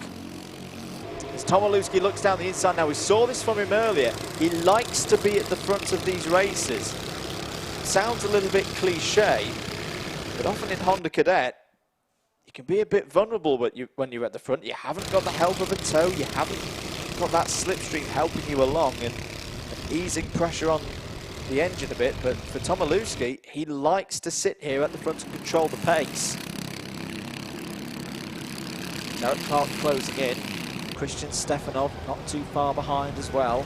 Jensen O'Neill going, is still in this race. He's just in fifth place now. Ahead of Martin Wright, Theo Champney, Jack Balding, Jacob Anslow coming through the field. Tyler Davis wrapping out the top 10. Christian Stefanov, another fastest lap from Stefanov, 54.100 now. Clark has a check over his shoulder. See Stefanov there, and we're back to almost having a quartet fighting for the lead here. Tomilewski just continues to soak up this pressure. Really impressive stuff from the championship leader at the moment. All that pressure on his shoulders at the moment. He just seems to thrive. Give me more pressure, he says. Very calmly checking over the shoulder, positioning the car, keeping corner speeds as high as possible. Not giving Whilton, Denholm, Clark and Stefanov any opportunity to get up alongside him. I'm saying that Denholm is very, very close. He's practically pushing him up the hill. He is pushing him up the hill now. Trying to break away from Jarrett Clark there. Tomilewski goes defensive. A couple of moves further down the field. Oliver Meek has got past Joshua Jarvis for 15th place. Finley Fishburne has got past Larry Price as well for 19th. Oh, was that Stefanov going down the inside of Clark? It was an attempt. Didn't make it stick. But that's good news for these two as Denholm now up alongside. Oh, there's contact. There's major contact there. Tomilewski's rear axle hopped up in the air and somehow he's still in the lead. How on earth has he done that? I thought he was going to lose the lead there for sure. Contacts warning for number 20. Jarrett Clark has a little nip up the inside of Denholm. Doesn't quite make it work that time around, but it's a really competitive race as ever in Honda Cadet. Very close across these top four. Theo Champney's just got through and into 6th place as well, past Martin Wright. With 2.5 minutes to go. In fact, you know what? I would not rule out that group of Champney, Wright and Balding. 3 to 3.5 seconds off the lead at the moment because these top four are going to scrap all the way to the end, I reckon. It's going to pull more drivers in. Other moves further down the field. Oliver Meek has got another position, this time past Isaac Parkinson. Jacob Giblett-Lee fighting back. The O-plate holder is up to 16th now, past Joshua Jarvis and Tyler Lee. Emily Ackett has got past Brendan James for 21st. Ethan Bath, we saw him spun out facing the wrong way earlier, has got past Felix Smedley for 23rd. Less than 2 minutes to go. Time's continuing to tumble at 53.951 for Jarrett Clark that time around. And Cole Denholm is going to look down the inside, take the lead away from Kasper Tomilewski. Jarrett Clark had to think about it as well, pulled out, stays in 3rd place. And look at that group behind, there's a group forming from Theo Champney down to Jacob Anslow that could mix it up right at the end of this. 1 minute 10 to go. They are not out of this. We've seen gaps like this close before, especially when this kind of thing's going on. All 4 of them squabbling for places on the tarmac now and space to race. Cole Denholm will be scored as the leader as they go over start finish. There will be 2 laps to go then with 49 seconds on the clock, so there'll be this lap, time will expire, plus 1 more. Can Kasper Tomilewski get this lead back? We said he likes to lead these races. Denholm goes defensive on the run up to Christmas corner. That's well defended. Clark has a look at the inside. Oh, round the outside. What a move by Christian Stefanov there. Positioned his kart perfectly. It was a risky one, but he trusted Jarrett Clark there not to swing across, and he's been rewarded with 3rd place. Brilliant stuff. Now, can he get further forward? Because he's definitely in the mix. But look at this group. Look at the group closing now. Jensen O'Neill going. That gap is not 1.269 seconds anymore. And he's pulling the likes of Theo Champney and Martin Wright with him. Last lap board is about to be shown to the lead of Cole Denholm, who's defending on every corner now. And is maybe going to be slightly compromised as they go through the first couple of corners. This is a crucial run now, up to Christmas corner. Look at them, 1, 2, 3, bumper to bumper, up to Christmas corner. Denholm goes defensive again. Jarrett Clark goes round the outside, takes 3rd place back away from Christian Stefanov. And Jensen O'Neill Going's now involved in 5th. Theo Champney, the number 1, in 6th. This could go anyway. Of this top 10, this is a remarkable Honda Cadet final here at Whilton Mill, and still Cole Denholm continues to lead it. Can Tomilewski get underneath? Denholm goes defensive again into Otis, back up the inside for 3rd, comes Stefanov. You don't know where to look in this final, there's overtaking going on everywhere, but Cole Denholm has the boot to go. Can he hold on to it? Round the toe. This is going to be the top 10 covered by some 2 seconds or so over the line. But what a win, what a drive. Cole Denholm takes round 3 of the SuperOne BKC Honda Cadet Championship here at Whilton Mill by 0.144 of a second ahead of Kasper Tomaszewski. It's Cole Denholm's first final victory of the year in this championship. Christian Stefanov fights onto the podium there in 3rd. Jared Clark is 4th. Theo Champney 5th. Jensen O'Neill going in 6th. Martin Wright 7th. Tyler Davis 8th. Jack Balding 9th. Jacob Anslow slips into the top 10. The top 10 is covered by 1.973 seconds. If you are not entertained by that, you're watching the wrong sport. That was brilliant once again from the Honda Cadets. Top novice, by the way, was Larry Price, who won out ahead of Felix Smedley, 22nd overall. But there's your winner. What a final, what a fight it was as well, holding off a driver undefeated in SuperOne Honda Cadet finals this season. Cole Denholm wins in Honda Cadet ahead of Kasper Tomaszewski. And we'll see the Hondas racing once again at Shenington, which should be a fantastic place for them to race at by any means. We really look forward to that one here on the Alpha Live YouTube channel and Facebook pages. Right. Oh, we're going to have to catch our breath after that one, but we've got another final coming straight. In fact, we've got 2 finals at once. It's our Minimax and Junior Max drivers. They'll be out next for their 10 minutes plus 1 lap final.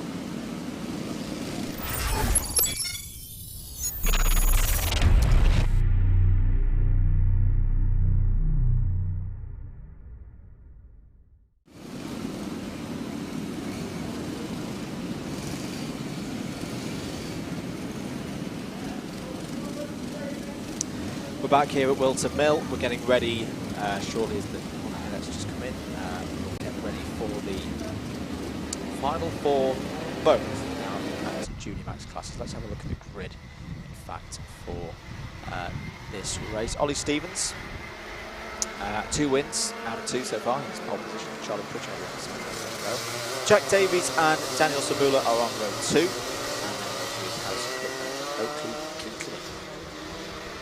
Cameron Crockett, and Callum Davies are on row 4. Jake Howarth and James Jackson are on row 5. Look out for James, because he obviously retired from race number 2. And then into our Mini-Maxes, 3 of them on the grid.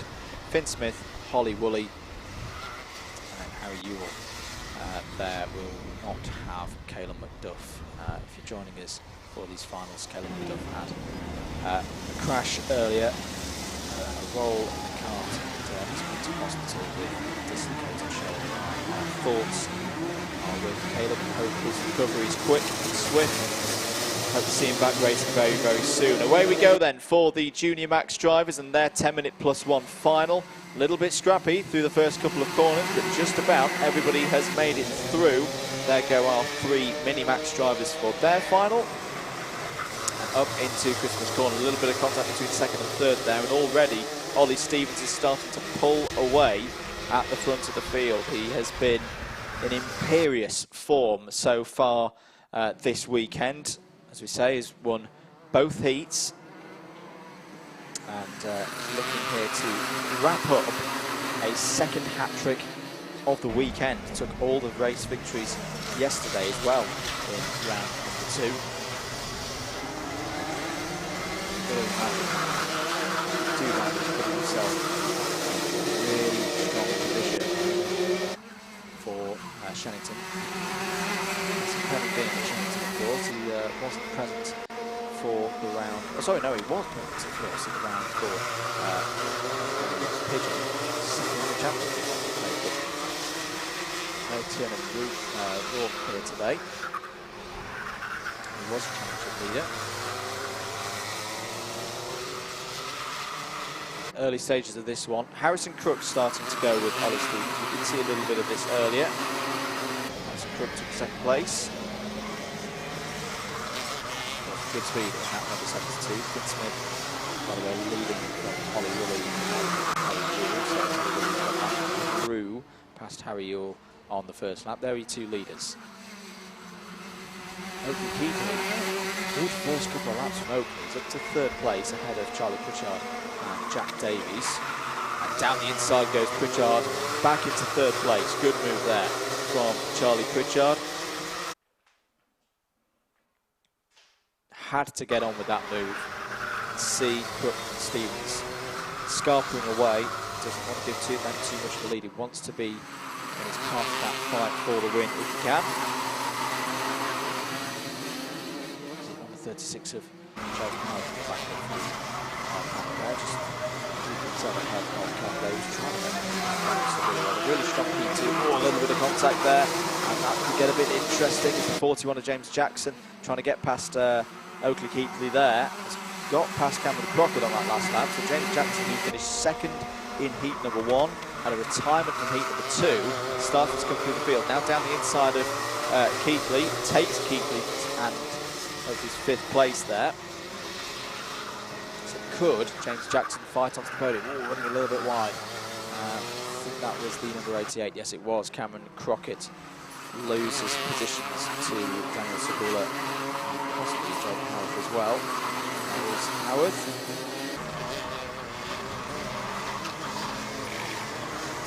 Keeper now ahead of Joe Howard there.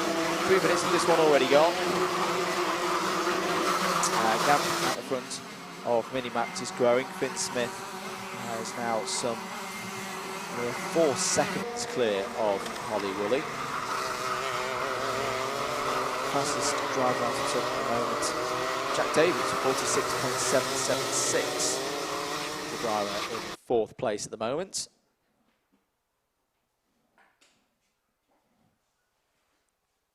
I think going through after the corner. There is Jack Davies, right up to the rear bumper of Charlie Pritchard now, and I wonder if these two start working together, trying to catch at least Harrison Crook. There is a gap growing between Stevens and Crook. See who it is this time around. Yeah, it's just short of a second, so Crook is vulnerable here. He's not going to be getting as much of a powerful slipstream from Ollie Stevens, being that gap behind, that distance behind. Oh, side by side. In fact, Jack Davies has gone through. So Jack Davies goes through past Charlie Pritchard through Christmas Corner. Pritchard wants to fight that one and try and hold around the outside, but Jack Davies has got some really strong pace in this final and clearly wants to get on with things. James Jackson has some good pace as well, a 46.710 from Jackson last time around. He's now in 5th position and closing, very much closing. That, I was about to say the gap was 0.8 of a second. That's a lot less than 0.8 of a second over the line. It's 0.4, and another new fastest lap of the race from James Jackson, this time a 46.582. Let's hope the kart can hold together, because James Jackson could be on for a podium here. The heat winner at Clay Pigeon, the very first race of the season. He's had a rough weekend though, unfortunately, here at Whilton Mill for rounds 2 and 3.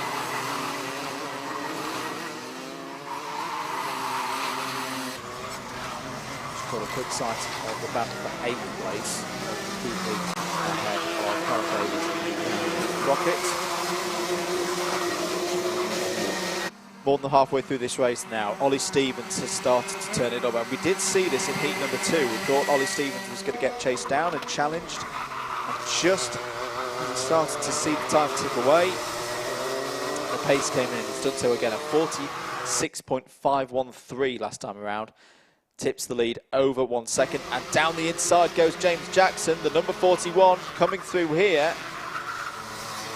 Team Haas karts there, both together, and that's Jackson past Pritchard now for 4th place.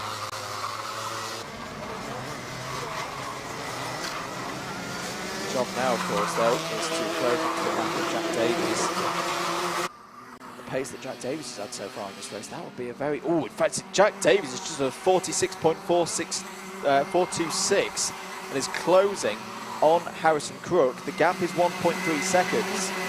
Davies and Jackson get together and help each other. That could be a very, very fruitful partnership. There's your leader in Minimax, by the way. Finn Smith.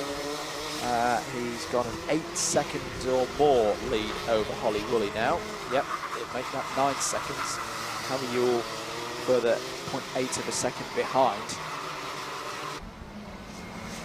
This battle for second place, I think, is going to get very close at the end of this race, because Jack Davies and James Jackson are both lapping quicker than Harrison Crook ahead, and are about to start helping each other, I reckon.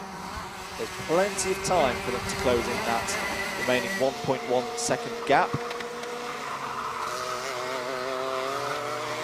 Might be a bit of a tall order for them to get past and keep going up to the rear bumper of Ollie Stevens, given the form Ollie Stevens has been in this weekend. I think they'll at least try. Jackson's taken back the fastest lap of the race, 46.219 for Jackson. Jackson's gone down the inside. Jackson wants that third place and gets it. Well, that was very decisive from James Jackson. I thought he might sit there for a lap, see what Jack Davies' pace is like, try and work with to move up to Harrison Crook in that kind of fashion. But no, James Jackson has gone, I want to go now and take this race by the horns. 2 minutes to go. They have lost a little bit of time to Crook for that overtaking manoeuvre, but the gap is less than 1.5 seconds. With, as we say, a good number of laps to go. There's been a move for 9th place, by the way. Cameron Crockett has got past Callum Davies, so good news for Cameron there as the leader. Third, fourth. What are the sector times looking like? Actually, not that greatest at the moment. Harrison Crook is responding. Slightly quicker through sector number 1.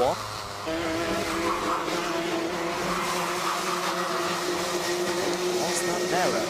What's that an error in tactics by James Jackson to move past at that point? Because Jack Davies had some good pace. Or saying that is a good third sector from James Jackson. He did nibble a bit of time away, so it's still in his hands. There is the driver that James Jackson is trying to hunt down, Harrison Crook, the number 72, second place.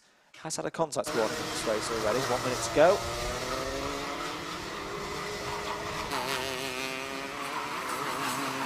There's Andy Crook cheering for Harrison in the comments.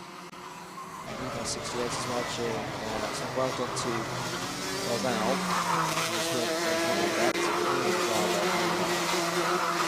Just choose this circuit in that part. Surely we've got this race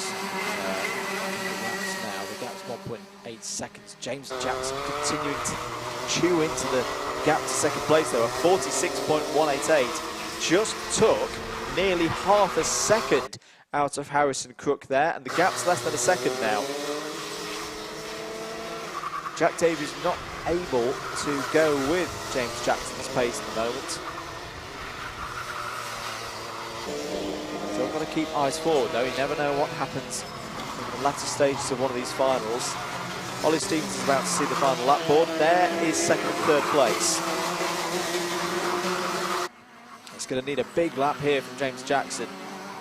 He's going to need to throw it at every single braking zone if he wants that second place away from Harrison Crook. He checks over his shoulder, sees Jackson closing.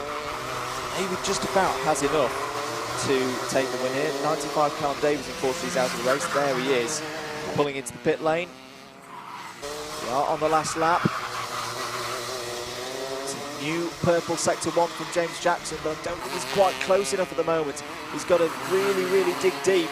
If anything, I think if he's got a chance, it's got to be into the last corner. Ollie Stevens is going to take his second hat-trick of the weekend. He took the clean sweep in round number 2. He does it again in round 3. Ollie Stevens wins round 3 of the SuperOne BKC Karting Championships for Junior Rotax. A fantastic, perfect, pitch-perfect weekend from Ollie Stevens. Second place, Harrison Crook holds on, and it was 0.261 of a second over the line, so one more lap, and James Jackson might have had that. At least it's a podium for the driver from number 41. Jack Davies finished in 4th, and there's Finn Smith, who also takes a perfect weekend. 2 hat-tricks of 2 heat wins and a final both yesterday and today.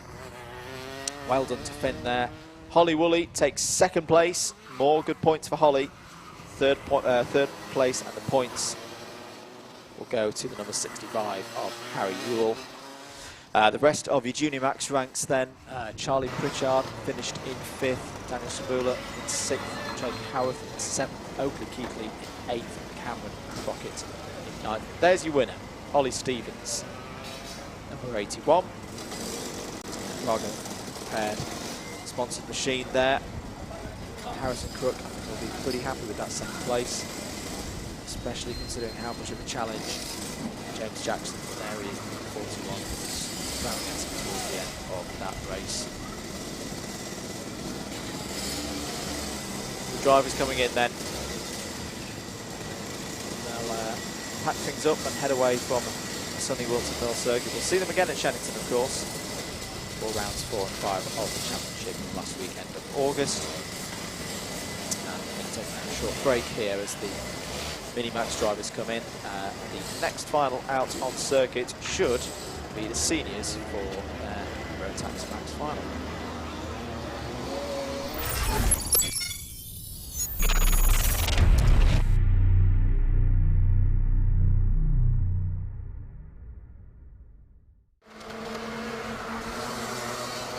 Carts out on circuit then for the senior Rotax Final. Let's have a look at the grid for this one.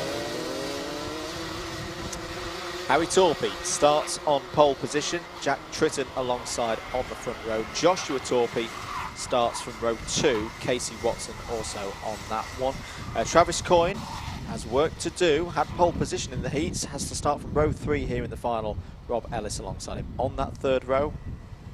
Moving on to the 4th row of the grid. Georgie Whitbread starts P7.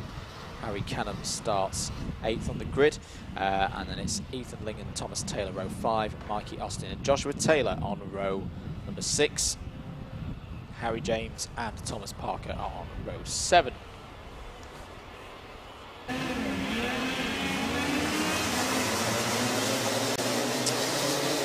False start flag out there, grid not formed up quite to where you need it to be.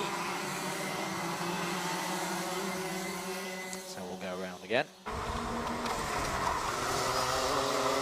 Just gives time to give you the story of the season so far for our seniors. Actually, let's give the story of the day today so far for round number 3. So your heat winners from this one so far: Jack Tritton in heat number 1, Harry Torpey in heat number 2.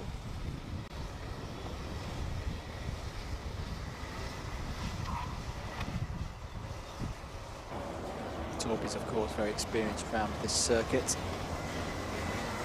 Weren't present for the clay pitching round, which was won by Lewis Halliday. Jack Tritton finished second on the front in the final that day, so we'll be looking to get some good points here in this one. Around the final corner, here we go then for the start of this one. Lightning start from the Torpeys, both of them. The pole side of the grid got a very good start there, and both of them into 1st and 2nd and clear of the rest of the field. I think the anti-pole side was caught a bit napping there. Quite sure what was going on with Jack Tritton on grid 2, but already the Torpeys, as we saw in heat number 2, oh, it was big massive slide there for Mikey Austin. Apologies, not Mikey Austin, it's Harry Canham in the 72, and it's Harry Canham stalled. I think he's lost the engine, and yep, he is out. So Harry Canham is not going to get a good result here in round number 3. It's a real shame for him, but what a start so far from the Torpeys. Harry from Joshua, and it really is to the rest of the field now. What can they do? What can they do to close down these two drivers? They've been in stellar form so far today. The 3rd and 4th in the final yesterday, which was won by Travis Coyne. A hat-trick that day as a very disappointed Harry Canham walks away, sits down by the marshal post. His race, as we say, is done. There's going to be no hat-trick for anyone today in this class. Is there going to be family 1-2 here?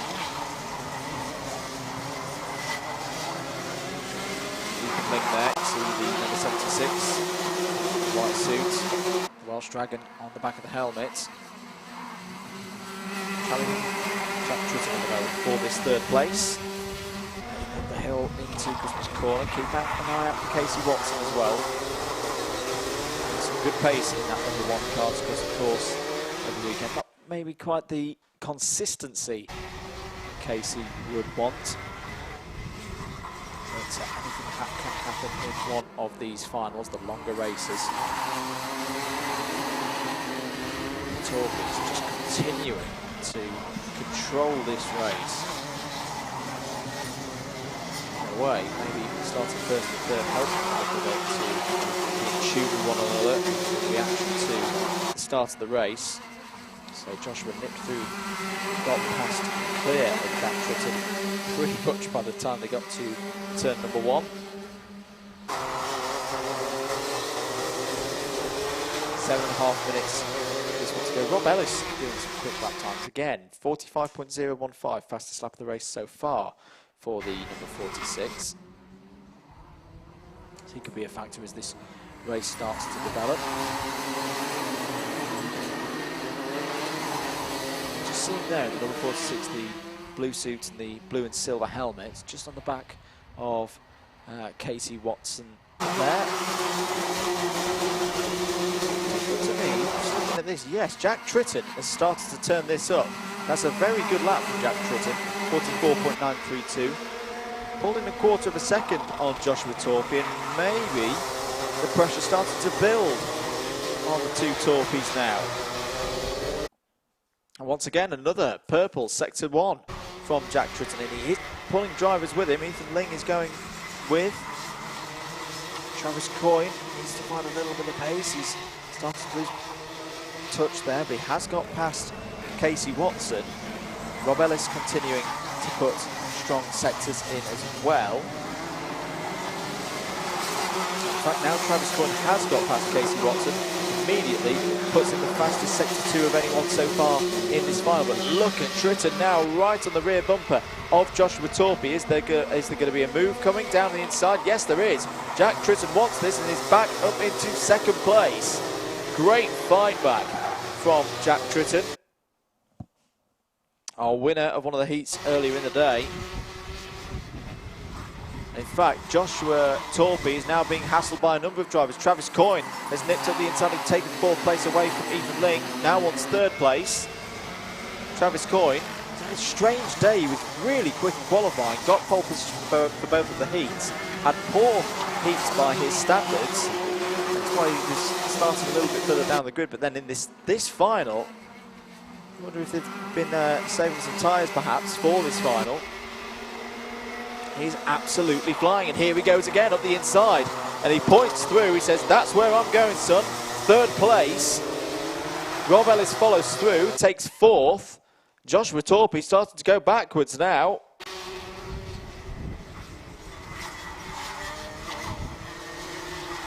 The gap between 2nd and 3rd, albeit Tritton and Tritton's Torpy at that stage, was 1.3 seconds. Halfway point of this race. Is Travis Coyne starting to come back into this? We saw him take the hat-trick yesterday, win every single race possible. Jack Tritton does a 44.638 and is closing in on Harry Torpy now. 1.8 seconds the gap between 2nd and 3rd. Rob Ellis is diving down the inside. He wants 3rd place. Does he overshoot a little bit though? No, he holds on to it. So Rob Ellis goes into 3rd place. That might not please Travis Coyne. He wants to work together and make sure that Tritton and Harry Torpy don't completely romp away with this victory. The pace at which Tritton's gone, he's just gone purple again through sector number 2. And look, there he is. He really has switched it on in this final. Overstart finish. Both of them in the 44.7s. Rob Ellis in the 45.0s, Travis Coyne a 45.3. Is Coyne going to go for another move? No, he's just going to sit there for now. They are a little bit slower than Tritton at the moment. His Ling's come alive again now. A 44.9 14.484 through the first sector for the driver currently in 6th place. This is going to be a great battle for 3rd place. This is where this one's going to go now. Harry Torpey and Jack Tritton for the win. Then anyone between Rob Ellis, Travis Coyne, Joshua Torpey, Ethan Ling and Casey Watson for the final spot on the podium.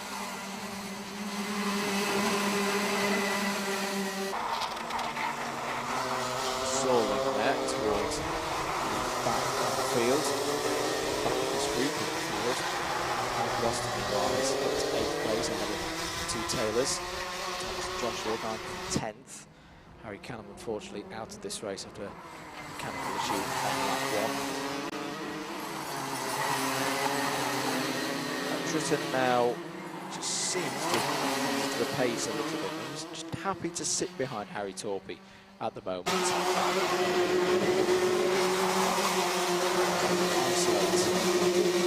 Torpey responding though, 44.609. New fastest lap of the race. Travis Coyne takes that fastest lap though straight away, 44.521. Now he's working with Rob Ellis quite nicely. So at least break away from Joshua Torpey there in 5th, Ethan Ling and Casey Watson. So this is the thought. Just get 4 confirms, all counting for points. Short SuperOne BKC karting championship this season due to the effects of COVID-19 will be over halfway through the championship.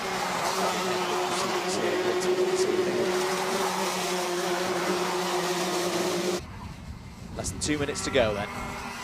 Harry Torpey still leading ahead of Jack Tritton on 0.6 of a second. Rob Ellis 3rd, Travis Coyne 4th.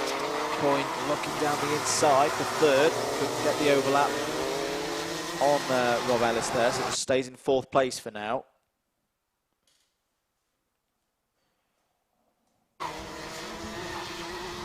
Great battle going on as well, just to say behind what we're seeing here with Mikey Austin, Thomas Taylor and Joshua Taylor.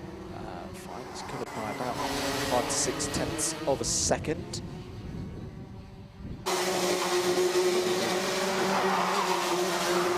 Fastest lap of the race has just gone in from Jack Tritton, 44.514. We should have 3 laps to go. A little bit of time on the clock the next time the drivers come round past the start finish.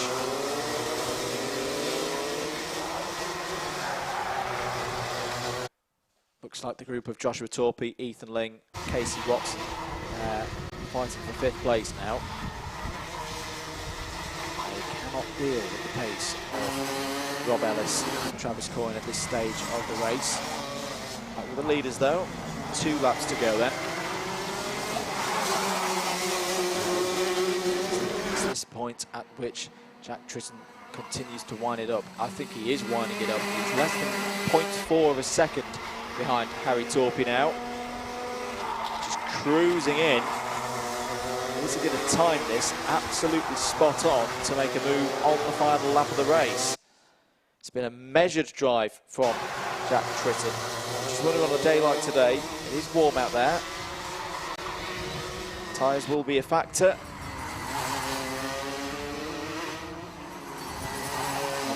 Travis Coyne now leading to the last lap, so they might want to encourage these drivers. It changed from 5th there. Ethan Ling ahead of Joshua Torpey, so the Welshman ahead of the number 75. On to the last lap then. Here we go. What can Jack Tritton do? He's going to give it everything, surely, against Harry Torpey now to try and get this move done. As, off is the number 77. That's Thomas Taylor. So Thomas Taylor looks like he's okay now. That could bring out some yellow flags right at the end of the circuit that could go into the helping hands for Harry Torpey here. In fact, I think they are going to, because Jack Tritton has not been able to get into striking range of Harry Torpey on the first 2 sectors, or in the first 2 sectors. There's going to be yellow flags out. Thomas Taylor's perfectly okay, but round the last couple of corners, Harry Torpey's going to take the win here in Senior Rotax. He takes round 3 of the SuperOne BKC Kart Championships for the Senior Rotax class. Jack Tritton should be pretty pleased there. That's more good points for his championship in 2nd place And Travis Coyne takes 3rd place late on there ahead of Rob Ellis. 5th place for Ethan Ling, 6th place for Casey Watson, 7th place for Joshua Torpey, and then it was Joshua Taylor in 8th and Mikey Austin in 9th. Thomas Taylor out, crashed there on the exit of the toe of the boot. Harry Cannon retired with mechanical issues on lap number 1. All good stuff there from our senior Rotax class. Harry Torpey, another trophy here at Whilton Mill for him to take home. Jack Tritton, yes, it's 2nd place, it's not the win, but it's good points for the championship as they move on to Shannington at the end of the month. We're going to take a short break then before what should be our penultimate final. Yes, it is our penultimate final. Next up out on circuit for their 10-minute +1 lap final, it's going to be Mini Rock.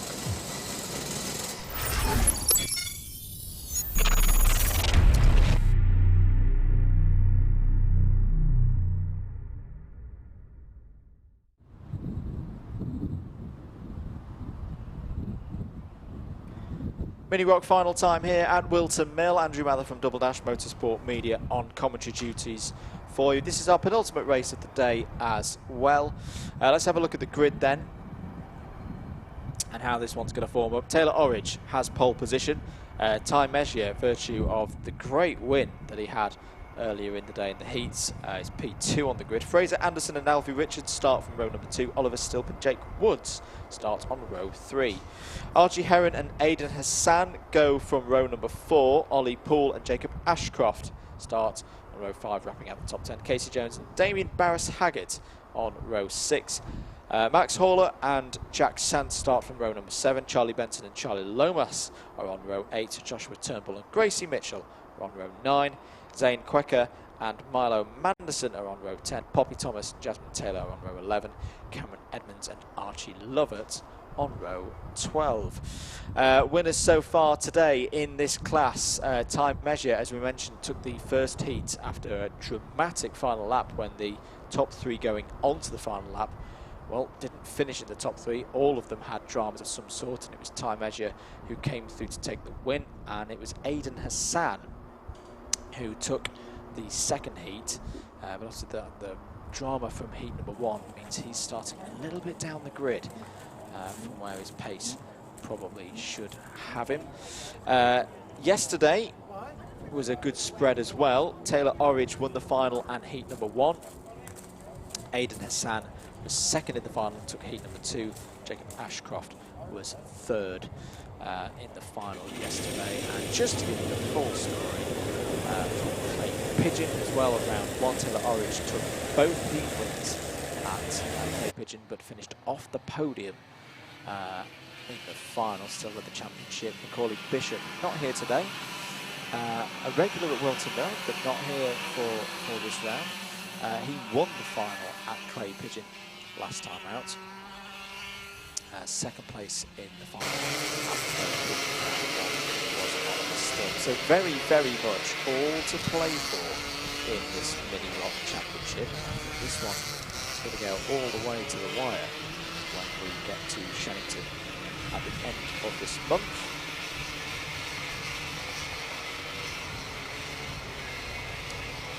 Keep your comments coming in. Hello to Andre Benest. Come on, Harry and Josh, supporting the 2 Torpies there. Very good result. Very good group of results for the Torpies again today. All good for Litchfield Motorsports. Very, very happy with that. Hello to Abby Crook as well. Well done, Harry. Good job. 2nd place there earlier today. False flag, false start flag is out there for the start of the formation there. So we'll go around again. Keep comments coming in. 2 races to go. This one here for the Mini Rocks, and then the joint junior and senior rock final will follow up after it.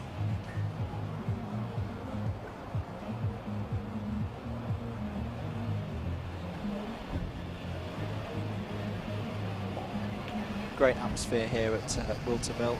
Great to have racing back here. 2 weekends in a row we've had racing here at the circuit. If you want more of this kind of thing, do make sure you subscribe to the Alpha Live YouTube channel. If you're on Facebook, you're watching it on there. Various pages that we've got the stream running on today. Make sure you like all of those as well, Alpha Live and SuperOne Series as well on Facebook. And Double Dash Motorsport Media. If you enjoyed the commentary.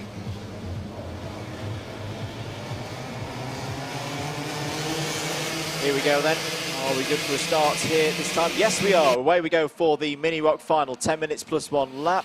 Very fast start from the Mini Rock drivers as they head up to Christmas Corner for the first time. Who's going to lead it into the first big braking zone? Looks like it's Taylor Orridge who's got the initiative. Yes, he has in the number 1.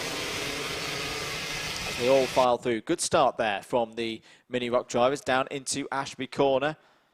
Everyone jostling for position. Looks like the number 15 of Fraser Anderson has got up into second place. There is almost contact between Aidan Hassan and the number 59 there of Archie Heron, running in the Jactex Racing colours.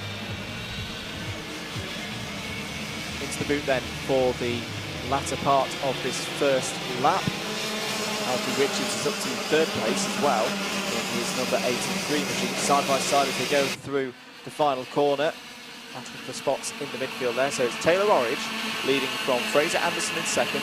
As wide goes the number 68, it's Casey Jones, and unfortunately Casey's going to lose a whole heap of positions there and go all the way to the back of the field, running wide out of turn number 2.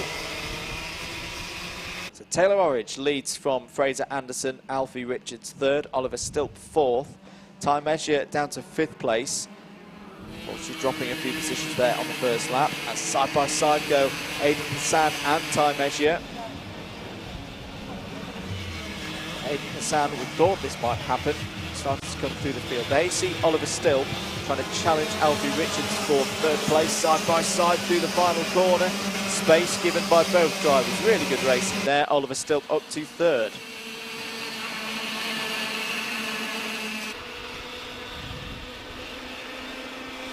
Taylor Orridge leads by half a second ahead of Fraser Anderson. Fraser, just looking for where Fraser finished. He was 10th yesterday in the final, so this has been a good start to his run in this one. Move there being attempted by Jacob Ashcroft. No, it's the O-plate of Aidan Hassan. Sounding through the field now, has got past Alfie Richards now for 4th place. Oliver Stilp third is up next, so 3 of this top 4 as it is now out of circus. Who's that going into pit lane and retiring, unfortunately, with problems? It looks like the number 22 is Jacob Ashcroft. He's had really good pace today, but had problems in heat number 1, retired, and it's another retirement again in the final. That's a real shame for Ashcroft. Contact warning for Casey Jones, the number 68. Oliver Stilp doing some fast sector times at the moment. Track limit warning has come out for Taylor Orridge.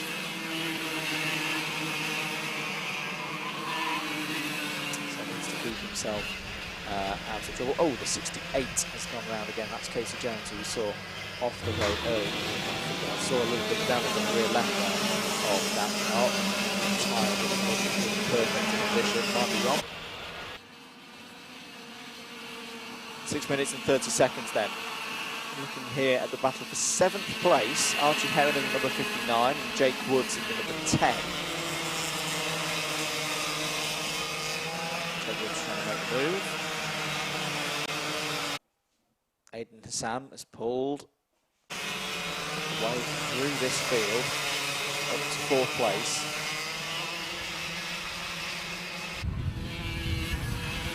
It just looks like Fraser Anderson is starting to bottle both Stilp and Hassan up. I mentioned earlier, this top 4 as it is at the moment, 3 of them. The odd one out being Fraser Anderson. Drivers involved in the very first heat of this class here today. So we know they're evenly matched, but we also know that they have the characteristics that sometimes little bit of a coming together as Time Measure found out to his benefit. Up the inside now for second place, Oscar Still. Textbook move yet again, up into Christmas corner, gets on the inside. Block pass on the brakes, nothing Fraser Anderson can really do about that. You can't hold yourself around the outside of that corner. As into the pits coming from number 68 and 40, Casey Owens. Racing is over for today. Fingers crossed for Casey to be back at Shennington for a weekend's time. Taylor Orridge, a very good gap at the moment. I'll just check it as they go through. It's over a second now. So this is a big lap. This is a big lap for Oscar Still. Can Oscar Still, with a bit of help from Fraser Anderson and Aidan Hassan behind, as Hassan goes up the inside, that's decisive, very decisive. Aidan Hassan decides, I want to be in third, I want to be on the rear bumper of Oliver Stilp. What can Oliver Stilp do on this lap?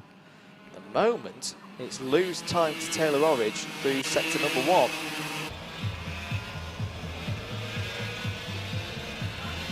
So I think Hassan's got to get through here if he wants to win this race. I don't think Oliver Still has the pace at this stage of proceedings.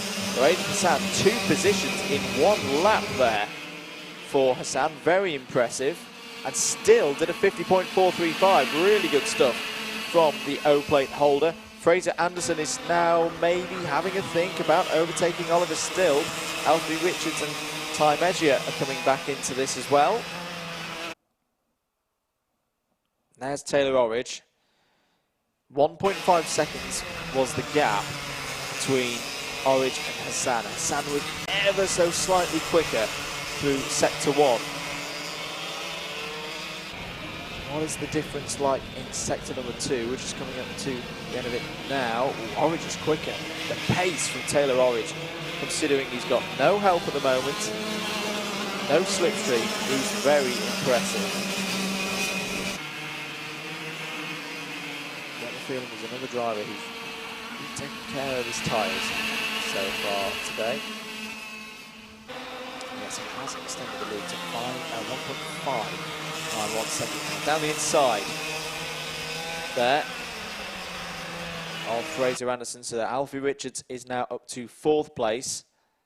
Fraser Anderson just starting to slip back a little bit, but is still on to get that improvement from the final result from yesterday. As who's that off? It's the number 41. It's Charlie Lomas, and there's multiple karts involved. The number 25 of Charlie Benson, who had an incident in heat number 2 as well, is off. Down approach the fine lady, who flat out right-handed, yellow flags out for the leaders as they come over start finish.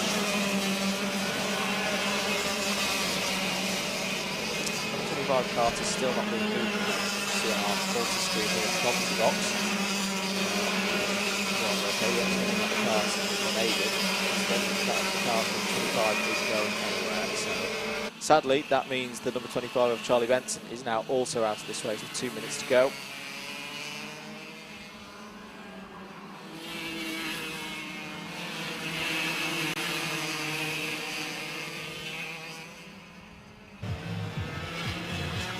Oliver Stilp starting to fight back now. Looks like this group know they're battling for second now. Taylor Orridge is in his own postcode at the moment. 1.9 seconds now clear of Aidan Hassan.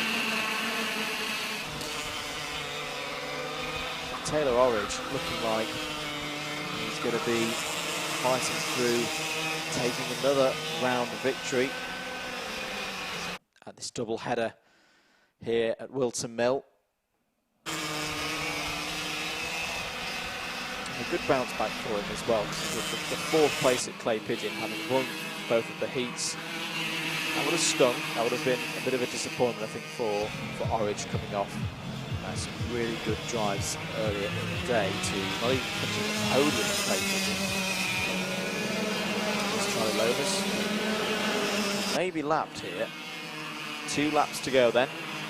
Taylor Orridge continues to pound in these lap times. A 50.124. What a lap time that is from Taylor Orridge. He's looking to close out this Mini Rock final in style here at Whilton Mill for round 3 of the SuperOne BKC Karting Championships for 2020. 2.111 is now his lead. And I don't think these 3 drivers here have anything to say to that. I'm just going past the back marker of Charlie Lomas, who dutifully gets out of the way there. Going on to the last lap then, Taylor Orridge just has to bring this one home. This battle for second place is still going on. In fact, Fraser Anderson's coming back into it as well. So this could get very intriguing for the 2 spots on the podium, second and third. Hassan, you can imagine, won't go defensive at the moment. He'll go a little bit defensive. Just nice and calm up the middle of the road. Great move that by Alfie Richards. Caught Oliver Stilp there. Caught him out. He's up into third place. Will Stilp now try and go back down the inside to retake that position for the number 7. But look at this. Taylor Orridge in complete control of his destiny. Back up the inside goes Stilp. Great move. Back up into third place. And now Fraser Anderson, oh, he's nearly forced onto the grass there by Alfie Richards as he goes for 4th place. But here comes Taylor Orridge, who's going to make it a double finals victory here at Whilton Mill this weekend. He won round 2, he's now won round 3 of the SuperOne BKC Kart Championships for the Mini Rock class. A fantastic weekend for him, and he wins by 3.112 seconds. 121 seconds rather, over Aidan Hassan, who's second again, 2 second places in the finals for him this weekend. And Oliver Stilp takes a podium to round off his weekend here. So improvements from 4th in the final yesterday. 4th place for Fraser Anderson. We should be really pleased with that. It was 10th yesterday for Anderson. So up into the top 5 today. Alfie Richards wrapped out that top 5 time measure in 6th. Archie Heron, top novice, in 7th. Joshua Turnbull in 8th. Zane Quecker, great drive that, actually looking at that. 9th from pretty much the back of the grid for Zane. Fantastic stuff. Cameron Edmonds, 2nd of the novices, 10th overall. 3rd of the novices was Gracie Mitchell. Well, a really competitive class this. We'll look forward to see what happens. There's a very happy Taylor Orridge as well. We'll see them again at Shennington on the 29th and 30th of August for rounds 4 and 5 of the SuperOne Championships for 2020. And the Mini Rock drivers heading into scrutineering now, and all of a sudden we're down to our last race of the day. So that's coming up next. To say last race of the day, last final, could be the Junior and Senior Rock Final.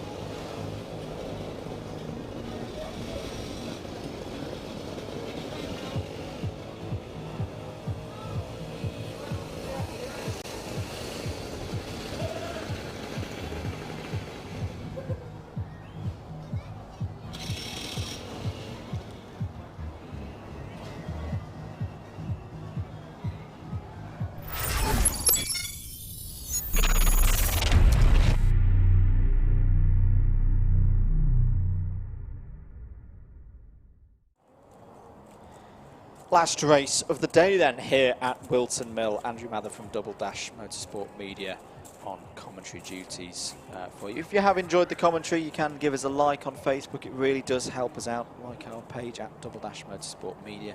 We're on Twitter and Instagram as well at Double Dash MM, and on YouTube as well at Double Dash Motorsport Media for a subscribe on there and all of that jazz.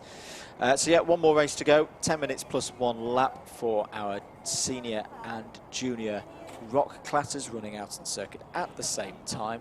Let's have a look at the grid then for this final race of the day. Scott Mackerel has pole position ahead of Nathan Herbert on the front row. Harry Little and Joe Weaver form up row 2. Harry Barlow and Jack Tomalin start on row 3. Max Davies and Paul Azan are on row 4. And then Matteo Palmer is the last of the seniors.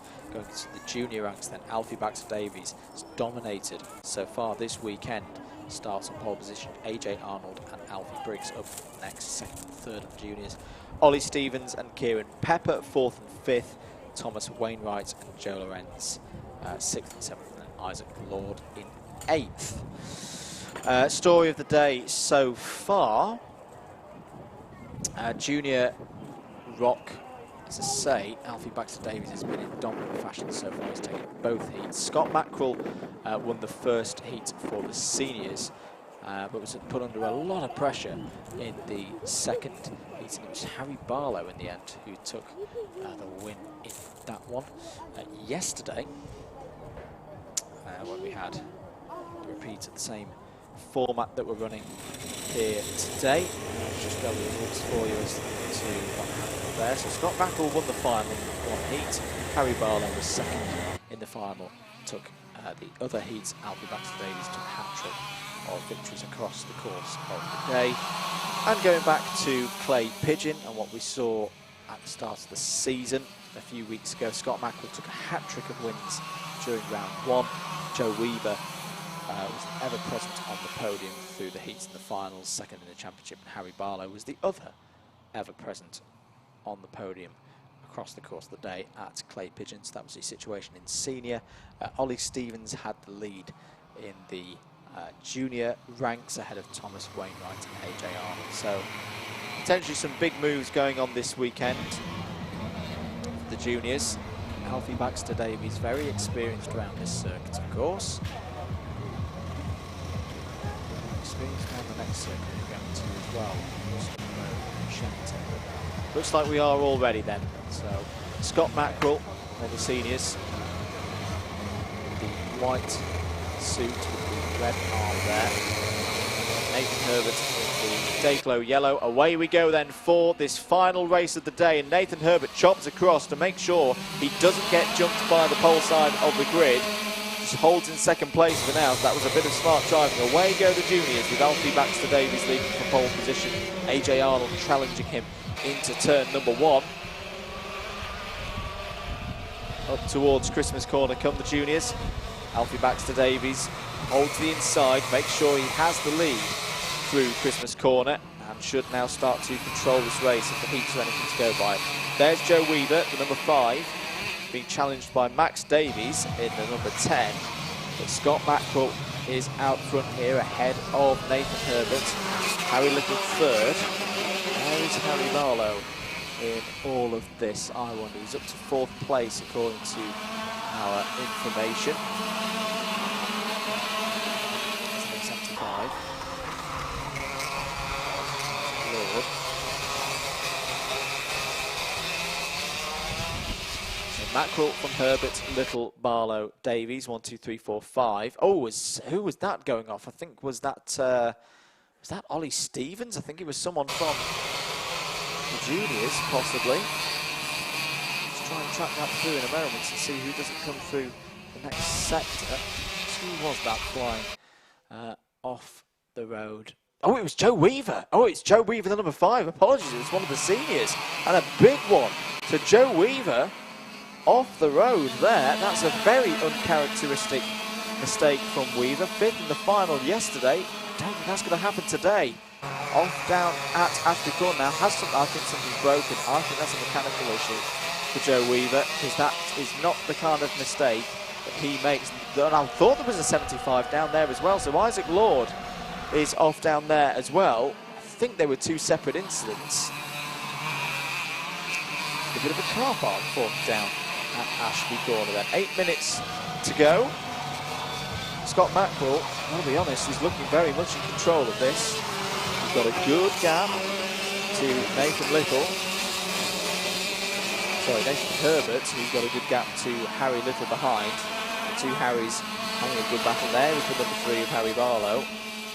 Trying to race through now, surely going to go down the inside of Harry Little there. Yes, he does. He wants to get on with this. Try and recover as many points in this race as possible. It's not been the perfect day at all for Harry Barlow, but the sight of Joe Weaver being off the road, he's got an opportunity to get some points over one of his big rivals in this championship. 7 minutes and 10 seconds to go. Alfie Baxter-Davies as Junior's still in control. 0.4 second lead over AJR, and then a further 1.2 seconds clear of the rest of the junior field. As Max Davies, the number 10, Paul Ozan just behind him in the number 27. He's not had a perfect day mechanically so far. They're just trying to carry, no pun intended, Harry Little there into a mistake perhaps and get that 4th place away from him, because he doesn't look like he's got the pace to hold on to Barlow at the moment there in 3rd. Jack Tomlin's just set the fastest lap of the race so far at 44.786. Unfortunately, something must have happened to Jack the early few laps of this one. A decent grid start, he was 6th on the grid. He's now down in 7th and 1.2 seconds behind Paul Ozan. There's your leader in junior, Alfie Baxter Davies, kart club champion in years gone by here at Whilton Mill. So knows this place very, very well. Kieran Pepper getting stronger as the day goes on as well. He's 4th place in class at the moment.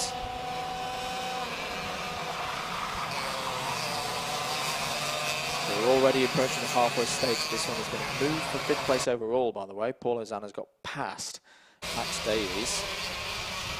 Paul Ozan looks to have he's got a good bit of pace in this race. 5.5 minutes to go. There is your leader in senior and overall. Lead is now 2.3 seconds. Well, this is a really impressive drive from Scott Mackerel. Nathan Herbert still in 2nd place.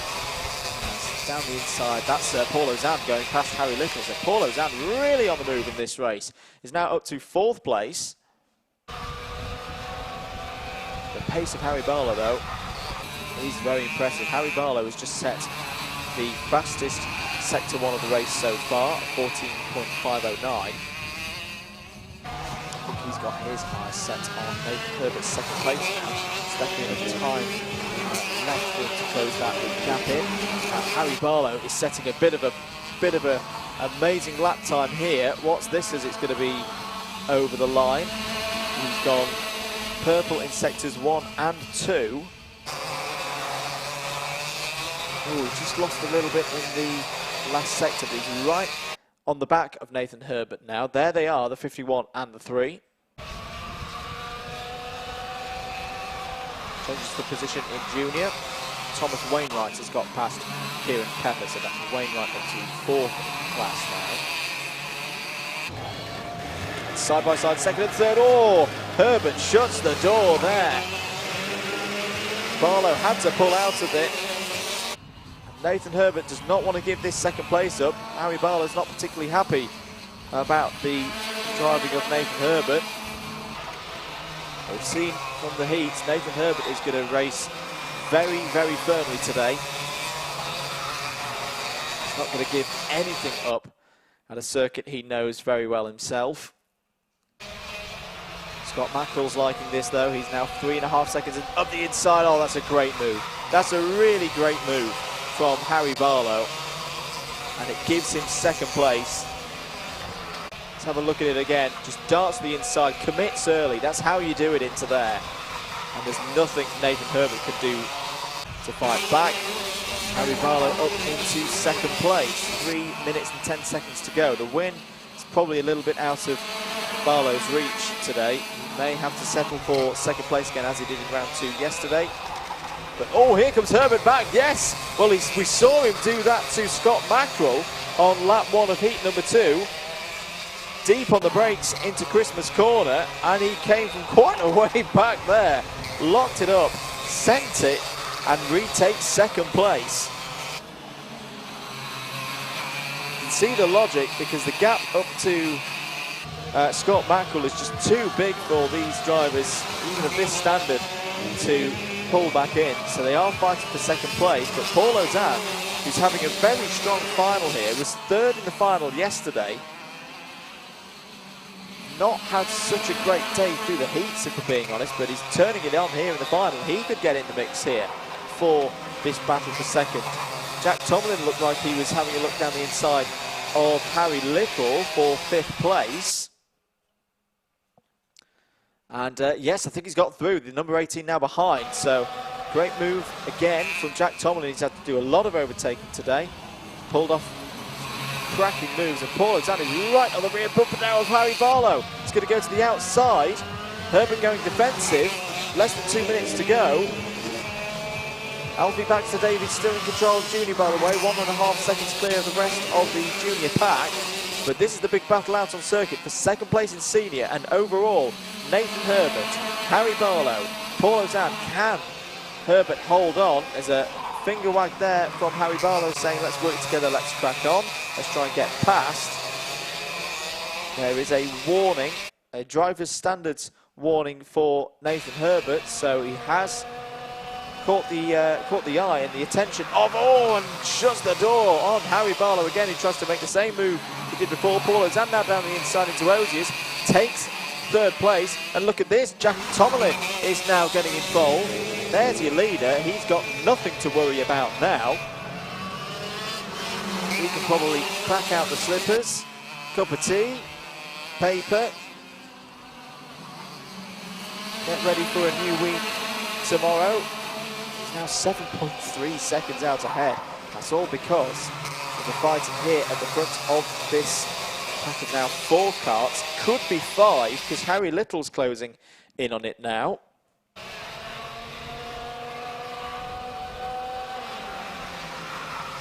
Paul Ozan, can he find a way past Nathan Herbert? Ozan was on the podium yesterday for round number 2. Just edged out Jack Tomlin 24 hours ago.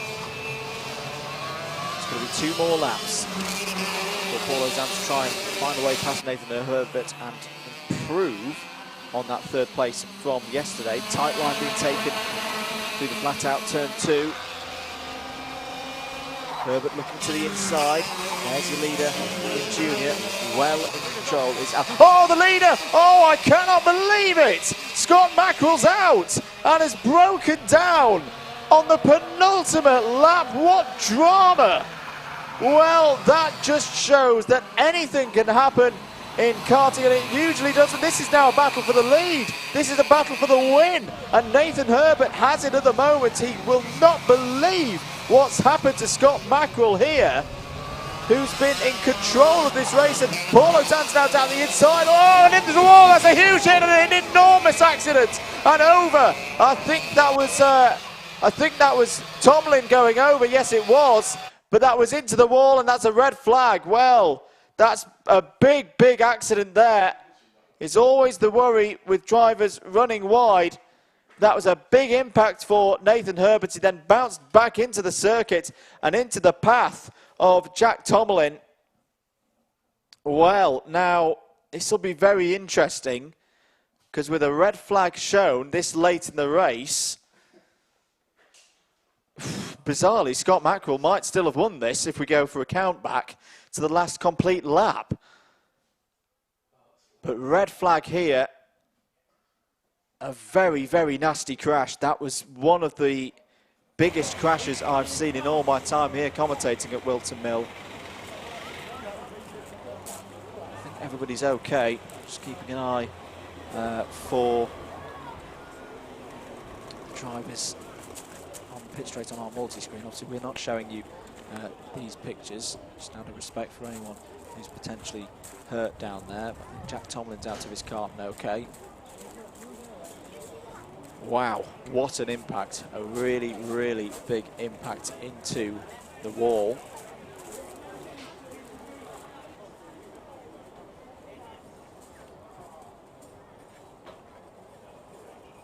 But that incident, Paul Ozan did come over the line, but as I say, lap 14 was not completed there by all runners as the red flag was shown.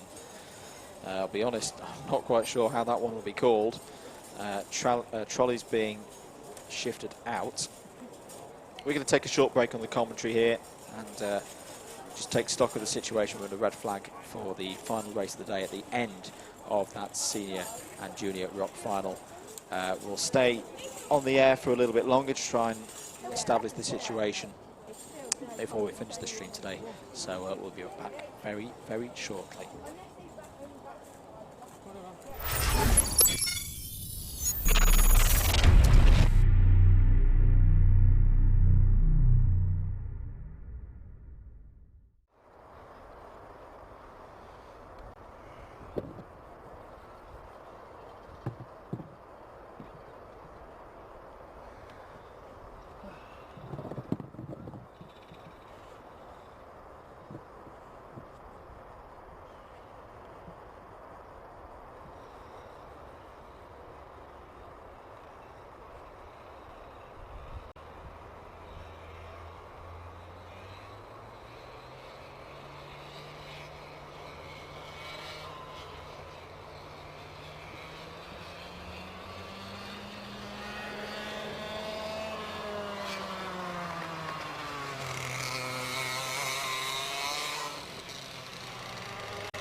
Welcome back to Whilton Mill, where we are currently under red flag conditions right at the end of the Senior Rock and Junior Rock Final, and that is it. We've just seen it on timing. We suspected that this would be the case, but as always with a red flag. This is a bit of a weird one, a very strange one, because lap number 14 was the lap on which we were on when the red flag was shown. But it wasn't completed by all competitors. The result gets called on a one-lap countback, which takes us back to lap number 13, hands the win back to Scott Mackerel, who had broken down on lap 14. I don't think I've ever seen that happen before, but that's the result that's being shown on my timing screen here in the comms box, that Scott Mackerel, after 13 laps, has won the race by 7.5 seconds ahead of Nathan Herbert, who I've not received any news on as of yet, but I can see that pretty much the whole of the pit straight is clear, so fingers crossed that means that everyone is okay. And that was one of those that looked a bit more spectacular than it actually was. I think I always, in a way, it sounds strange, drivers being separated from the karts can sometimes be a better thing, because it means karts don't land on top of them, as we saw earlier in the day. But Nathan Herbert's second, Paul Ozan third, Harry Barlow fourth, Jack Tomlin fifth, Harry Little sixth, Max Davies seventh. So those were your finishers in seniors, and then your juniors looked like this. Alfie Baxter Davies, there's no question about that one. Alfie was well clear of the rest of the field, so gets another win there. AJ Arnold second, Alfie Briggs third, Ollie Stevens fourth, Thomas Wainwright fifth, Kieran Pepper sixth, Joe Lawrence seventh. Two retirements in that race, Joe Weaver from the seniors and Isaac Lord in the juniors. Wow, what a dramatic finish to the end of proceedings here at Whilton Mill today. I do hope you've enjoyed it. That end wasn't very enjoyable, but I think the racing's been really, really good here today at Whilton Mill for round 3 of the SuperOne BKC karting championships. I just want to give my thanks to everyone in the SuperOne series, all the organisers there, everyone involved with Bambino Kart Club as well. It's been fantastic to be here for the first time for one of their events. Thank you to all the Whilton Mill staff. Cracking job yet again, 2 weekends in a row, and plenty more planned here over the coming weeks and months as we emerge from the COVID-19 lockdown. Thank you to all of the teams, all of the drivers, all of the parents, all of their support. Great turnout today. Really good spirit in the paddock here today. It was always nice to see. But most of all, I've got to say my thanks to the Alpha Live team, brilliantly led by Darren Hassan today on his first solo mission without Luke and James. You've done a cracking job, mate, so well done. And to all the cameramen out there getting the shots. Thank you to you as well, the viewers. Thank you for all of your support. So say, I hope you've enjoyed it. If you haven't subscribed already to the Alpha Live YouTube channel, please do so. If you're watching us on Facebook, in fact, 10,100 people today is the count for subscribers. So thank you so much, everybody, for getting Alpha Live over the 10K barrier. If you're watching us on Facebook, do make sure that you give Alpha Live Production a like on Facebook, and at SuperOne Series as well. And if you've enjoyed the commentary, at Double Dash Motorsport Media, give us a like for more coverage, and we'll have a DDMM podcast coming out in the middle of this week ahead of what we're up to next weekend, which, as I say, on the Alpha Live channel will be up at Teesside Autodrome for the British 24-hour kart race. That should be fantastic, but I think that's about all for now. We'll see SuperOne next at Shennington. Fantastic circuit, fantastic racing up there normally,